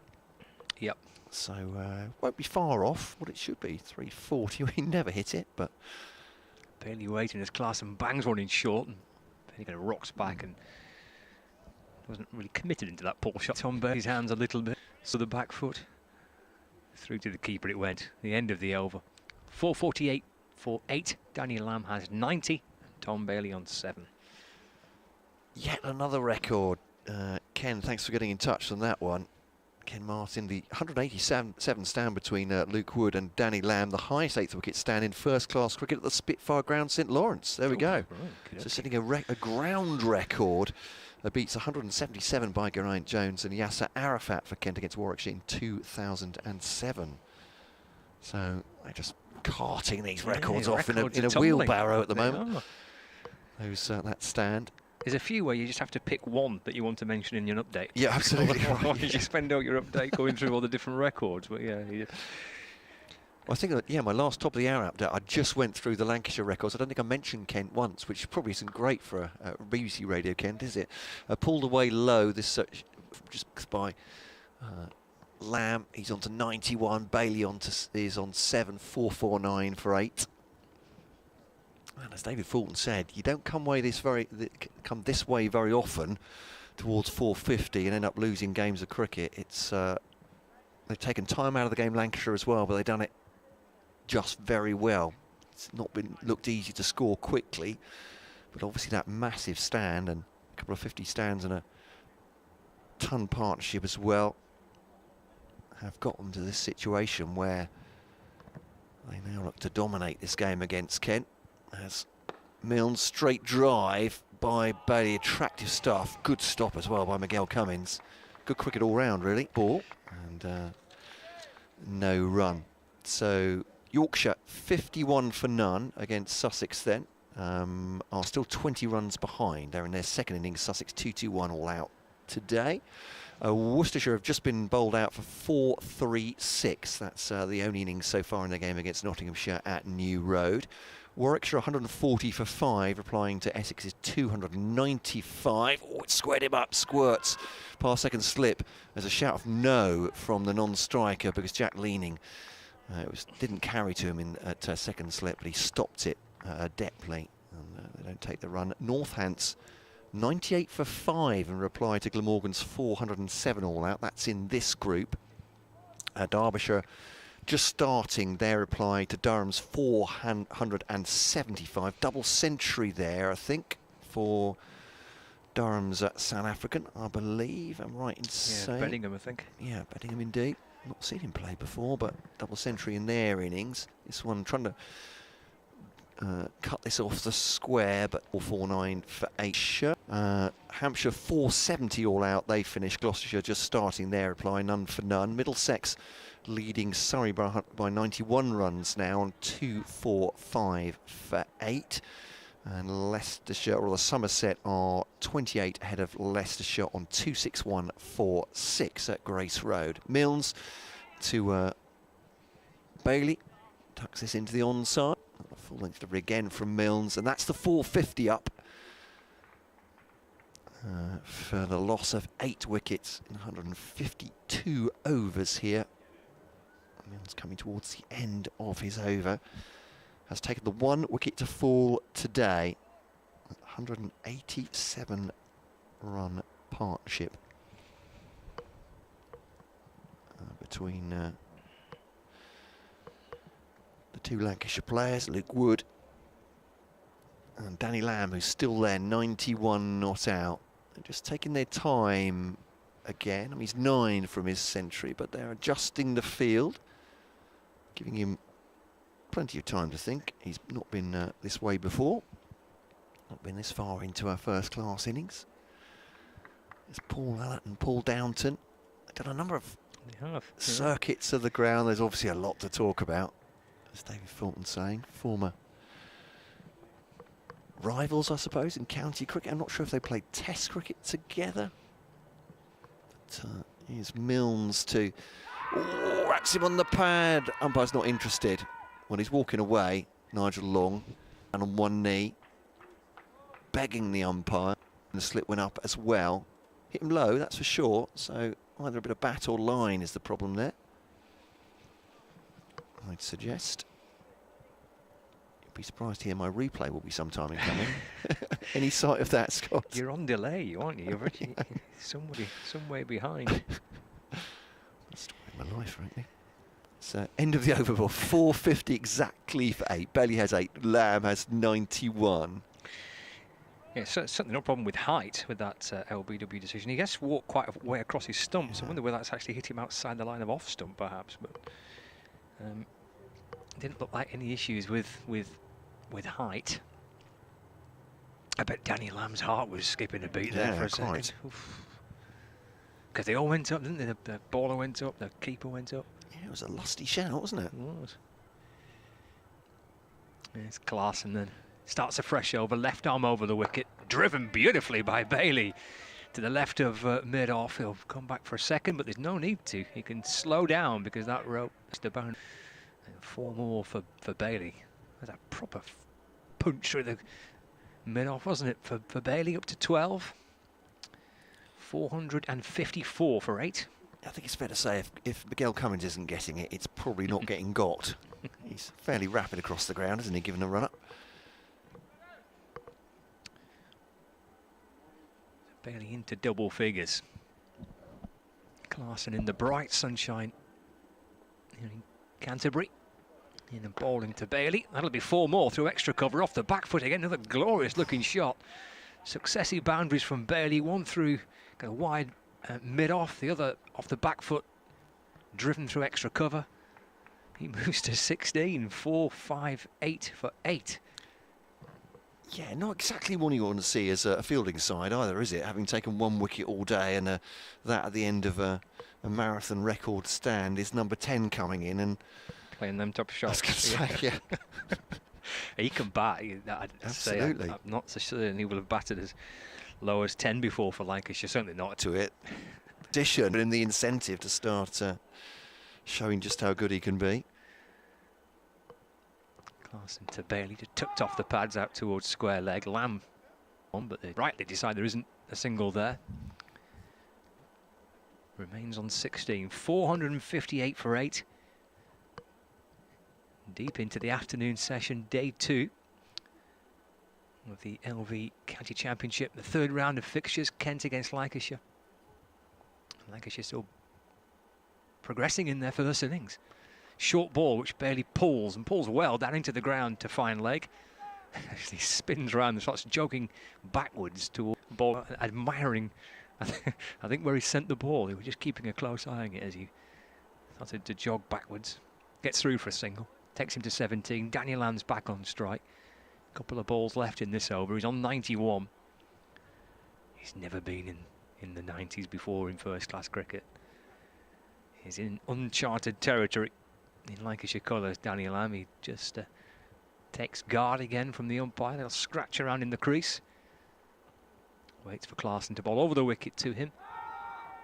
The ball just balloons out into the offside. There's a big appeal from a keeper, from the slip fielder, but nothing really from the bowler. Again, Lamb scratching around, a bit of dust floats away as he scrapes his spikes along his guard, flicks around with his pads. He's looking out towards the leg side. There's a little bit of movement you see now because they've brought up square leg, they've brought points inside what would be the ring in one-day cricket. So the two fielders have squeezed up square of the wicket. Quite a short mid as his extra covers, pressure on. He shuffles back and eases this next delivery off his hip, just beyond the reach of the square leg fielder. And he'll come back for 2. Takes him up to 3 not. Lancashire 460 for 38 overs remaining in the day's allocation. Daniel Lamb 7 runs away from 3 figures, and we're approaching tea on day 2. Yeah, 6 overs until tea. Just been checking some scorecards from yesteryear to find out if Paul Downton and Paul Allen did play Test cricket together.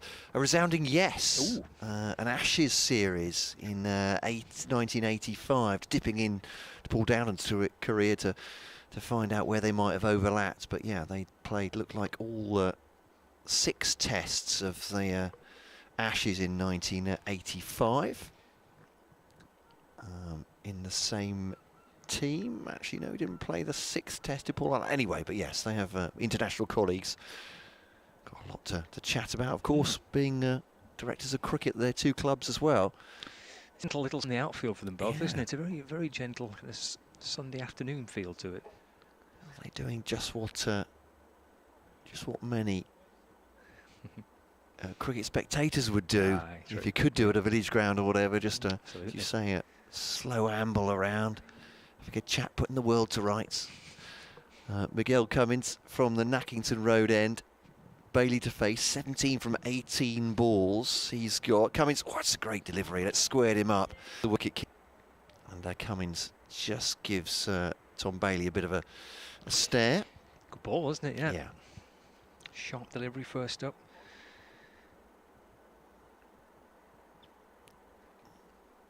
Just returning slow walk to the Nackington Road end. Not sure what the over rate's like, but we're not going to be, as I said, far off 340 for tea. So Kent might have managed to readdress that with some overs from Leaning and Denley today. Goes for a pull outside the off stump. He's missed it. It's gone low, or lower than he expected. The back of a length delivery through to wicket-keeper Ollie Robinson, and there is no run.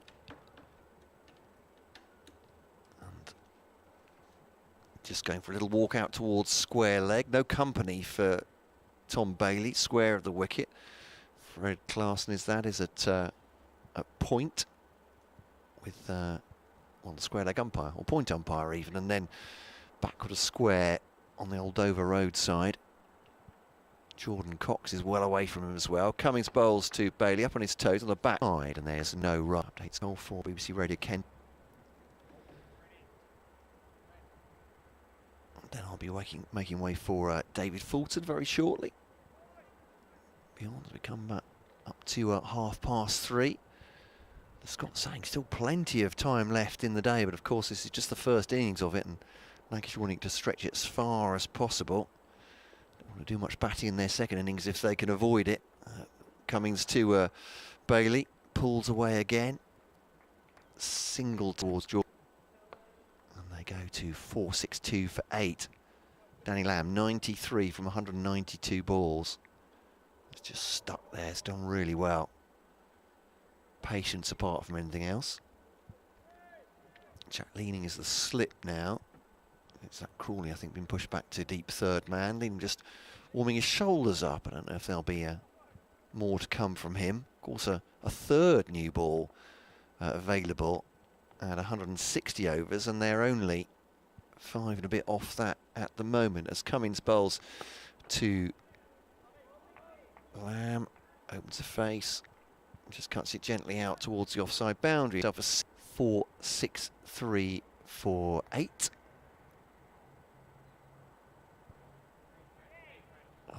That's 94 then. Bailey 18.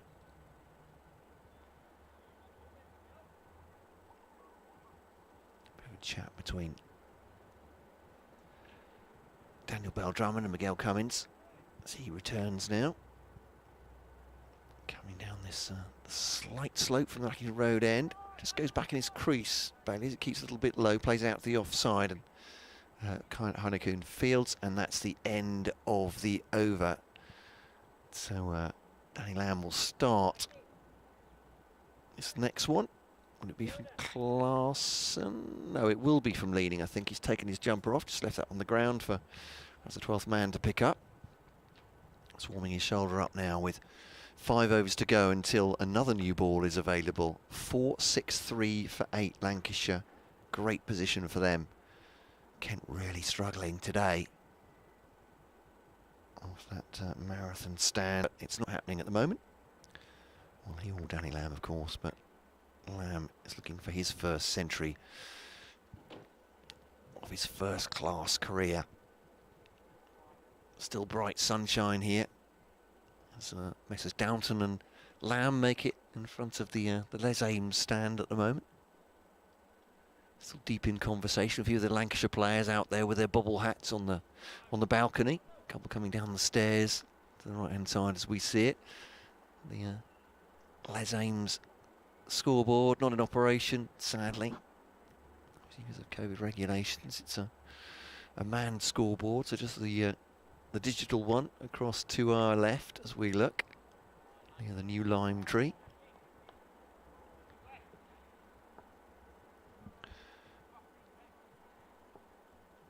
So here's Leaning to bowl, 26th over, driven up.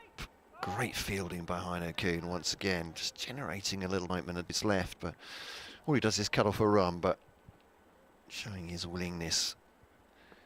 Even 155 overs into this innings. Leaning to Lamb, he's on the back, punching Kuhn on the onside.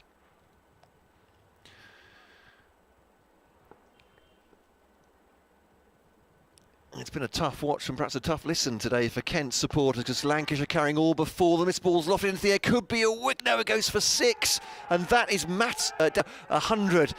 His first 100 of his career. Cheers from the Lancashire balcony there. These teammates applauding him, and Danny Lamb goes to 100 of 196 balls, and unfortunately for Kent, it's another big landmark for them. He shared in a 170 partnership with Luke Wood, his biggest score of his career, 119. It's all records for Lancashire today. Just 1 wicket all day for Kent as Lancashire carry them 469 for 8 now. Big first innings total. Kent in danger of being batted out of this game on the second day. A 6 and a century there for Danny Lamb. Commentary continues. We're keeping our fingers crossed for quick Kent wickets here, and then batting long and hard as well. But it's not going well on day 2. Albeit in the sunshine here at Canterbury. Commentary continuing via the BBC Sport website and app. So 4-7-1 for 8. And big blow there, and Cummins was just scrambling round the boundary to try and catch him there, but couldn't get onto it. And it's driven up to him this time, and that will be a single taken. I beg your pardon, I think that, in fact that's Muyeye who's come on. Cummins is just round the boundary. So just couldn't stop it going over the rope. Got to it, the substitute fielder. I think may have got hands to it, but it was always going over. And so Matty Lamb, Matty Lamb, what do you call him that? Sorry, Lancashire fans. Danny Lamb, 103. I won't bore you with who Matty Lamb is, but it's Danny Lamb, 103 not out. Tom Bailey, 18. It's been a long day. I do apologise. Certainly in the field it has to. 4-7-2, 4-8. Danny Lamb, 103, 198 balls. Scott Reed. Yeah, he's got his hands to it as well. Yeah, he did. Yeah, he was right by the rope, wasn't he, the fielder? Yeah, what a special moment, obviously, for Danny Lamb. What a terrific way to reach it. You know, obviously, made his mind up. I'm gonna take on Leaning and have a go at this, and That's a fabulous way for Lamb to reach a first century for Lancashire. Well, there's been a really special day for him and for Luke Wood in that record partnership. But a terrific moment for Lamb. Still at the very fledgling part of his first-class career. I think it's just his 10th first-class match, this, and he's notched his first century. Here comes Cummins into to Lamb, and he's working it off his pads just out to backward square leg for a single. I think maybe he was quite keen to get there before tea. Done. Go to tea in the late 90s. He did that pretty emphatically. Yeah, no, we're not far off now. In fact, I think Dave Fulton will be coming and taking over from me, but we'll do these last couple of overs. He's very sensibly sheltering inside the press box there. Oh, yes. Bit of cover, bit of warmth. They've got the radiators on there. No, they actually have the windows, don't they, out the front? So it won't be that warm, I don't think. There's a few jackets in there, aren't yeah. there? Cummins to Bailey, clipped down to backward square leg for a single. Bailey moves up to 19, 474 for 8. Lancashire will probably get to tea, have a little chat about where they see it going. And with a distinct possibility of a declaration at some point after tea, as it stands. I could have 20 overs perhaps at Kent. Yep. Mind you, that's assuming they can bat for another 15, but on this evidence. It's nicely played by Lamb, just cut the ball late down towards third man, just leaning back with his ball off the bat down through third man for a single. 105 not out. He's faced exactly 200 balls. It's 475 for 8. Got another stat for you coming up. Ooh, is it a belter? Of, Philip Bailey. Okay. Who's, we're very lucky to have as a Kent supporter and regularly listens to the commentary as well. And behind the Cricket Archive database. Here's Cummins to Bailey, full of length. He punches up to mid-off and there's no run. So, it's 8 and 9 for Lancashire, the only previous time this has happened against Warwickshire in 1979. There you go. Hundreds by 8 and 9. Paul Allott was playing in that game. There we go. Good start. Messrs Ratcliffe and Lyon in their second innings, I think. Lyon, the wicket keeper, and Ratcliffe, yes indeed. And Cummins to Bailey. They've just kept a little able to squeeze the ball out into the offside. There's no run. So that's John Lyon. And get the names right. Bob Ratcliffe as well. Centuries in that game. But yeah, another one to add. Yeah, there's been a few of them We can just today. lump these on, those two batsmen afterwards. Here's what you've done today. It's a list of landmarks you've passed. You've got to pick your favourite, haven't you, really? Stick, Yeah, stick to repeating the one that you like the most. Here's Cummins to the Bailey again, he's defending. I think all-time record 8th wicket stand for Lancashire. That sticks in the books for a while, doesn't it? That's the headline, isn't it, really? End of the over, 475 for 8. What have we got now? 3 until tea. I think I see the figure of Matt Parkinson just emerging out of the dressing room with his pads on. Whether they'll need to use Matt Parkinson remains to be seen, but I'm sure Lancashire captain and coach will. I'm sure they've already had a conversation about how they see this final session progressing. At what stage, if they're not, it'll dart at this. But it's been a super day for Lancashire. Just that one wicket to fall all day. That Luke Wood dismissal for 119. So Messrs and Lyon and Ratcliffe, that is actually they held the record for that. Well, it makes sense, doesn't it? With centuries each for the 8th wicket. That was the record they broke, but they also trees in well. So leaning bowling to Lamb, and just defends it, soft hands into the offside, and duplicate that for the next delivery. Joe Denley, not so much fields as it's like he was picking an apple off the ground there, wasn't he? Had a little look at it, tossed it underarm back to Jack Leaning, bounds in now, give him more air this one, and slammed back past him by batsman Lamb. A diving stop by Mieye, Tawanda Mieye, who signed right just before the season started, actually. At the press day, 2 or 3 days before the season officially started. Wisdom Schools Cricket of the Year 2020 at Eastbourne College, now on the Kent staff. Pushed forward by Bailey into the offside for his 20th run. Lamb's on 106. Nice to see the younger guys involved as 12th, 13th, 14th men, but they needed them, Kent, really, I think, haven't they, to keep things fresh in the field. Now bowls and up to for Lamb to go on to 100 and thinking they'll be thinking that T swing and a miss from Bailey.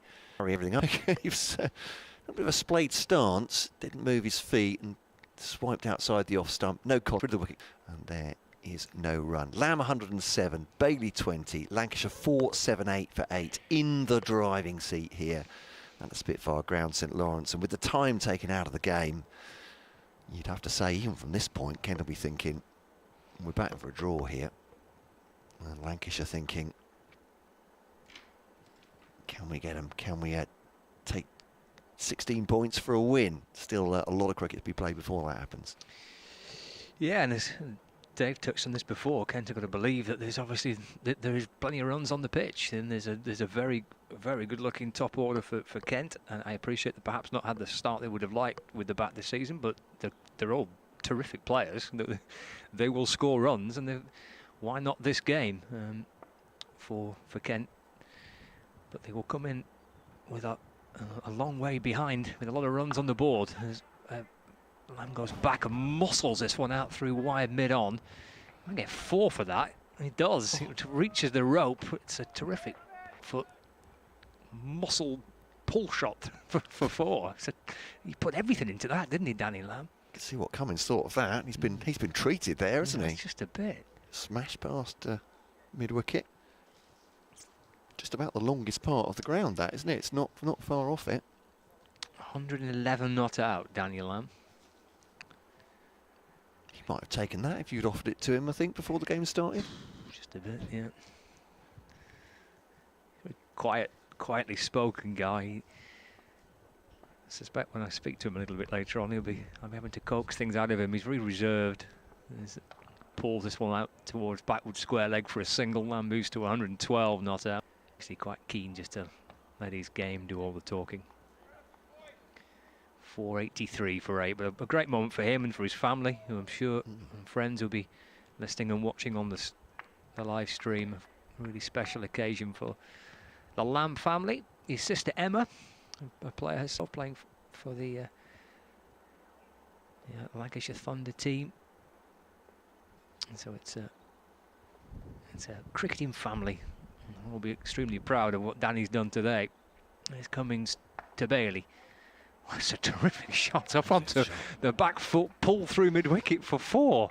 It's an outrageous shot, Bailey. The 50 partnership as well. Bailey's got 24, Lamb's got 28 in this 52-run partnership. Just under an hour they've been batting together off 70 balls with a good pace as well. And that was a glorious-looking shot from Bailey, rather. Swatted away through mid-wicket. He's a big, tall lad and rocked onto the back foot. I think if they're scoring like this, there's absolutely no reason why they would declare at this point. So you might as well take the runs quickly now rather than... If you can bat once, obviously. Go big once. They've reinforced the leg side. There's a deep backward square leg, a deep mid-wicket, mid-on. It's pretty defensive on that side, isn't it, at this point? 2 fours from in this over, and both have come through that leg side. Here's Cummins into Bailey, gives himself some room, tries to carve it through the offside. Playing the miss through to the keeper. Yeah, I think Cummins is less than impressed by this. He's just irritatedly beckoned for the ball back immediately as that had gone into the wicket-keeper's gloves. And but now, even Jack Lee's going dead man. And now there's a deep point as well. They're all just running away from Tom Bailey at the moment. You know, Bailey just has a little look around, doesn't he? The captain and the bowler are in conversation here. Bailey, he was setting his crease, realised that the skipper and the bowler are going to have a chat, so he has a little stroll down the pitch, settles back into his crease. 2 balls left of the over. Cummins in the bowling to Bailey. Just eased away off the hip. Topped at mum. Remains on 24. 487 for 8. Kent, I think we'll be looking forward to getting in at tea and having 20 minutes off. But I suspect Lancashire will come back out and give it a bit of a thrash after tea. And the bowlers will be absolutely straining at the leash to get at them, won't they? Cummins to Bailey to complete the over. Bangs running back of a length, and Bailey kind of helps it down towards fine leg for 4 more. The third 4 of the over. Another good over for Lancashire. They're edging towards 500. Bailey has 28. Lancashire are 491 for 8 with 1 over remaining of the afternoon session, and a penny for the thoughts of Miguel Cummins. He's stood there halfway down the pitch. The keeper, Ollie Robinson, comes up and taps him on the shoulder. He's feeling a little grumpy about things at the minute. Yes, he's the very picture of disappointment. But Lancashire have done a fantastic job here, and some great batting by Bailey and Lamb, not letting the momentum lower after that big stand ended. In fact, Bailey's put the foot down a little bit, and they're scoring not quite a run of ball for this. Eddie asking when mine got off. You've answered that question. Yeah, already. 1979, and that was the 158 stand that Messrs Ratcliffe and Lyon, as this is bump at Jack's last over before tea. So yeah, and coincidentally, I think the new ball will be available for Kent immediately after tea, because this is the 80th over of this one, as this one's driven out up to long on. But what they'll have with that new ball is another question. I suppose Lancashire might just think, well, if it's moving quicker, and if they're having a thrash, it might just get quicker to the boundary as well. They just keep going. Down the wicket comes the number 10, dangerously. But in the end, adjusts his shot, and it goes straight to the feet of Jack Lean, the bowler. He's giving them a charge. He was a bit, wasn't he? That's why I'm thinking perhaps tailenders is the wrong end. There's the wrong, the wrong name for these players now. Keeps a little bit low, but blocked out gently by Bailey, just angles it out, and then that's. Well, yeah, I said this before. I mean, Bailey's not a tailender. He's a kind of number. He's a good number 8 for likes he can bat. Over the wicket comes leaning once more to Danny Lamb. Wait, they say. It's Daniel Bell-Drummond closes in on the ball. So last ball before tea. It's been another fantastic session for Lancashire. 493 for 8. That's, what's that, 143 runs in the session? Seems almost inconceivable, but driven up to long on, and they continue. Lamb will go into tea at 114 not out. Bailey on 29, 494 for 8, Lancashire. Some thinking and perhaps just some feet up for Kent as to what's going to happen after tea, but feels at the moment like Lancashire are going to dictate. Danny Lamb, 114 not out, career high from him. Tom Bailey has 29. They came together at 4-3. A decent stand between the 15s on the board, and that after a 187 partnership between Luke Wood, who was finally out, caught Robinson bowled Milnes for 110 of the day for Kent, the first and only. And said Danny Lamb being applauded by his Lancashire teammates. 114 are not out, 210 balls. Bailey has 29.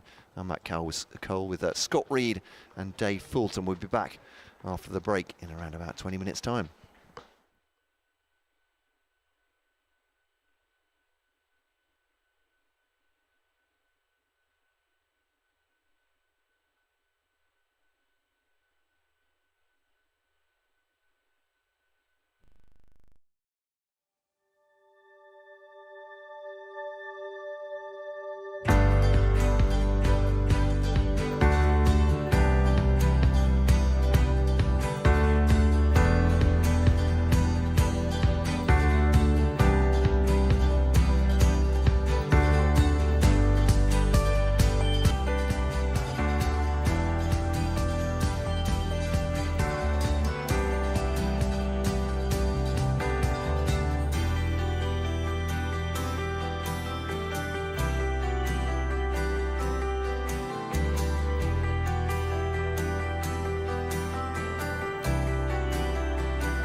Barrett's, it is now easier, quicker and safer to buy your new used vehicle online.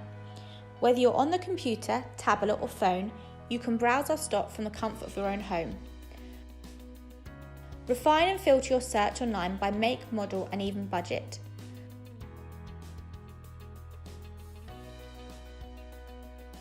When browsing, you'll be able to see pictures, videos and a 360 view of the car you've selected. Your dedicated sales specialist will be on hand to send you a personalised walk-around video answering any questions you may have. You can use our digital finance calculator to tailor the car to a budget that suits you. Alternatively, you can speak to a member of our team via telephone, email, live chat or virtual appointments. Reserving your car online for £99 is simple, affordable and refundable. We ensure that every car is sanitised for your safety and peace of mind before handover.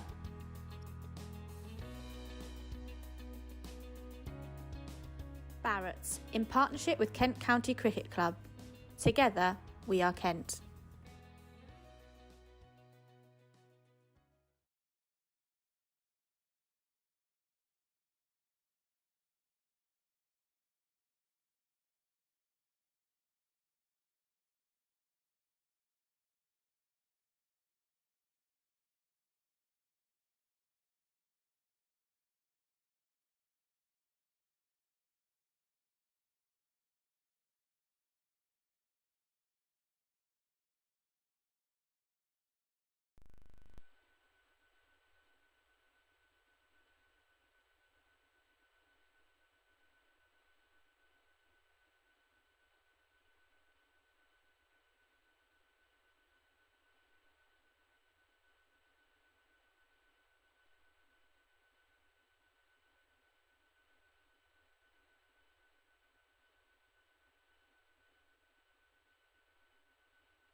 At Barrett's, it is now easier, quicker and safer to buy your new used vehicle online. Whether you're on the computer, tablet or phone, you can browse our stock from the comfort of your own home. Refine and filter your search online by make, model and even budget.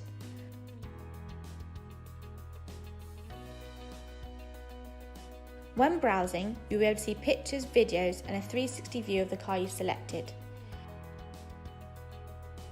Your dedicated sales specialist will be on hand to send you a personalised walk-around video answering any questions you may have. You can use our digital finance calculator to tailor the car to a budget that suits you. Alternatively, you can speak to a member of our team via telephone, email, live chat or virtual appointments. Reserving your car online for £99 is simple, affordable and refundable. We ensure that every car is sanitised for your safety and peace of mind before handover.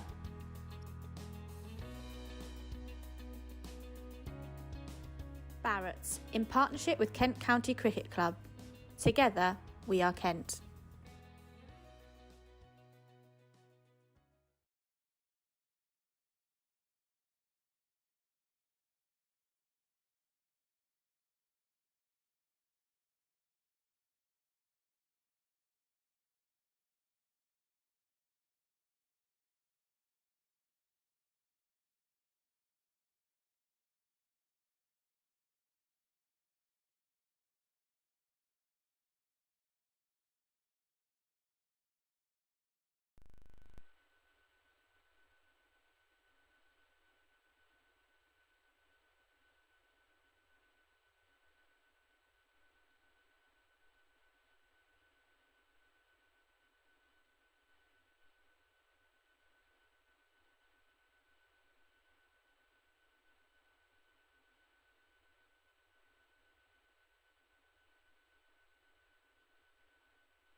Barrett's, it is now easier, quicker and safer to buy your new used vehicle online. Whether you're on the computer, tablet or phone, you can browse our stock from the comfort of your own home. Refine and filter your search online by make, model and even budget.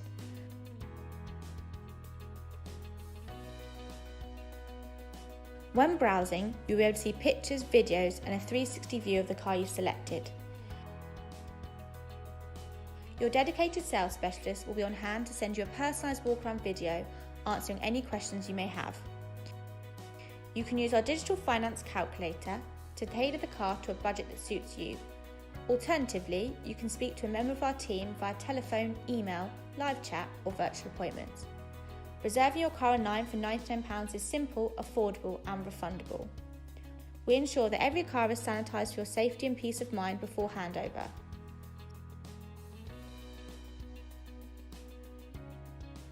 Barrett's, in partnership with Kent County Cricket Club. Together, we are Kent.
Welcome back after tea, second day, Kent against Lancashire here at Canterbury, and we're seeing Clarkson open up the bowling for Kent after tea to Danny Lamb, and the first delivery through to Matt Cole. You'll hear from a little bit later on. He's going to go get a cup of tea or something like that. Oh, Dave Fulton's arrived with salted caramel and Belgian milk chocolate cookies. Yeah. How lovely. The advantage of having the supermarket on the corner of the ground. Yeah. Might not please Ivo Tennant at the times, but has its advantages. Lamb forward indeed. And no, very handy indeed, yes. Yeah, especially when your hotel doesn't provide breakfast. You need to find somewhere to get a little bit of breakfast in the morning. Yeah. 494 for 8. What a brilliant afternoon session that was for Lancashire. What a special occasion and moment it was for Danny Lamb to have reached his first-class century. In style as well. Yeah, just a bit, yeah. Just chopped away through the offside, but for no run for Lamb, who remains unbeaten on the 104. With a single, danced down the pitch and thought, let's crack on with it. Yeah, I tried that once. I tried that at Lords. I was on 94. I thought home of cricket. It was the year I had my eye injury. I thought it was written in the stars. Went to get to 100 with a 6. Put it straight up in the air. Caught out for 94. Clarkson around the wicket, and Lamb will just push it up to middle run. His heart may have skipped a beat because there was a fielder right by the boundary rope. Yeah, it was ballsy, wasn't it? It was ballsy. It was. It was very much in the modern mould. Yeah, just to see a fielder back on the rope, that would have put me right off the idea of trying to hit 6 in that direction. But no, take them on, they do these days. And he got full reward for it as well. This is a pitched up delivery which he drills through extra cover for 4. It's a shot from first scoring shot of the evening session. Lancashire edging towards 500. Lamb's on 118 now, and Lancashire 498 for 8. Yeah, you'd expect them to put the hammer down now. You're in a pretty impregnable position. Get past 500 and then swing from your bootstraps and get bowling, I would imagine. Get amongst the Kent top order is what they'll be thinking. Final ball of the post-tee session, which is cut by Daniel Lamb down to third man. For us, the strike 19 not out, 499 with Bailey on 29. What will it be then as you tuck into the salted caramel and Belgian team effort. milk There's chocolate cookies? Three of those in there, mate. Help yourself. Very nice.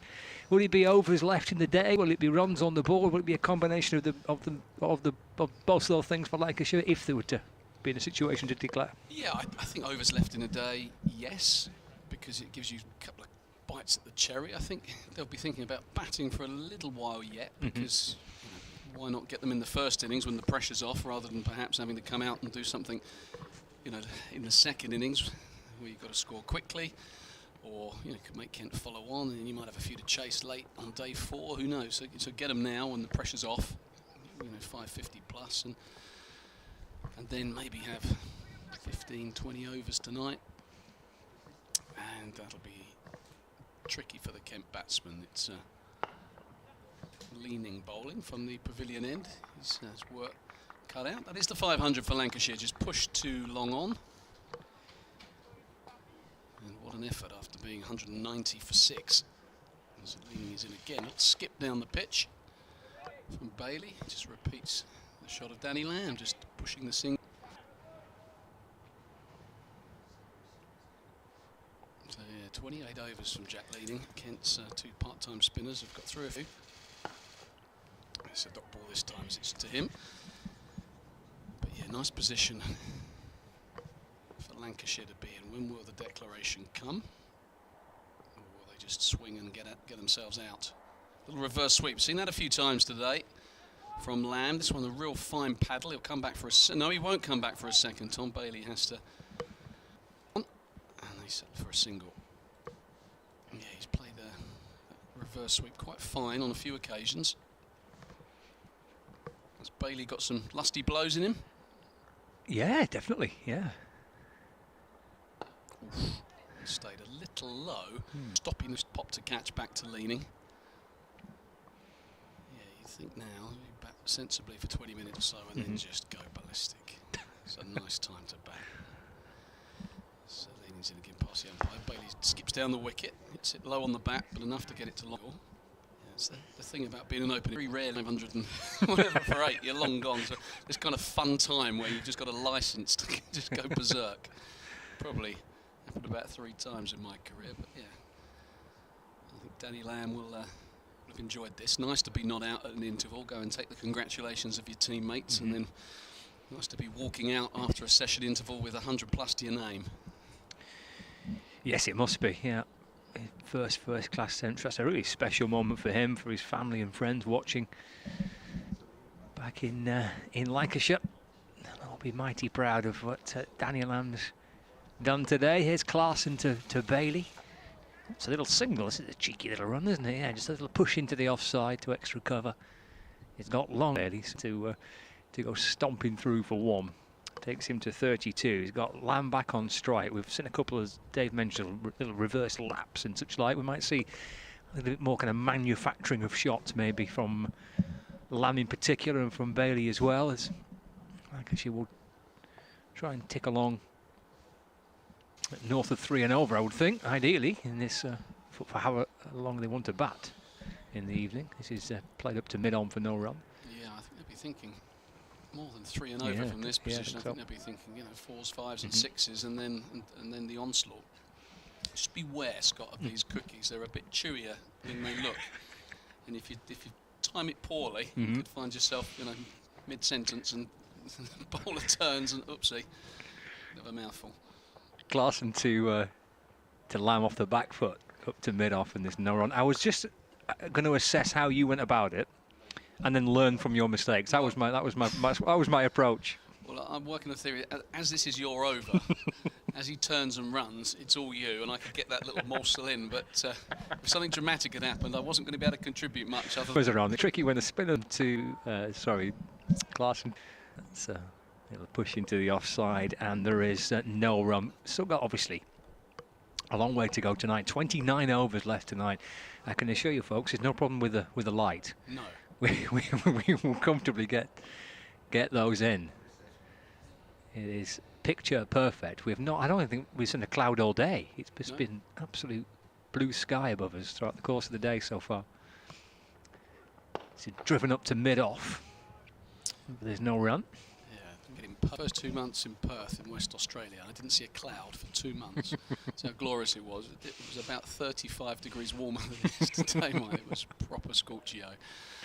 But, it's a beautiful vista, isn't it? Lovely. Green, lush outfield. Yeah, it looks great. Clarkson in his short sleeves bowling. This is Lamb again with a half little shuffle forward to the off. Stopped at backward point. And there's no run, so Lancashire 504 for Lamb on 21, Bailey on 32. Good over from Freddie Klassen, that just the one from it, and that's what Kent will be hoping for. They won't want to give up easy runs. It's easy to kind of take your foot off the gas from a bowling perspective when a team's got in excess of 500. Just wait, go through the motions and wait for that declaration. Kent have got to guard against that, because all these runs are crucial. I think back to last week's game where they were within 12 overs of saving that game against Yorkshire. Every ball counts, every over counts. As Jack Leaning starts his 30th over of this innings. It's been a monumental effort. A former Yorkshire player in the team for his batting, of course, but with no Marcus O'Riordan, Kent opting without the specialist spin option. This one a bit of width. And Bailey flails it through the offside. Joe Denley has been parked on that boundary for most of the day. Flaps it in over the top. Another single. 505 for Jack Leaning. Stiff break. And this slog sweep didn't get hold of it, Danny Lambert. Bottom of the bat. Just a bit bounce. Dot ball. Just a hint of what might be to follow. Looking aggressive this time. That's a delicate little nudge. He's only going to get a single for it down to third man. A shot of a man who is seeing it like a football. Good line and length delivery. Just forward defensive and then open the blade at the last minute. Last week against Yorkshire, did the draw look on at any stage, or was it the feel of it? Well, inevitably it'll probably get wrapped up in Yorkshire win. I think they did harbour realistic aspirations of a draw. I only did the first 2 days, but we had the stream on and the commentary on, and I think when Ollie Robinson and Darren Stevens were going, there was Kent were a good chance of the draws. Leaning is in again. He's bowling to Tom Bailey, who's back and whipping this into the leg side, but can only find mid-wicket. And I think they'll be disappointed with the shots they play, because Robinson had a big kind of flash at a wide one, and Darren Stevens, I think, hit one to extra cover, and to kind of soft dismissals when you're looking to save a game. But so Bailey drives this one to long off. So I think there will be some disappointment at some of those. That balance when you're batting to natural. Think of some of those. Where AB is one of them, the quickest free scoring batsman in the game. Kind of 13 of 170 balls where he just doesn't play a shot.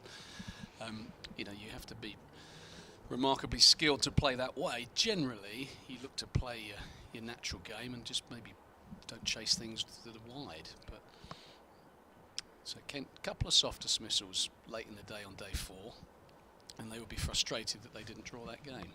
But to be honest, Yorkshire bossed it from start to finish, but if they'd have come out of that with the draw, that would have done them a lot of good. And a draw this year with 8 points for a draw is a pretty valuable result, isn't it? Clarkson into to Bailey, tucked neatly through mid-wicket. It beats the dive of the man at mid-wicket. Wants a couple there, Bailey does. Yeah, comes back for 2. Oh, and then the the throw comes in, I think, from Matt Milnes, and Lamb with a rather ungamely belly flop to try and get in. It was good to see, though, because Milnes threw that on the turn and he ended up on the deck. Danny Lamb had to dive in, so it's good to see that at 5:09 for 8 there's that intensity in the action. It's Clarkson back into Bailey, but down the leg side, taken by, and there's no 5:09 for 8. Well, the Kent openers will have been thinking about batting for about an hour and a half, wouldn't they? Never-ending thought about, well, at some point I'm going to have to get out there and face a particularly awkward-looking spell with Lancashire with 500 and plenty on the board. Is Clarkson to Bailey again? He defends back down the pitch, and there is no run. We mentioned it earlier, but that's the issue with being an opening batsman captain, is that Daniel Bell-Drummond is having to winkle out these last 2 wickets, and he's also got to kind of compartmentalise that with what he's going to do when he bats. You know, you will have seen a flat pitch, but looks flat at the moment. Might not look flat when Tom Bailey's got the new ball in his hand. Clarkson left arm around the wicket to Bailey. He gets a little run here, again on the front foot, just leaning forward. Press into the offside, gets through for 1. Bailey moves up to 37 from 48. These are terrific runs for Lancashire.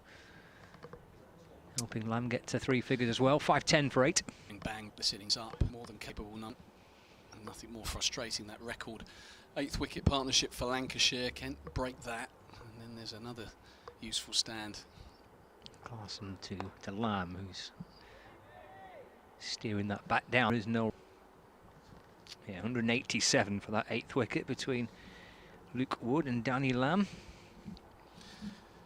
I think the message from Glenn Chappell and the rest of the coaching staff would be just keep playing for 20 minutes or so, half an hour, and then we can really look to put the hammer down, express yourself. Clarkson to Lamb, full of length and clipped into the onside, but for no run. End of the over. Clarkson 31 overs, 3 maidens, 1 for 108. 27 overs remaining in the day's allocation. Lancashire 510 for 8. Lamb 122. Bailey on 37. And the Lancashire head coach Glenn Chappell has removed his jacket. He must have warmed up on his latest lap around the outfield. Carrying his Lancashire jacket, the head coach. Still looks in pretty decent nick, Chappell. He looks, he doesn't he? Yep. Saw him running last time I was at Old Trafford. He was running with with Sam, I think, physio, down by the canal. I think he was on a 12-miler. It's Jack leaning bowls his back of a length, bit of a short ball in truth, and Bailey just leans back, punches it down to long on. Up another. I don't think he's officially retired, you know. Was he need 18 wickets for 1,000? Right? Something like that, yeah. He might get a game. There's no more injuries. So this one launched into the leg side. It's going to go to long on, all the way along the floor. I think just for a second he looked like he did 100. I said to him last season, remember the season before, that you've still not officially retired, have you, Glenn? He went, well, I don't want all the fuss. Yeah, this is one repeat dose down to long on. Yeah, I remember when Andrew Cole, I think, a footballer as he was latterly known, retired from international football. I don't think he'd played for England for about 4 years and just suddenly out of nowhere announced he'd retired from international football. Andrew, I'm not sure if you're listening. If I've done you a disservice, then do tweet us. But as he's cutting away into the offside, it's going to be another single to Danny Lamb, take him into the 124. But, yeah, I think at the time I'd been retired about 10 years from county cricket, but I think I announced that I was also retired from international cricket, having never played for England. It's strange. It's a bit of a slog sweep, a straight slog sweep from Tom Bailey, who plays on occasion some unconventional looking strokes, but mighty effective ones. Yeah, there's a certain pomposity, isn't there, sometimes about retiring from a scene. Locke Cummins there, very busy man. That sailed. Yeah.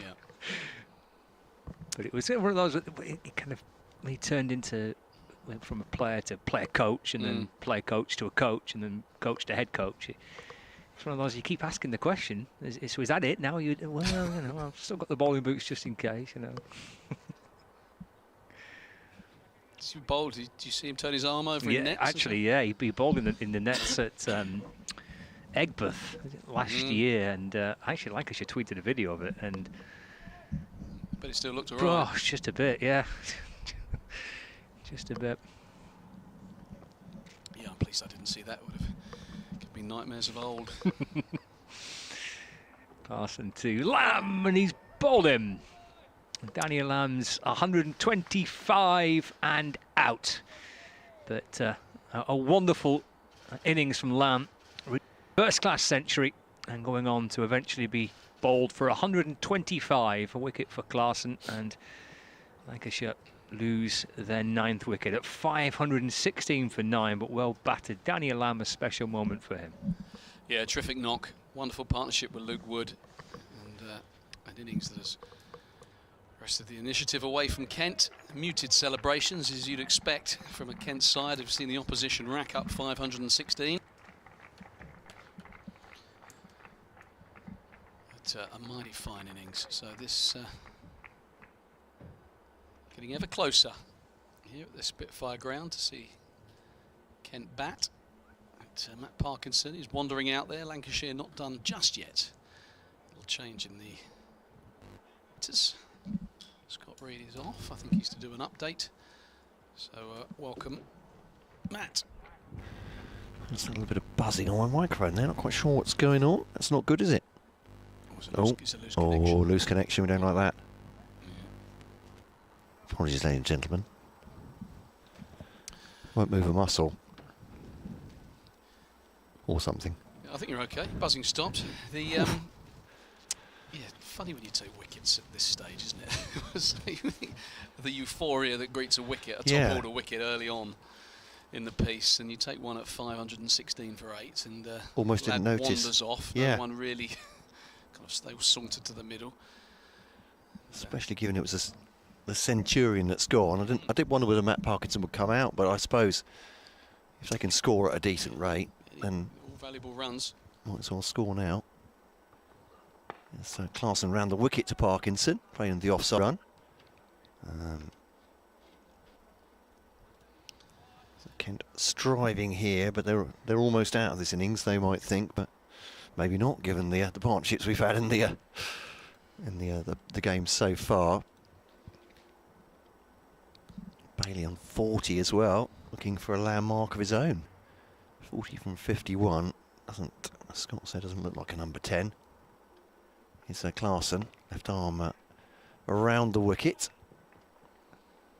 Bowling to in fact to take a swift run. 517 for 9. Daniel Bell-Drummond and Jordan Cox would be keen to get this wrapped up now, because actually 25, lose a couple plus the one you're in, so 22 overs remaining. It's quite a nice time to bat.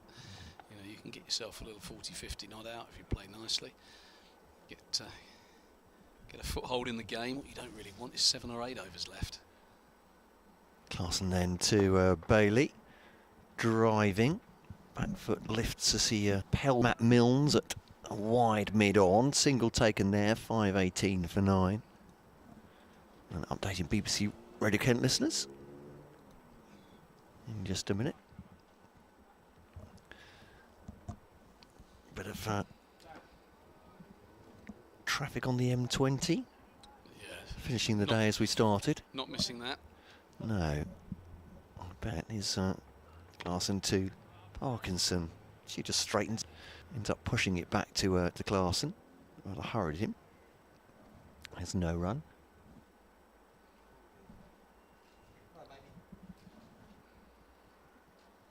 And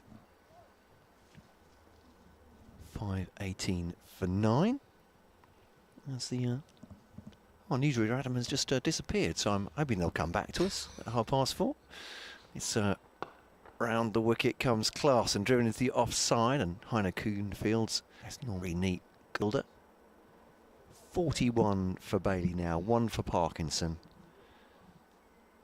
Don't allow the last man to go. 125 he made, outdoing even his partner in that record partnership. Luke Wood have made 119, both of them career highs today. 5:16 for 9 for Lancashire. And end of the over. Yeah, they both played beautifully, didn't they? I just think from a Kent perspective that the good news is there are no demons in this pitch, and if numbers 7 and 8 can do it, then why can't Kent's top order do it? That's leading bowls, and that's a huge, huge, huge 6 from Tom Bailey. And that's gone between the Cowdrey stands. Tawanda is after that, jogging, trying to work out where it's gone. It'll be near my car. Yeah, very near my car. So we'll just keep the insurance on speed dial, but that's a massive shot between those two buildings from Bailey. Set out his stall, didn't he? He was dancing down the wicket, got everything behind that. Yeah. 6 runs, he's on to 47. Yeah. Lancashire 524 for 9. Tall man, long update coming up. levers. That's going to be the update for BBC Radio Kent, I think, here.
At Barrett's, it is now easier, quicker and safer to buy your new used vehicle online.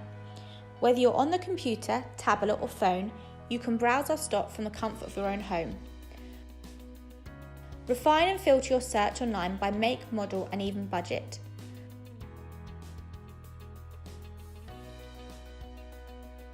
When browsing, you'll be able to see pictures, videos and a 360 view of the car you've selected. Your dedicated sales specialist will be on hand to send you a personalised walk-around video answering any questions you may have. You can use our digital finance calculator to tailor the car to a budget that suits you. Alternatively, you can speak to a member of our team via telephone, email, live chat or virtual appointments. Reserving your car online for £99 is simple, affordable and refundable. We ensure that every car is sanitised for your safety and peace of mind before handover.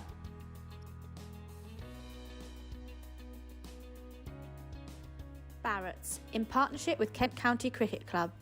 Together, we are Kent.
Final run of this second day. Lancashire tails up.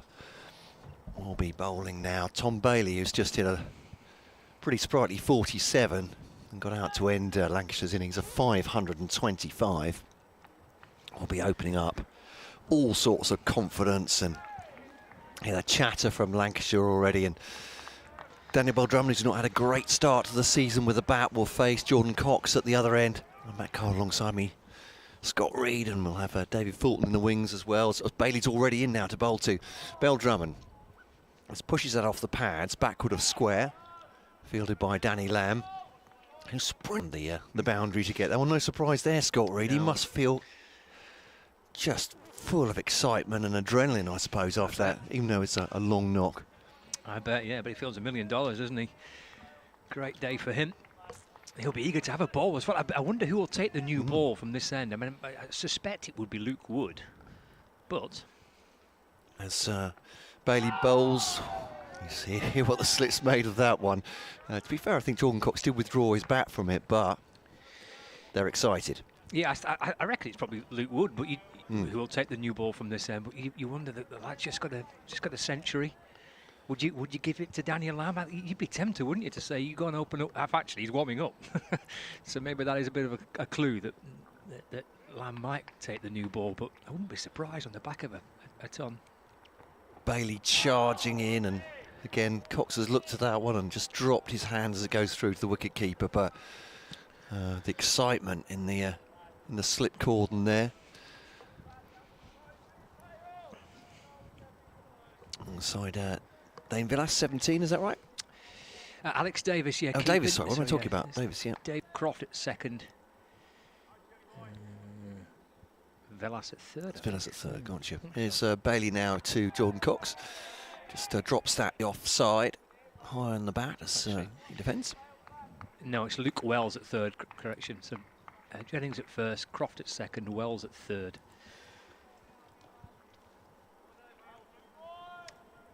Try and get used to that. Of course, we have scorecards, don't we, with the squad numbers printed on. I should have made more careful note. Obviously, I know Danny Lamb's number 26 because I've seen him for about, I don't know, feels like about a week of batting. So I turned to the odd side by Jordan Cox, and there's no run.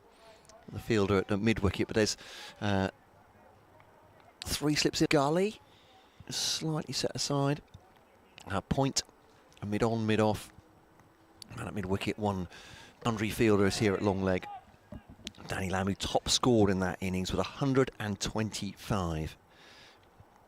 All sorts of records for him, as we've been saying today, for that 8th wicket stand. Bailey, edge and gone. Caught at second slip. And they have got their first wicket as well. Jordan Cox has edged high into the slips, and Kent are 3 for 1. After Lancashire's 525. And Jordan Cox comes back to the dressing room, and the day goes from good to better to almost best for Lancashire, but for Kent, from bad to worse. If that went to second slip, it was Croft. If it went to third slip, it was Wells. Difficult to tell from this angle, isn't it, as to who that went to? But actually, it might have been the taller man. It might have been Wells that got it there. But yeah, into the slips anyway. And Kent with a wicket down. We'll just have they actually said on the scoreboard as yet? And didn't see it flash up. No, I didn't either. But it's difficult to tell from where we are as to whether that went to second or third slip. But either Croft or Wells with the catch. So they're literally in a line as we look. So actually, second and third slips are slightly hidden. It's gone to Luke Wells. Yeah, there we are. Yeah, so that'll be third slip then, and Wells picks it up, and after a good innings actually, 47 doesn't look enormous in the context of Lancashire's 525, but it was an important innings, wasn't it? His first one for Lancashire. Yeah, it was actually. Yeah, went a little bit under the radar, that 45, but he batted ever so well. Looked in for a man that's not played a red ball game since September 2019. He looked in great touch, Luke Wells, and obviously in the game straight away with a catch at third slip, and the worst possible start for Kent with the bat, losing a wicket in the first over of their innings. Jordan Cox gone for a duck. Out comes Zach Crawley, and wraps him on the pad, and he goes back to his crease. Has a little look round at the slips. I don't know if that was a a grumpy look or not, but the umpire was already walking away at the end of the over. So going down. Yeah, I think so. And Crawley just punched the gloves with Daniel Bell-Drummond, but the Kent captain will look at the scoreboard, or perhaps he won't, to do anything but that. Lancashire 525 all out. Kent 3 for 1. Jordan Cox going. Yeah, it did look like it was going down there. I think Tom Bailey pretty much realised that as soon as the appeal had gone, but had beaten the England man. And Zach Crawley's looking for a score this season. Start hasn't got a big one yet. Lancashire looking to just pick up, to be frank, even one in these 22 overs at the end of the day. They'll be very pleased with, but they'll be looking more than that. And who will this be at the? Luke Wood, actually. Is Luke Wood? Is it? Yep. I wonder whether they 14. They'd get the ball to Daniel Lamb, having had there, and say, "Go on, you have the new, but certainly senior bowler, along with Tom Bailey in the stack." So it will be from the pavilion end, and Daniel Bell-Drummond with 3 slits behind him. He's in a bowling, and that's chopped in mid-off. And there is no run. I just say, if you don't mind, Mitch Cregan sent me a message to say, can you wish Lancashire's women good luck as they start their T20 campaign on Sunday with a double header against the North East Warriors up in County Durham. So certainly, thank you to Mitch. And good luck to Lancashire's women as they start their T20 campaign, and which of course is replicated right across the country this weekend. Wood in and bowling to Bell-Drummond. He wants a run there. They'll shuffle back and across, and he just pops it out into the offside and gets through for 1. Doubles his total, moves to 2. Kent to 4 for 1. In reply to that 525 that Lancashire made. If you have just joined us, and perhaps for the first time since that change of innings, or you've just got back in from work, or perhaps you've logged off for the day and you're going to spend an hour or so in the sunshine listening to the cricket. Lancashire eventually out today for 525, but Daniel Lamb's 125. Wood made 119, a record partnership for the 8th wicket as well. Wood's into Crawley, who leaves Davis, and there's no run. Lancashire before the start of play resumed on 260 for 7. That was at 11 o'clock this morning, and eventually 525 all out. So a special day for Wood and for Lamb in particular. Tom Bailey, that was the last wicket to fall, he made 47. 2 wickets each for Milnes, for Stevens, for Clarkson, for Cummings, and for Leaning. Luke Wood, left arm over the wicket, bowls. Crawley just pushing forward, but I suspect just tucking his bat inside the line. There is lots of chatter from behind the stumps, but won't be an enormous surprise with a team that's got 525 on the board. They've probably earned the right to be a little bit vocal if they want to be. Barely contained excitement, I think it's fair to say, or uncontained excitement, certainly. Just looking back at Zach Crawley's latest scores, if you like. 14 and a 19 not out against Northants, 1 and 4 against Yorkshire. Well, these runs here, that's a ferocious cutaway through the offside for Bryce. I mean, that looked terrific coming off the bat. That back foot slapped away. There is a gap open through cover with a point and a mid-off, and he nailed that, 8 for 1. He does hit the ball very hard indeed, at his best, as Zach Crawley. And looking back to England against India, 9 and 5 in Ahmedabad, and then that 50 in the first test, wasn't it? I think 53, and none he got in that. But yeah, so far hasn't been among the runs in the county championship. We just squared up a fraction here as Hall's left arm over the wicket to him, just angled across Crawley. Again, perhaps just bringing that bat inside the line. It's the end of Luke Wood's first over. And it's gone for 5, and Kent 8 for 1. Yeah, they're having a great day, Lancashire. All sorts going on. 525 all out, and already Jordan Cox gone. And Daniel Bell-Drummond himself is searching for runs. I'll be keenly aware of that, I'm sure, as well. Lancashire to play on his uncertainty or any uncertainty. Here is Bailey. Oh, it's edged down towards third slip, bounces. In fact, it's a gully, bounces before it gets, and shy at the stumps as well. Lightning fielding from Lancashire, but wasn't a chance. He kept it down, but Bailey's actually bowling pretty rapidly, isn't he, to start here? Yeah, squared him up. Got the edge, didn't got it too hard, as you say. It bounced way in front of the gully fielder. But he's got a bit of head of steam up, hasn't he? Yeah, really charging in and to Bell Drummond, and tries to leg side, taken by Davis, no run. Rob Jones, a man at gully for Lancashire. Just run through the field for you. Keaton Jennings at first slip. Stephen Croft at second. Luke Wells at third. Jones at gully. Bohannon just at backward point. Villas at mid-off, Wood mid-on, Parkinson mid-wicket, Lamb fine leg. Bailey bowls, squares him up again, Daniel Bell Drummond, and again it's gone one bounce down to Jones there. Bell Drummond has a little look at his bat, but Bailey's already really testing the Kent captain. Danny Lamb still warming up. You need to attract the attention of his captain. So, already one catch in the slip for Luke Wells. Said started really well. Then after, as Bailey bowls to Bell Drummond, does get behind this one, defends it, no run. But yeah, just pointing out that, to get 47, it looks a pale in comparison to 125 from Lamb and 119 from Wood, but actually hanging around for those runs was really important. He took them past lunch, didn't he? After they'd lost Alex Davis very quickly on the first day, and built a platform. Dane Villas with 53, Josh Bohannon on 87. Little did we know at that point, obviously. There'll be two Centurions after it as well. Bailey to Bell Drummond, blocks that out, but times it pretty well up to mid-on. And Luke Wood. I could say even stop from Luke Wood, saving a second run there. Is greeted like they've just won the World Cup. But why not? Absolutely right. And they've got the momentum behind them. They want to keep that pressure on the Kent batsmen as well, don't they? By they do.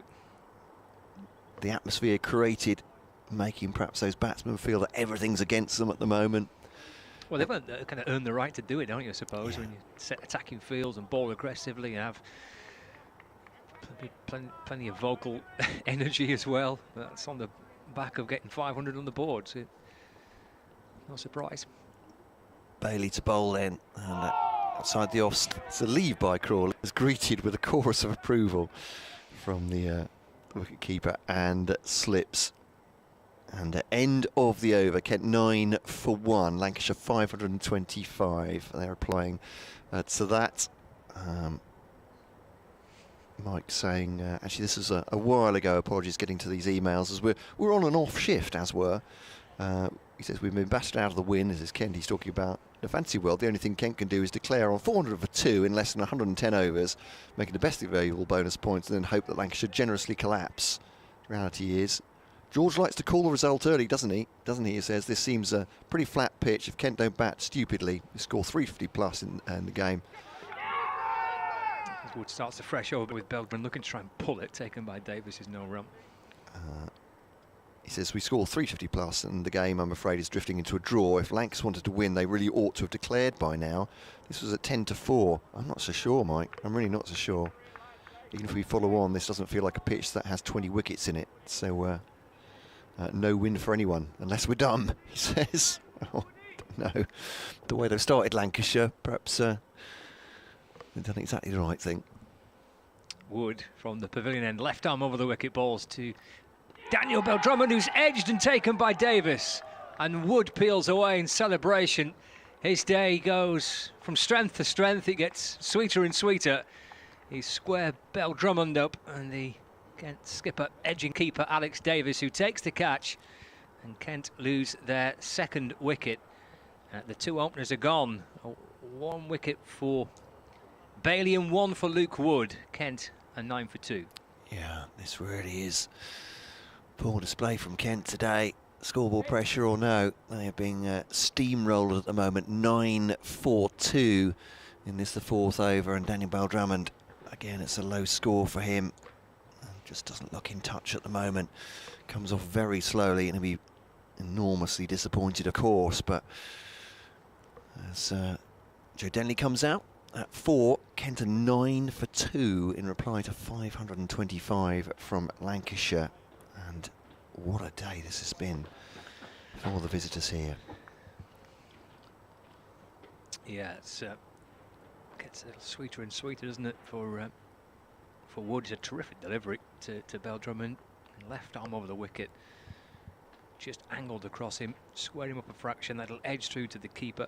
Davis takes the catch. Lancashire absolutely kind of rampant at the minute. They're outfield. Lancashire, they're living life in Canterbury as it stands. Kent at 9-for-2, replying to that 525, and 18 overs to go tonight. Is a lot of overs to go tonight, and Kent need to find a partnership and just calm things down at the minute, because at the moment Lancashire have got Kent on the ropes.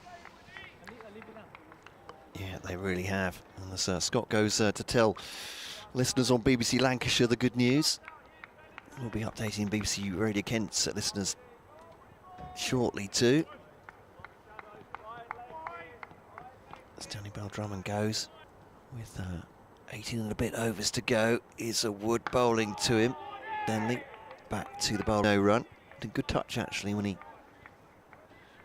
got himself, was it 30 odd against Yorkshire in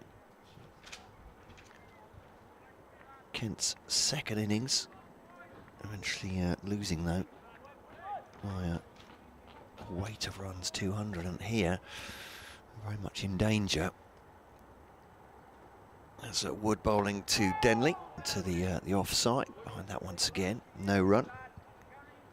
But Wood absolutely zipping in at the moment, with Kent 9-for-2 here. And psychological huge pressure as they saw Lancashire get this massive score.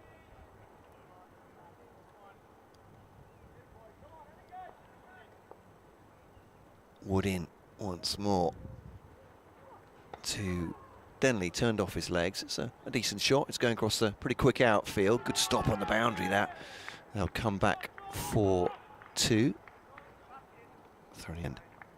11-for-2 then can go on to. First runs for Joe Denley. Crawley has 4.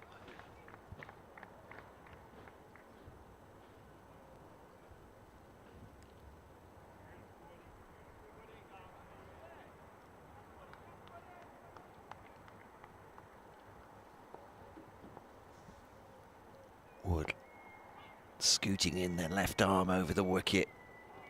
Actually just keeps hold of the ball there, just lost him, I think, his delivery stride there, so doesn't deliver it. Joe Denley comes out to do a bit of gardening, and Zach Crawley unmoved at the far end. These two England men hoping to stabilise things. At the moment, Lancashire are steamrollering Kent here at Canterbury on the second day. They were bowled out eventually, Lancashire, 125 mass first innings score. Centuries for Luke Wood with 119 and Danny Lamb with 125, both career best and breaking records for the 8th wicket stand. They went along the way as well. And now Kent 11-for-2. Both openers gone. Jordan Cox for none. Daniel Bell-Drummond, the captain, having a wretched summer so far with the bat for just 3. Crawley and Denley are out there, and Kent really need to dig in. 18 or so overs to go until the end of the day, and it's been all Lancashire, and Kent in great danger of being blown out of this game by their visitors. Commentary continuing as long as the day goes on here via the BBC Sport website and app. Through to the wicket-keeper there, and rising as it leaves Crawley. Kent 11-for-2, and I think, as I said before, there isn't any way of dressing it up for Kent listeners. It's not been a good day for him in the least. Our friend Mark is on the on emails as well. Not impressed by Kent in any department. It's sounding heaps better, he said, among other comments. But yeah, absolutely desolate at the moment, and Kent fans will be wondering. Ken, stats, third highest ever score for Lancashire against Kent. There we go. More stats today, as if records haven't been broken enough. So yeah, third highest ever score for Lancashire against Kent. Ken, thank you for these. It's brilliant to see this in historical context. Driven back past the bowler, crashes into Joe far end. Joe Denley's not back in his ground, but nor has Bailey got a hand on that either. So Ken listing them. So Lancashire made 531 in 1906 against Kent.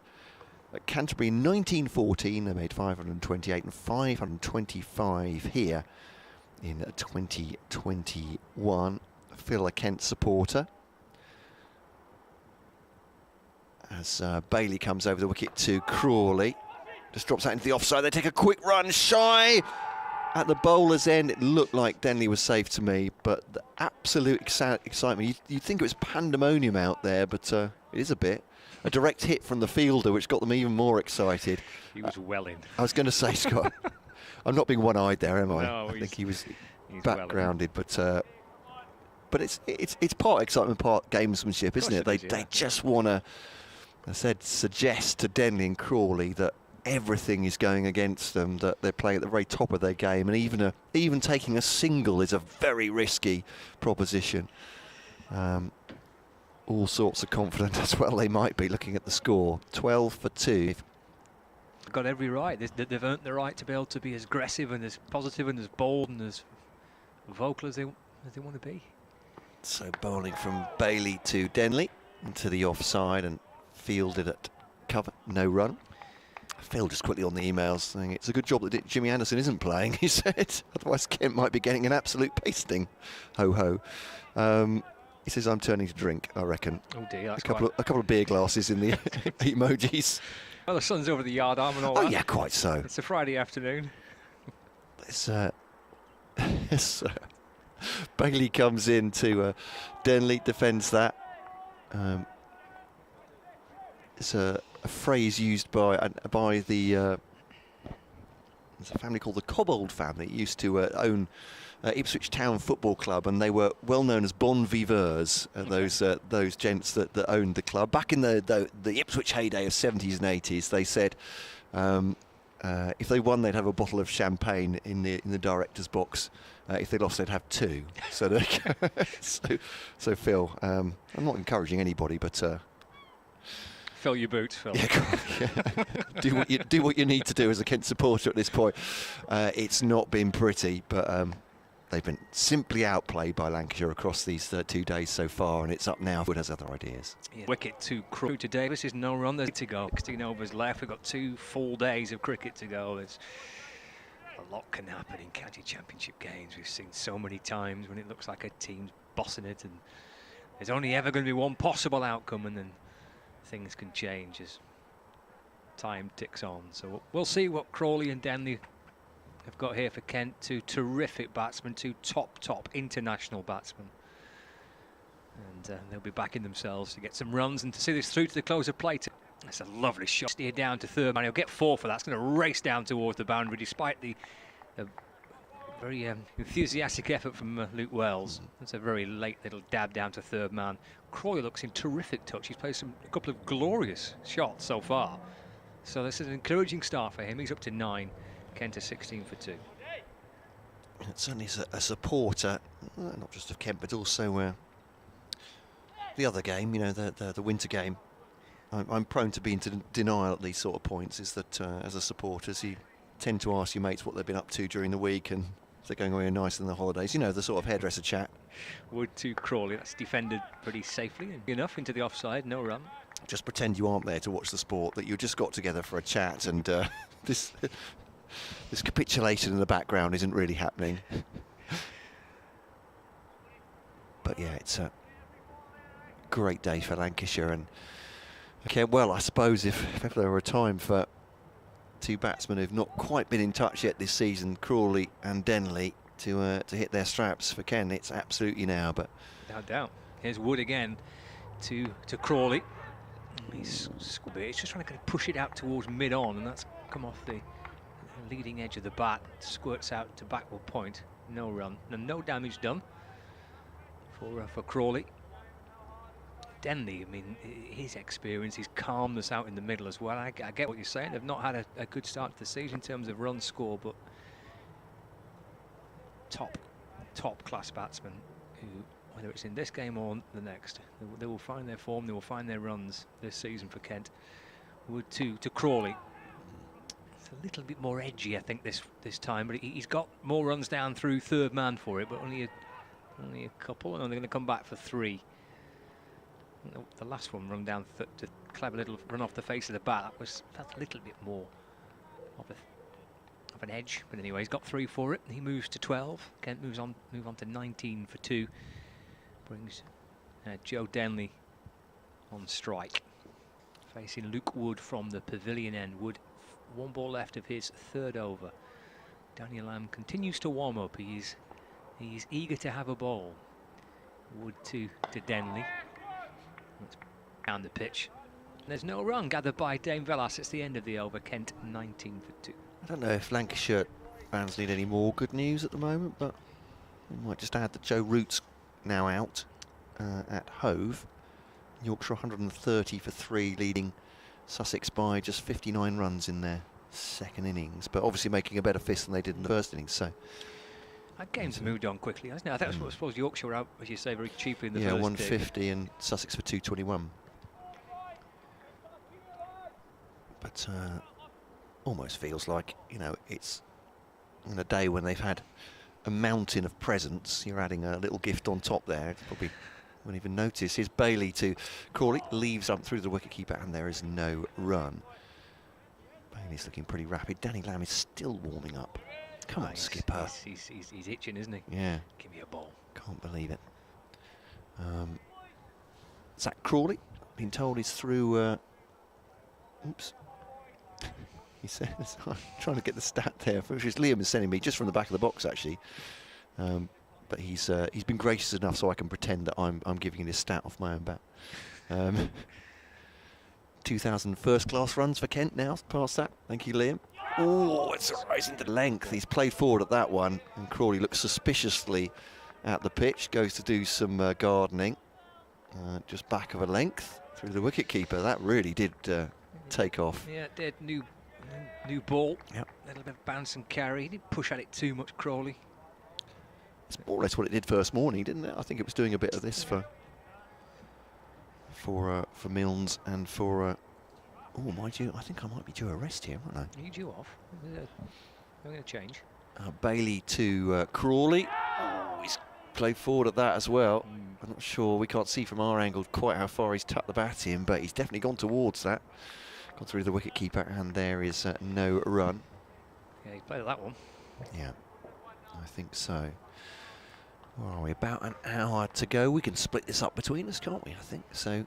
I'll come off after this over, and Dave Fulton will take my spot. I have to briefly come back at 5:30, but I'll leave you two alone apart from that. We'll rotate this last. Should be an hour, shouldn't it? Around 16 overs, something like that. Bailey to bowl now. To Crawley, comes down the pitch. Actually, played in the onside. Who's that field there? Stopped it really well. It's Matt Parkinson. And then there's a ball.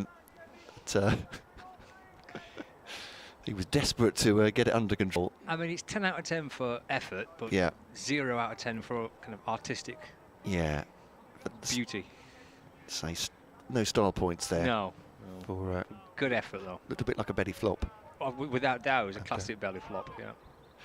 But Crawley just taking a step down the pitch there towards Bailey, just knock him off his length, I suppose. That man Parkinson's been pushed out to square leg now. Deeper at square leg, I should say, towards the boundary, just a few yards in. Bailey to Crawley, leaves it through to the wicketkeeper. Every leave is treated like a victory by the wicketkeeper and slips. big chat, 19 for 2 Kent. Already lost Jordan Cox for none. Daniel Bell-Drummond for 3. And having racked up 525, Lancashire with centuries for Wood and for Lamb. And Wood's taken a wicket to boot. Bailey got a rapid 40. And a shot from Crawley. Hasn't quite middled it, but it's through the covers. It's a cover drive. And they'll come back for 2 in the end. End of the over. It is 21 for 2 Kent. Crawley 14, Lee 2. It'll be Kent and Lancashire on the commentary with former Kent skipper David Fulton and Scott Reed. Thanks, Matt. 15 overs remaining in the day's allocation tonight. Under nice bright blue skies. Sun still beating down. With no issues getting the overs in. That's for certain. And a good chunk of cricket for Denley and for Crawley to get themselves in and get their seasons going in terms of kind of their own personal ambitions and scoring some runs and finding a bit of form. Denley's waiting for Wood, who continues left arm over the wicket, and he gets very neatly and correctly in behind Joe Denley and plays a solid front foot defensive push, and there is no run. So with 3 slips, there's a deep backward square leg, mid on, mid off, extra cover and mid wicket. Luke Wood, the blonde-haired left-arm seam bowler, once of Nottinghamshire, career best score of 119 for him today. And in pavilion end, hit 114 so far. Past the umpire to Denley again, fence, and there's no run. A few more of them will help settle things down for not just for Denley and Crawley, but the other Kent batsmen watching on from the dressing room. A few more nice solid forward defensives and looking quite calm. Let's just calm things down, Joe Denley and Zach Crawley. Two guys with great experience. Great experience, albeit Zach Crawley's still a very young man, but after his exploits last year with England, seen very much as a senior player in this Kent setup. And that's quite right, but a real job to do here. Wood to Denley. It's wide and through to the keeper. No run. I talked earlier about the intensity. And how flat it was when Kent were bowling, and that's to be expected to some extent with no crowd, slow pitch, big partnership, but you contrast that now with the Lancashire bowling effort, early wickets, new ball, things happening, and you almost forget there's no crowd in because there's so much happening out in the middle. So they're creating their own atmosphere, their own intensity, things are happening. 21 for 2, Wood to Denley. He's content to shot to Davis. It goes, no run. You've got the screen on your laptop. Has he been bending it back into the right-handers? No. Yeah. Because that's when he's at his most dangerous, like a lot of left-armers. You know, he likes to swing the ball back in, likes to target the stumps, doesn't he? But nothing as yet. All just angled across.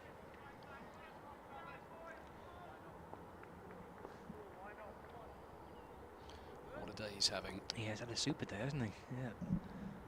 Bat and with ball. Into Denley, clipped away off the pads. Through mid-wicket. Comes back for a second.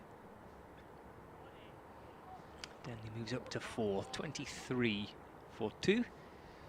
One ball left of Luke Wood's 4th over.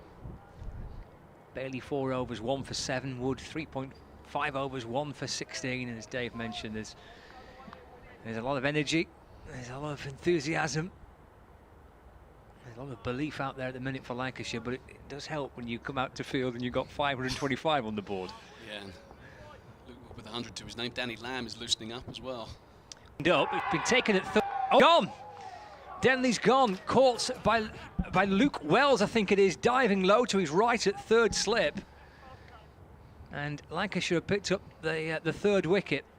Denley has to go. It's a slow walk back towards the pavilion, but he's gone for 4, caught by, I think it's Luke Wells, diving low to his right at 3rd slip. And Kent have lost the 3rd wicket, 23 for 3.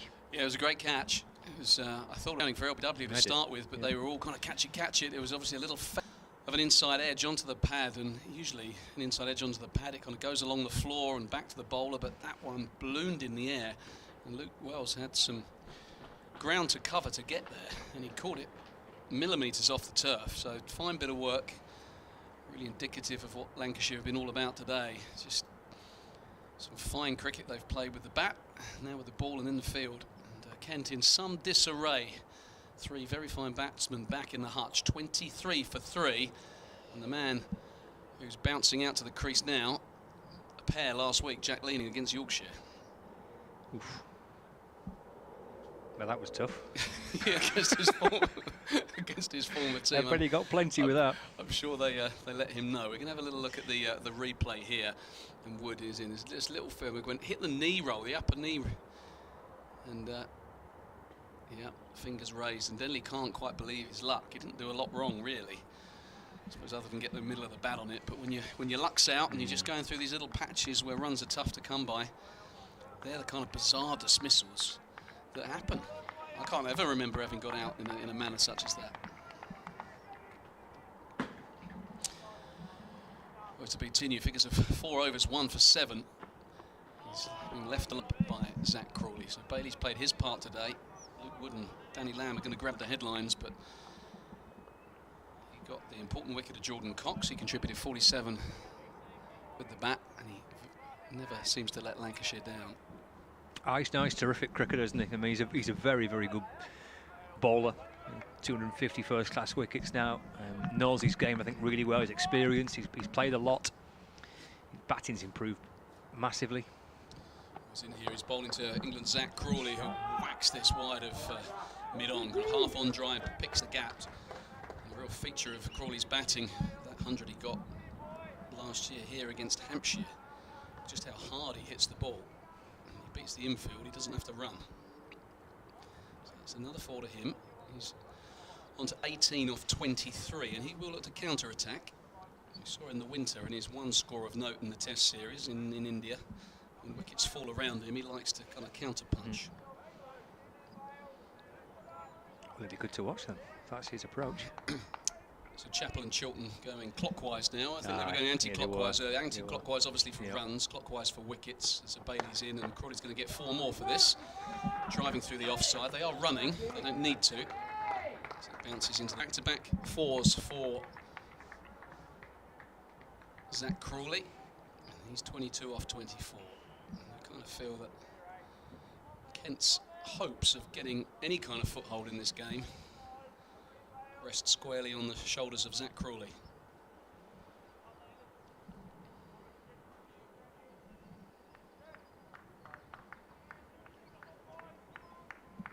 Has Bailey got an answer for him? .44 so far in this over. And the answer was yes. Crawley survives, back of a length. And perhaps a word. Bailey not shy of a word. This was it's just maybe a stare. Yeah. When a bowler walks backwards towards the umpire, chances are he's just offering some advice to the batsman. Easy to do when you've got 500 on the board and your team, the opposition, are 30 for 3. As a competitor. Can't sledge Zach Crawley, one of the nicest men in cricket. Bailey turns and he's in again, bowling to Crawley, who's nicked it, and it has gone through the slips, and he'll get another boundary. And, head in hands for the bowler. Crawley survives. I don't think it was a chance. I think it fell well short. It might have even gone all the way along the floor, but it was a full stroke. And Bailey making things happen out there. But the result is another 4 to Crawley, who's now 25 off 26. Kent 35 for 3.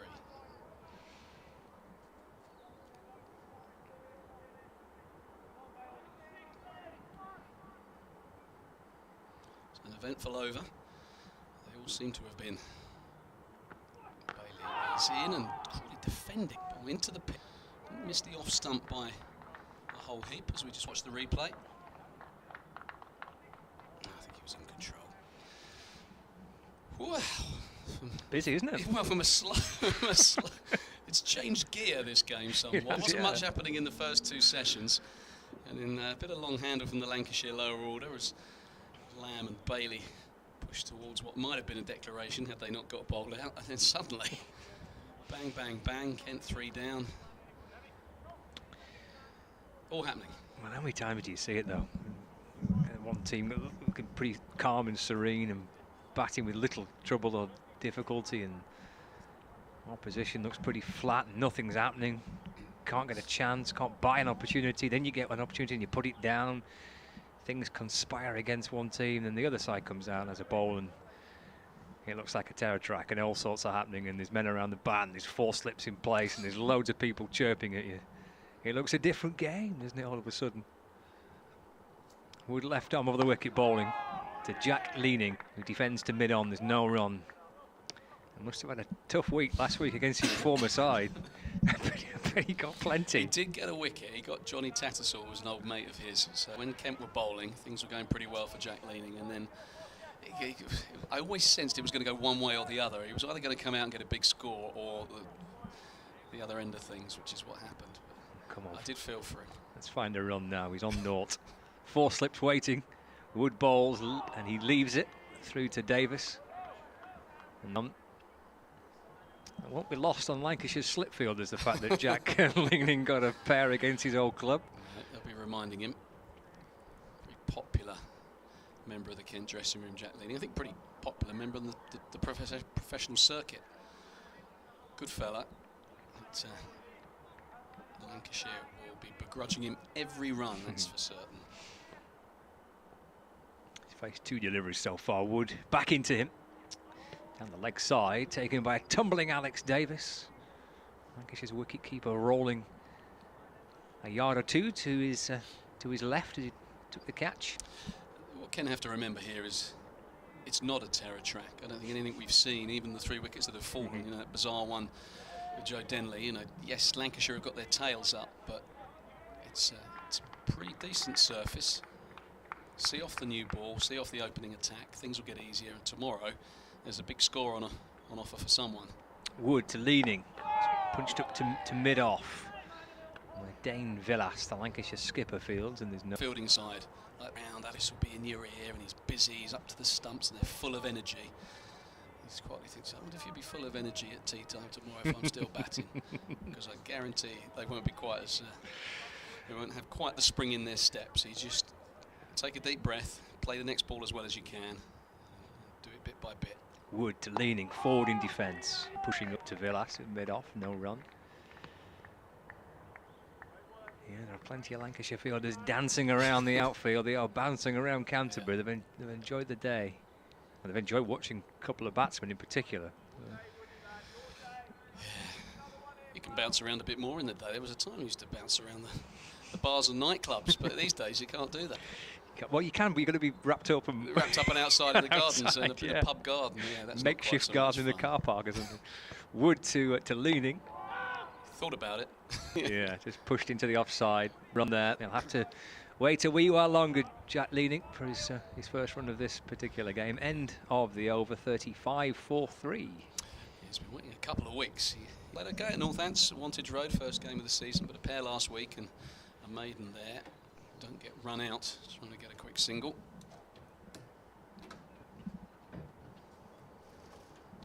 I think Matt's going to come in and do an update fairly soon.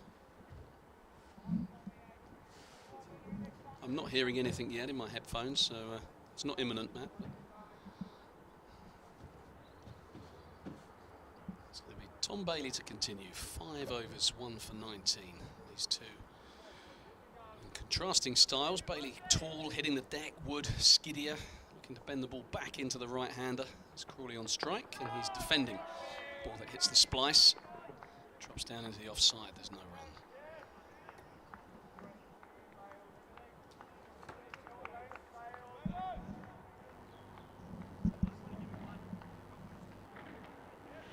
Yeah, just waiting for the BBC Radio Kent update, just shortly interloping with Scott taking a break to tell the good people of Lancashire the good news as well.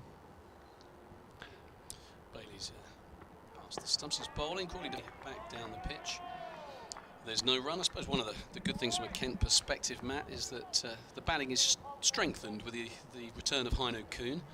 And that's no disrespect to Grant Stewart, who's a final rounder, but Kuhn with his international experience and a quality operator with bat in hand. So he's to come next at number 6. Still got Ollie Robinson at 7 and Darren Stevens at 8. Matt Milnes, of course, who batted so heroically in that second innings against Yorkshire. So plenty of batting to come. Blown outside off stump, but One of our emailers saying, in a way, it's no surprise. One of the Lancashire fans, I think, Brian, saying, understandably, Kent in trouble, probably mentally and physically tired at this point as well. Do you go along with that after the field, or? yeah, to some extent, I think. Part and parcel of being a professional cricket outfit is that you expect sometimes to have long days in the field and then have to flick the switch and get batting. So Bailey's bowling to Crawley, and he's clipping this neatly off his legs, and once again Crawley really need to start running. He hits it, it stays hit, and it travels down towards the flats. It's 4 more. Lancashire occupied the crease for a great deal of time. Wells did it, Bohannon did it, and the 2 that got the centuries as well. Obviously Zach Crawley is scoring at a decent lick here, but how important is it that just to stick around rather than be scoring, or do you have to do both, play the natural game? You play your natural game, and the good thing about Zach is that he does score his runs quickly, but yeah, time at the crease is probably more important than the runs given the context of this match. But what Zach has to do, and he'll know this, he's got to bat for a period of time. You know, if he's 150 off 151 balls, then Kent will be pretty happy. As Bailey's into him and he's driving, what a glorious shot that is. That is Zach Crawley at his imperious best. The ball before that driven straight of mid-off, and that is another boundary to Crawley. England man is now better than a runner ball, 34 off 32 as Kent 43 for 3, and Crawley looking to counter-attack by himself at the moment. Yeah, a couple of scorching shots that coming in this over. So consecutive 4s off Tom Bailey. Bailey's going to get 3 4s in a row off him, and 3 quality shots. A bit different, clip off the toes, a straight and a classic cover drive with the Colin Cowdrey stand looming large behind him. Lord Colin would have been very happy with that one himself. Yeah, rocketing away, 38 from 33 for Crawley. As Dave Fulton was saying, Jack Leaning a pair in the game against his former club Yorkshire. And hoping to get off the mark here. Yeah. None from 6. 8 4s now for Zach Crawley, so 32 of his 38 runs in boundaries. Okay, yeah, he's racing away. It's a good percentage. Update coming very shortly. Change of bowling at this end, is it? Danny Lamb, I think. Can't keep him out of the game. No. One Centurion replaces another. Yeah, it's good tactic, isn't it? The guys are they got their tails up. They've batted so well. Why not throw him the ball? He has been warming up since they got on the field to try and get the. He might have been skipper to get him on. might have been stretching after his batting exploits. I suppose so. As Lamb bowls then to Leading, defends it. You'd think that was Matt Parkinson's ball of the century there, wouldn't you? The claim it got from the slips. Kent will have to see him off later as well. I wonder what sort of footmarks there might be, even from Freddie Clarkson. Left armour, but Luke Wood, of course, does the same for a bit of rough outside the right-handers off stump. That to come. Here's Lamb to bowl, pushing to the offside by Leaning. Still yet to score, but solidly behind this one. Just waiting for this BBC Radio Kent update. There's quite a lot of travel news. I suppose it's rush hour, isn't it? Yeah, we're sitting here and watching the cricket. People are going about their daily business, coming back from work and to and fro. Lamb pushed back at the bowler, and there's no run. Some hysterical football commentator going on there in the background. Don't know who that is. On the trail. Are we there tomorrow for Gillingham against Northampton? Ben Watts will be replacing me here as we swap roles. Bit of a adjustment to the field. Square leg coming round. Lamb then to Leaning. 3 slips in behind him. Oh! Is it wrapped on the pad? Looked a bit high, yeah. It did indeed look high. Let's. I think it's time for us now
think I'm going to make way for Scott Reed very shortly.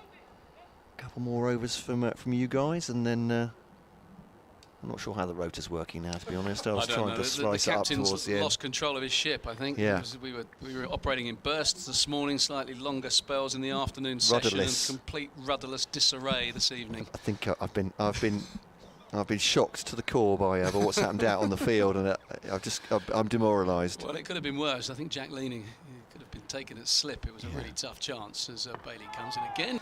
This time opting for a forward defensive stroke. So a moment of quiet amid all the mayhem. I tell you what, I'll stay on. I stay on for where are we? 10 overs to go. I'll stay on for another 4 overs, and then perhaps you and Scott can see out the day. How about that? Bit of Kent Lancashire. Nice. I'll get out the way to go and think about what I've done. Is that what you tell your boys? Bailey charging in, legs are pumping. Crawley's on the drive again. There's an extra cover in position now, blocking that cover drive. Otherwise, that one too would have run away. Hit it crisply, straight at the man. Crawley is better than a runner ball. 38 off 35, leading with that tricky 2. First runs for a while for him. Might help, I guess, might it, just to get off the mark at that point? It helps, but yeah, it doesn't feel full of confidence when you edge one catchable height through the slips. As Bailey is bowling an to Crawley, who meets him with an equally straight blade, pushing up to mid-on, no run. Yeah, it's not really a nerve settler. The nerve settler is the one that you punch back past the bowler for 4 when you kind of edge it and the third slip goes diving and doesn't quite get to it. You're not quite in. But I know Kevin says that Kevin Peterson, the hardest runs are between 150 and 200, but I tried telling that to Jack Leaning. I think 0 to 10 at the moment is the hardest time to bat. There's Crawley punching off the back foot, another glorious stroke. It's going to get 4 for it. The last 3 boundaries are off the front foot. Bailey brings his length back. Crawley just rocks back and hammers that in front of square, but punch, and that is the Kent 50. And he has 42 of them. 9 of which have come in boundaries. He's decided to do it on his own, Zach Crawley. That's what I'm thinking here. Well, he's some player. Yeah. And, on a flat pitch with attacking fields, you kind of, I don't want to tempt fate, and I'll touch a bit of wood here, but he is the kind of player that could just keep in this mode for a while. He hits it so crisply and cleanly.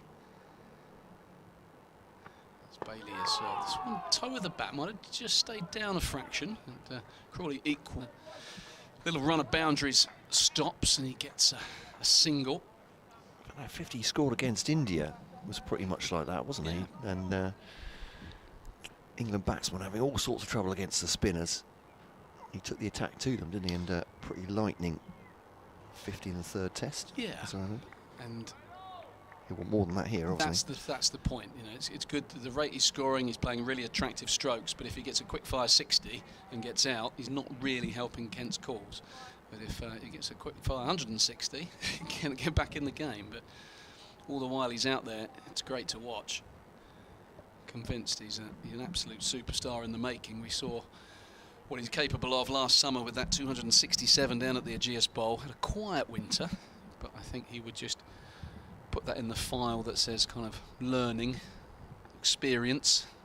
As Bailey's in now to Leaning, and he too is driving straight to mid-off and flings it back into Alex Davies. There's no run. Brian on the emails, pretty much from Liverpool. 2 results now possible: Lancashire win or a draw. Says Brian. I think that's cheering everyone in Kent up. Well done, Brian. Yeah. No flies on Brian. I'm going to opt for one of the stranger results. I'm going tie. There you go, Matt. Tie. Nice, I'm going to go tie. Let's see what happens there. As Bailey's into Leaning, he leaves alone outside off. I predicted a tie once in a 2020 match at the Oval between Kent and Surrey. One of my friends texted me. He said, "What do you think is going to be the result of this?" After the first innings of the game. And I kind of rather sarcastically put back tie, because I just thought, well, how do I know what's going to happen? Anything could happen. So I put back tie, and sure enough, it was a tie. He screenshot it. I think he was either accusing me of knowing something about some sort of, what does he know? Is this fixed? What's the fix is in? Yeah, the fix is in, and how does he know? Or it was just a sarky tie, and sure enough, Nostradamus Fulton struck. Psychic genius. Yes, I was claiming all of those things. It was just a lucky guess. Quite right too. This is Lamb then to continue from the pavilion end to Zach Crawley. Crawley, tall. He looks very solid when he's doing that, doesn't he? And punching the ball into the offside, but stopped at cover. Kevin saying hi to us all. Not good enough, he says. All started with the toss. What with Parkinson in the side? Why would you want to bat first? Says Kevin, a Kent fan in Abingdon in Yorkshire, Oxfordshire. I haven't moved it as far as I know. Past the ball, run. Yes, we were quite a long way from the wicket. You've either got to bat and bowl. It's how well you play. I think Steve Waugh said to me, he said, I've only known 2 games ever that he'd played in, him speaking, that were ever determined by the toss. He said, it's generally how well you play. And I would say that Lancashire have outplayed Kent so far. So that's the next ball into the offside from Crawley. You can see him trying to get on the front foot and attack that, but ends up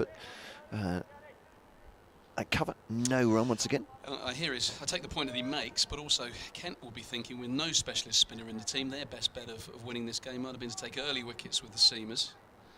So that would have been their thinking.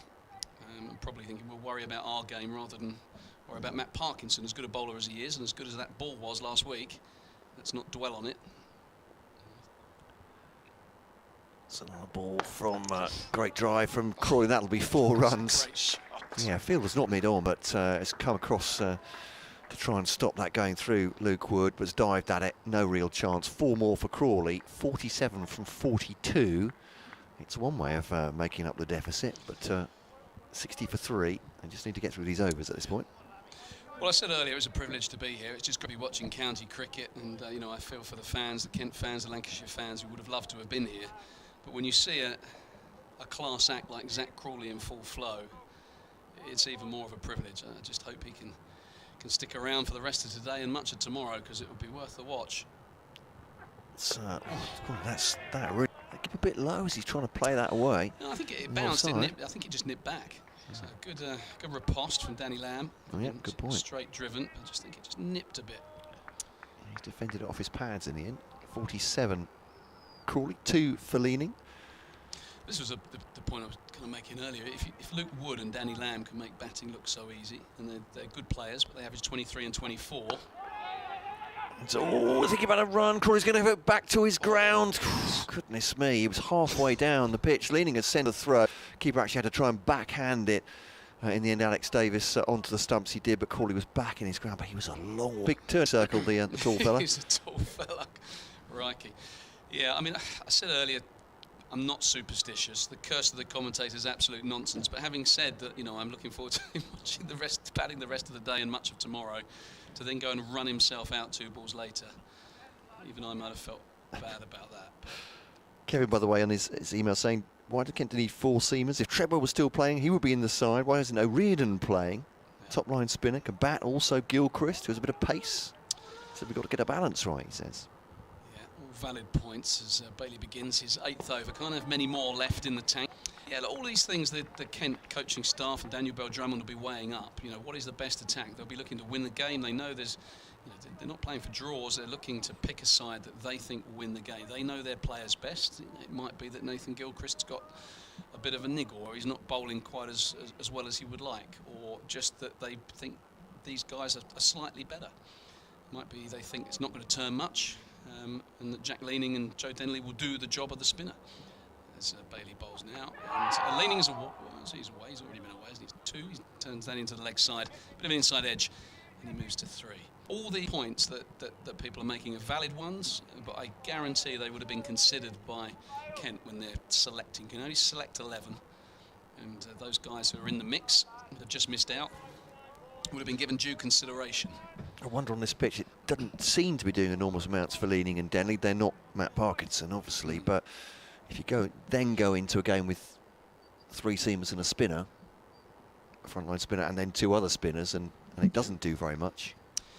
Yep, that'll be part of the equation, without doubt, as Crawley is opening the blade on this one. He's going to get a single. Takes him to 48 off 45. Yeah, and that's the thing, because you've got Leaning and Denley, 2 batsmen in your top 5 who bowl more than useful spin, and Jack Leaning's done a decent job. You know, that's the kind of job that Marcus O'Riordan might have done. You know, we're never going to know. He might have taken 3 for Spit, and the situation would have been very different. We will never know. But Kent would have assessed it. Their 4-prong seam attack. Bailey is in, he's bowling, and that's a full stroke by Leaning, looking to clip away on the leg side. Hint of a leaning edge along the floor. Bailey can't gather. I guess they're looking at Marcus O'Riordan as well, if they think he's got that kind of penetration with his bowling as well, if on these April pitches, whether they really think he is going to be a weapon. I mean, he impressed last year, didn't he, Marcus? He got in the team. I think Hamidullah Kadri was expected to play as the frontline spinner, and O'Riordan out-bowled him, held an end up, scored useful runs. But don't forget, that was in August. We had an August start in the Bob Willis Trophy. As inside off, I think Bailey just showing some signs that he may be getting a touch weary. He can bowl long spells, but he's really charged in here. So this might be his last. So yeah, O'Riordan, highly regarded, good lad, really good prospect, but just the balance of the team with Denley and Leaning in that top 5. They've opted for the extra batsman in Heino Kuhn, and they do bat deep, and they might well need to in this situation. 62 for 3, as Leaning waits, and a ball that nips back and hits him midships. Okay, and that completes the over. Yeah, as you say, Kent do bat an awful long way down. Stevens, who's got, what was it, an unbeaten century, a half century, and a near half century in 3 innings so far. He's batting 8. So they do go down, and Matt Milnes, you say, made 70 odd in the game against Yorkshire, will bat at 9. So, mind you, they're 3 down. Yeah, they might well need it. And I think that that batting depth, as we saw with the Lancashire innings, is key in this day and age. And I think actually the next step in terms of tactics in 4-day cricket is perhaps to look at your order. You know, why put your best 5 or 6 batsmen from 1 to 6? What's to say worth putting a tail ender up a bit higher and dropping a batsman down a little bit lower when perhaps the going gets easier, and you can kind of counter-attack in that fashion. It's kind of against cricketing tradition, but I wonder if they might bring Milnes out actually if a wicket is on the up, punched into the offside, quick run taken shy at the stumps from the offside. Didn't look like it was very far away. Would he have made his ground? Maybe just as the ball flashed by. It wasn't. It was Bohannon in the field. Scott, thank you for that. Yeah. Lively. He looks Bohannon. Batted well yesterday, didn't he? Didn't see any of it, but heard good things. Patient knock and very lively in the field. Crawley was batting beautifully. But, a few concerns with his running. Lamb then to Leaning. He's solidly behind with that forward defensive. Holds the post. 3 off 20 for him. 49 from 46 for Zach Crawley at the other end. It's BBC Radio Kent, BBC Radio Lancashire. With Matt Cole and Dave Fulton. We'll bring Scott Reed back in just a second. See, actually Scott's just nipped away. I might get a bit more time. There we go. So Lamb to Leaning into the onside. Will they go for a single there? No, it's fielded by Wood. Left arm throw in towards the wicketkeeper. Actually goes to first slip, and there's no run. 63 for 3. If you're just joining us at the end of this this day, 525 all out for Lancashire. Centuries for Luke Wood and for Danny Lamb, who's bowling right now. And then Kent 3 wickets down quickly. 2 for Wood, 1 for Bailey. Here's Lamb trying to add to that. Leaning, cuts it away, and that's going to be 4 runs just behind square. And can I say that shot will give him a bit more confidence? I think you can. Nicely done, that played was his away. Nicest shot so far. A little bit short, fractional width. Just kind of eased it. It wasn't a full-blooded cut shot, was it? But just kind of eased it backward of square in full control. Jack Leaning, that'll do him a power of good. So Kent 67 for 3, but obviously a mountain of runs behind Lancashire at the moment. It's been their day. They've added a bowling bonus point already to 3 batting points gained. Didn't get the full quota because the 400 didn't come up within the 110 overs, but they're not worrying too much about that now because they're looking at forcing this home for a win. Back up to Millers, comes it high at the far end. Just been reminded by Ben Watson in the office, Kent women have got a T20 double header on Sunday. We're looking forward to their first games in earnest. Had some warm-ups against Surrey. Leading plays the onside, by the way, is a shout from the from the bowler, and the slips. Was he a little bit late on that? I'm not sure. I think he was under control. I Yeah, think it looked to me as well. Excited fielders in a position of strength. Probably was straight, but in the middle of the bat, okay.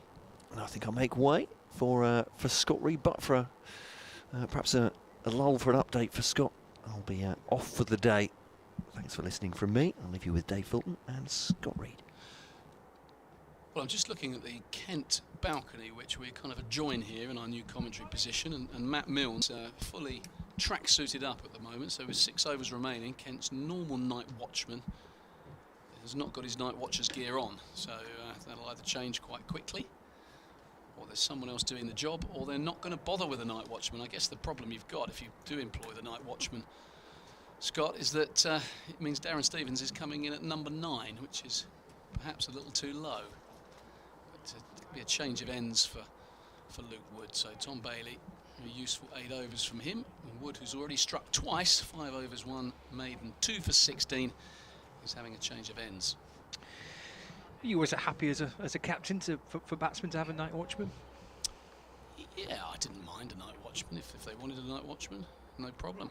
And so Wood is in and nudging out to mid-on. Yeah, as always, we talked about this last week when I think Yorkshire had to go out and face 2 overs late on day 2. The quirks of cricket. The openers don't get a night watchman, but everybody else does. Why is that? Why,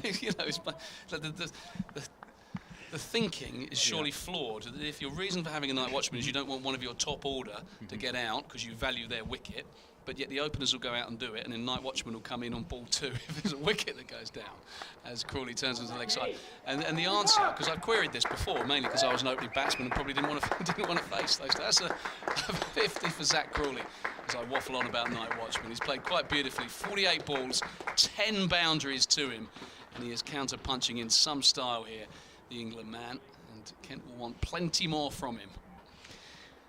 But you take my point. You know, It seems a bit daft, doesn't it? It's a bit so, but it's like, oh, well, that's an opener's job to go and see off the new ball. But well, not number 3's job if a wicket falls. It's, you know, it's. Then when the night watchman gets out, do you then put another night watchman in? Does that, So if there's 1 over left in the watchman, but if it's anything more than 2 overs, it's like openers, out you go. Into the firing line, and sometimes a few overs can be quite nice to back because you get a few freebies. As Luke Wood is in, he's not bowling any freebies as he goes. Jack Leaning's outside edge. Crawley's on drive a few overs ago. Oh my word! Get a little bit. What a shot! Get a little bit excited. The 100 he got here against Hampshire last year was as good as I've seen. You know, he was coming off his 267 and he was in vintage form, but form of his life, and the way he struck the ball that day, I don't think I've ever seen a cricket ball hit so hard. And I've played with the likes of Andrew Simons, who gave it a mighty thwack. So Leaning is on the drive. He's not going to get a run here, up to mid-off, but just and elegant, those long levers. And the thing with Zach is that you've got very little margin for error because he is so tall, he's got that reach. So then as a bowler you pull your length back, but he's so good on the short ball, he's so quick on the short ball that, you know, you drag your length back a yard and he's pulling you through mid-wicket, and you pitch it up a yard and he's drilling you back past you as a bowler. So it's a small margin for error. You've got to get on a turning pitch in Ahmedabad, and then it evens up the contest a bit as Leaning defends back down the pitch. Then it becomes a slightly different ball game, and he's no slouch against spin either. But that looked tough out there. Well, he's been fabulous. He's been terrific to watch in this last 40 minutes, and playing a different game to everybody else.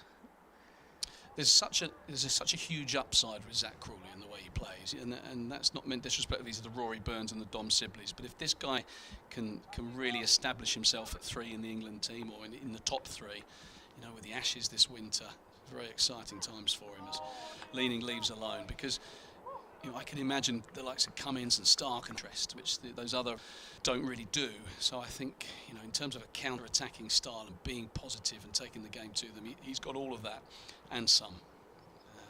But there's a bit of work for him to do in county cricket and this summer before he gets to play the Aussies down under. But I just think on those pitches, good batting surfaces with pace and bounce, he just stand up and plays a short ball great. I'm very excited to see what he does, but as I say, a bit of work to do first. There is a bit of cricket to be played, isn't there? A bit of cricket to be played here as well. Just a bit. What have we got left today? 5 overs remaining. 68 for 3, of which 50 have come off the bat of Zach Crawley, who waits for Daniel Lamb. Wrapped onto the pad of Crawley and deflects down to square leg for a leg by. Remains on 50. And 4-3. Brings Leaning on strike, and in contrast, and this is not in any way, shape or form a dig at Jack Leaning, but it's just the utter contrast of a batsman who's searching for it a little bit, who's digging in and working hard and trying to grit it out, but just almost surviving, and the other one at the other end is flourishing at the minute. There's Lamb balls to him, that'll help. It's driven very neatly down the ground for a single. Actually, it's well stopped by Luke Wood coming round from mid-on. That was a good-looking punch down the ground. Yes, that was slightly resembled Crawley, and no bigger compliment at the moment than that. But I think the other thing that's impressive about Zach is that actually he's coming into this game with no real form in terms of runs under his belt either. You wouldn't notice it on this occasion, on this evidence. No, he's kind of missed out so far. He didn't have the winter he would have dreamt of, I'm sure. It didn't help that he slipped over and missed 2 games when he fell on his wrist. But he makes batting look straightforward at times. 4 slips come forward to Lamb. Defend 70. Kent with 4.5 overs remaining of the day's allocation. Day which has belonged to Lancashire at 525 all out. A couple of centurions in their team. Danny Lamb and Luke Wood. They picked up 3 early Kent wickets, but Crawley's on the counter-attack for Kent. Down the leg side, but taken by Alex Davis, and there's no run. Yeah, his last 8 innings, going right back to that game in Ahmedabad where he made that quick fire 50 in similar circumstances from a scoring context, and he was the one guy that kind of counter-attacked in 53 and 0, 9 and 5 in the next Test match, and then he started this season Northants 14 and 19 and 1 and 4 against Yorkshire last week. Clipping his one through square leg for a single. Moves to 50 for 3. So he hadn't got to 20 before today, those first 2 matches. Well, he looks in impeccable He does form. look in good touch, doesn't he? Matt Walker said to me, because he was part of that England bubble down at the Ageas Bowl in Old Trafford last summer, he said that you just throw to the likes of Root and Stokes. He said they just hit it differently. That quality of play just makes a different sound on the bat. Lamb into Leaning, who's to the offside. And there's no run. That's the latest over. 71 for 3. Leaning 8. Crawley 51. And I think you can put Crawley kind of in that category in terms of quality of ball striking. Obviously, hasn't had the career yet that those players have had. But just the way he goes about his business. You mentioned that straight drive. There was a cover drive. There's a clip off his toes. And as soon as they drag the length back, he punches through the offside. He also hasn't, they haven't tried him out with a bouncer, because they know how good he is on the short ball. So there's 2 men back, so it could be coming. But generally, he puts anything short to the boundary too. So it's Luke Wood starting a new over. 6 overs, 1 maiden, 2 for 17, and Crawley's defending, and they're going to pinch a little single on the offside. Might have to hurry. So the throw goes to the bowler's end, but 6'5", 3 or 4 strides, and he's down the other end. And as well as he's playing, he'd be pretty keen to get up the other end with 3 or 4 overs left. Bat at Leadings and striker's end.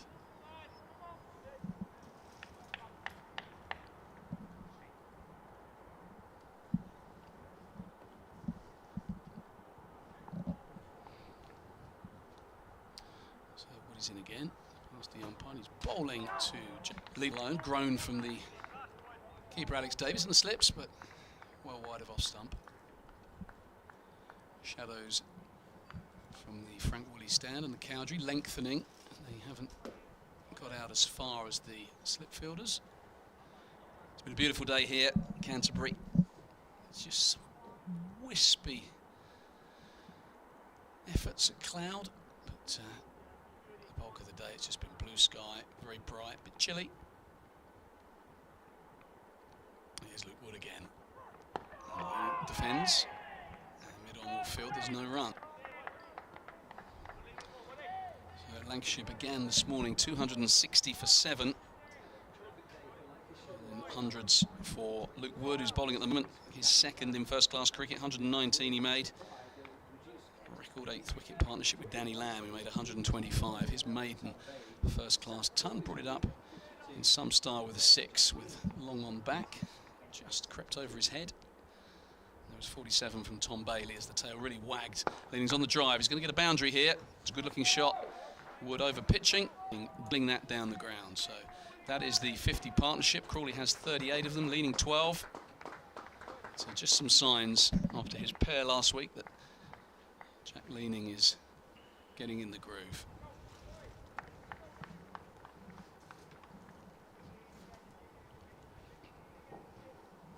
It's a good example, perhaps, of just playing your own game, isn't it? You've got a guy at the other end who's got all the shots and and he's producing them all so far, and he's just trying to get his head down and get some runs and get his season going. Yeah, absolutely right. As Wood is bowling to him, he's leaving alone outside off stump. Yeah, you've got to play your own game. You can't be too influenced by what's happening at the other end. I had the pleasure of playing 6-7 years with Carl Hooper, who of course came to Lancashire and was a fantastic servant for you guys too. But he would play on a completely different plane to the rest of us. I remember watching him get a double 100. I got 97, he got double 100. And Wazim Akram was bowling the speed of light from the Nackington Road end, and he was chipping in for 6 into the Les Ames stand. And if I tried to do that, I'd call extra cover first ball. Oh dear, oh dear. If it stopped in the pitch, leg side was pick out square leg. And he's looking at the toe of his bat, perhaps the leading edge. But everything Luke Wood touches today turns to gold. He's got 100 and now he's got 3 for. And Jack Leaning looks skywards, cannot believe what he has just done. He's picked out square leg, he's gone for 12. And Kent is 76 for 4. Yeah, just as we were saying that Leaning was trying to get himself into a little bit of form, find some runs. It's a really gritty little innings he played. He got himself going. He just started to play. I wanted to punch in the ground and then chips one straight to the substitute fielder, Jack Blatherwick, who's on as the 12th man for Lancashire. Went straight to him. Barely had to move. It was kind of catching practice, running that little chip into mid-wicket. That's a big blow for Leaning. Shame for him. It looked like there were just 1 or 2 signs of him finding a bit of form with the bat, and this partnership too, from a Kent point of view, was crucial to get to this close of play. Just 3 down after losing those 3 early wickets. It will expose a new batsman to face the final 3 overs of the day. Yeah, and it's going to be Heino Kuhn, I think. It looks like Heino walking out there. You can tell because of the height difference between him and Zach Crawley. Small man, he's missed the first couple of matches, but he's back now and his team need him. And it's going to be Matt Parkinson, so what a good time for Parkinson to come on. Just 3 overs remaining. Ken opting against the night watchman, probably because that would make Darren Stevens number 9. You kind of think, well, what's the point of doing that? So I quite like this move. It's a positive move from Kent that they haven't opted for the night watchman, but they're in some disarray. They've just got these final 3 overs. It'll be interesting to see how Crawley approaches this. He would have seen a bit of Parkinson, who's been in England bubbles and hasn't been used. Probably netted against each other quite a bit. Parkinson bowling, and Crawley takes a step down the pitch and whips it beautifully just in front of square on for 4. Netted on the full and clipped away pretty emphatically. Moves to 56. Yeah, that's that reach. It looked like it might just dip on him and might have done him in the flight, but long levers. Slipping a short leg in place. Parkinson twirls in over the wicket. Little flatter from Parkinson this time. Nudged down towards short fine leg for a single. To 81 for 4. Crawley moves on to 57. Court sub Blatherwick. So that's something out of a Dickens novel. Another recruit from Nottinghamshire over the winter. And Blatherwick, a bowler who played a little bit of first-team cricket for Notts. Can have got one of those in Matt Milnes, of course, who's been a fine servant last couple of years. It's a great signing. Notts didn't want to let him go. It's a good bit of recruitment. It's Parkinson to Aino Kuhn, who's pushing away down the pitch, and there is no run. So a little 12 from Parkinson at the end of the day, the Lancashire leg spinner. Get a little twirl of the arm. Skips in again. Balls once more. This is a little clip down towards fine leg, and Stephen Croft will chase after that. Slides down and scoops the ball up. Aino Kuhn's up and running. He moves to 182 for 4. Brings Crawley on strike. Big challenge for the bowlers, actually. Contrast. Good point. He looks even bigger with Alex Davies behind the stumps there. Parkinson into Crawley. Legs of his forward and defending, there's no run. Aino Kuhn coming down for a chat, and you've got Alex Davies behind him. Makes Zach Crawley look like he should be in the NBA. About 7'4". Taps the bat, there's Parkinson. Dances his way back in again. And worked way off the pads. And to a backward square leg for a single. Is that the end of the over? Yeah, he's got through his first over. Matt Parkinson, 7 runs off it. Crawley 58. Kent 83 for 4 with 2 overs remaining in the day's play. Yeah, and he's Zach Crawley. It's nice of him. I think Aino Kuhn will probably thank him for it. Won't want to face too many deliveries as a frontline batter, walking out at number 6 with 2 or 3 overs to go. But, I don't think Lancashire will mind it either, because they've 12 balls. If we can bowl as many as possible at Crawley, it only takes 1. And if we get him tonight, what has been a very fine day will suddenly become a great one. Because you think he's the man that's going to stand in the way of Lancashire really advancing this game in their favour. So just the 2 slips. They've got a deep point. 4 on the leg side, bit on mid-wicket. 2 men back for perhaps an errant hook stroke. As Will comes charging in from the Nackington Road end, and Crawley is back and solid and punching to mid-wicket where there's no run. She's feeling, as you'd imagine, they've been feet up for the best part of a day and 3 quarters. They've been sharp. And some good catching from Luke Wells. There's been some bullet throws coming into Alex Davies. There's been plenty of chatter. There's been a bit of that, definitely.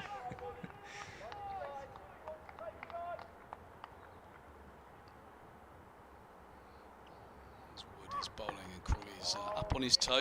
6'5" of him. Plays quietly down the pitch. Seems like a very kind of reserved, quiet lad, Crawley. Comes across that way in interviews anyway. Very nice lad. Very well mannered and respectful, and has got time for people. There are a lot of good blokes, aren't there, on the circuit? Yeah. And you think of the England setup, the likes of Chris Wokes and Josh Butler and the rest of them, really. They're really great ambassadors for the game. As Wood bowls here, and Crawley is dabbing on the offside. They're going to pinch a single, so Aino Kuhn will get to face. Good to see him keen to get down there and help his mate out. So the field is going to change and become more attacking. 3rd slip going in. The man at deep square comes up to mid-wicket.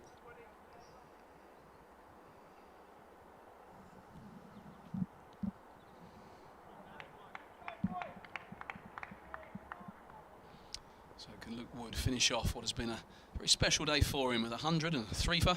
He's in, he's bowling to Aino Kuhn, who's behind this one. Not a big server, got a big stride in. But, good player. I think Kent have missed his experience in the first 2 games of the season. Overseas player now, of course, at the end of the Colpack ruling.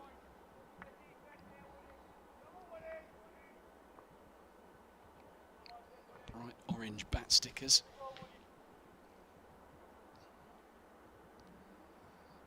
Another ball to negotiate up on his toes in mid-ends back to Luke Wood. And there's no run. So 7 balls remaining. Kent to negotiate on a day which is very much belonged to Lancashire.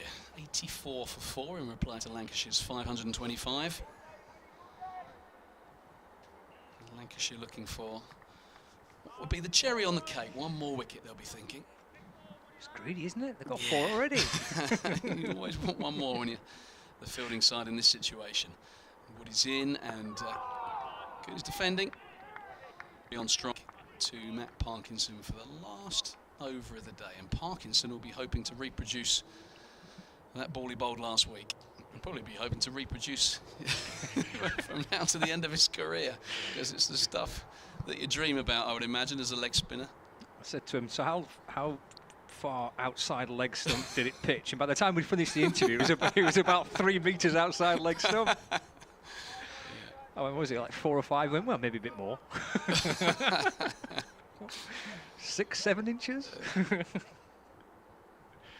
He certainly enjoyed it. Oh, I think we all enjoyed it. I think when you see a piece of cricket like that, you can't help but enjoy it. Parkinson bowling to Crawley, and he meets it with that big stride and pushes it up to mid-on, and there's no run. And the media, isn't it, nowadays, that you know, there are some bad points to it, but when something like that, a little bit of magic happens, it's there for everyone to see. You know, my kids, both of them, 2 boys, teenage boys, love their cricket. Both of them, Dad, have you seen this? Dad, come and have a look at this. Yeah, Parkinson's seen it. In comes Parkinson. Oh, he's turning around and asking the umpire the question. Crawley did play back. I think this must have pitched outside leg stump. Yeah, it did. It was the only thing that saved him, I think. He's gone right back there, hasn't he? Yeah, pitched outside. Parkinson in again. Crawley going back. Bat on ball. Pushes out into the offside, no run. Always adds to a little extra bit of drama and theatre when you've got your leg spinner in the game. Tail end of the day. Men around the bat. Runs through extra cover though for Crawley. Coon will want 2. He's not going to get him. He'll be like, damn blast. Crawley with a big hand up to say, you stay where you are, thank you very much. I've got 60, I'm quite content. We had 1 over to negotiate off the further the over, because like, I don't get a single, get up the non-strikers, and you went, yeah, there you go, you can have it back. Nope, nope, over to you. So, 2 balls left. I know Coon on strike. He's leaning on his bat as he waits for Parkinson and Lancashire to have a little fettle around with the field. Well, actually, I think they want a helmet, don't they? They do, and this was always going to happen. And it's like, please have a helmet out there, because look at they're going right back into their dressing room, so we're going to wait probably 2 or 3 minutes. I mean, it's good from a Lancashire perspective, because it will keep Heino Coon for 2 deliveries he's got left of the day. Get him stewing a bit out there, opportunity for a bit of chatter. If I was Heino, I'd be walking down and talking to Zach rather than listening to what Alex Davis and co have to say. But the helmet is coming out. And I was surprised, even to Crawley, actually, they didn't have men round the bat. In this situation, there's not much to lose and everything to gain. He'd be big sick if he got a little inside edge onto a pad and it ballooned up. And that's Rob Jones, the helmet. It's backward point, short extra cover, short mid-wicket, mid-on, mid-off, and deep square leg. 2 balls left of the day's play. 85 for 4. Parkinson in for Lancashire. I know Coon has that one to travel through to the keeper, and there's no run. So just the 1 ball left. Tossed in down the leg side by Parkinson and ignored. So here we go, final ball of the day. It's mid off. And Lancashire 5-2-5 all out. A rattle of wickets at the start of the Kent reply. We've seen a wonderful counter-attack from Crawley. Kent close in 84. Yeah, it's been a terrific day, isn't it? All about Lancashire, really, and that record 8th wicket partnership between Luke Wood and Dan. And Wood with the ball. Tommy was excellent as well. And Kent struggling here at 85 for 4. But while there's Crawley, there's hope, and there's still plenty of batting to come with Ollie Robinson and, of course, Darren Stevens. So not all hope is lost from a Kent perspective, but no doubt that at the end of day 2, Lancashire are bang on top. We'll catch you again tomorrow morning just before 11 o'clock.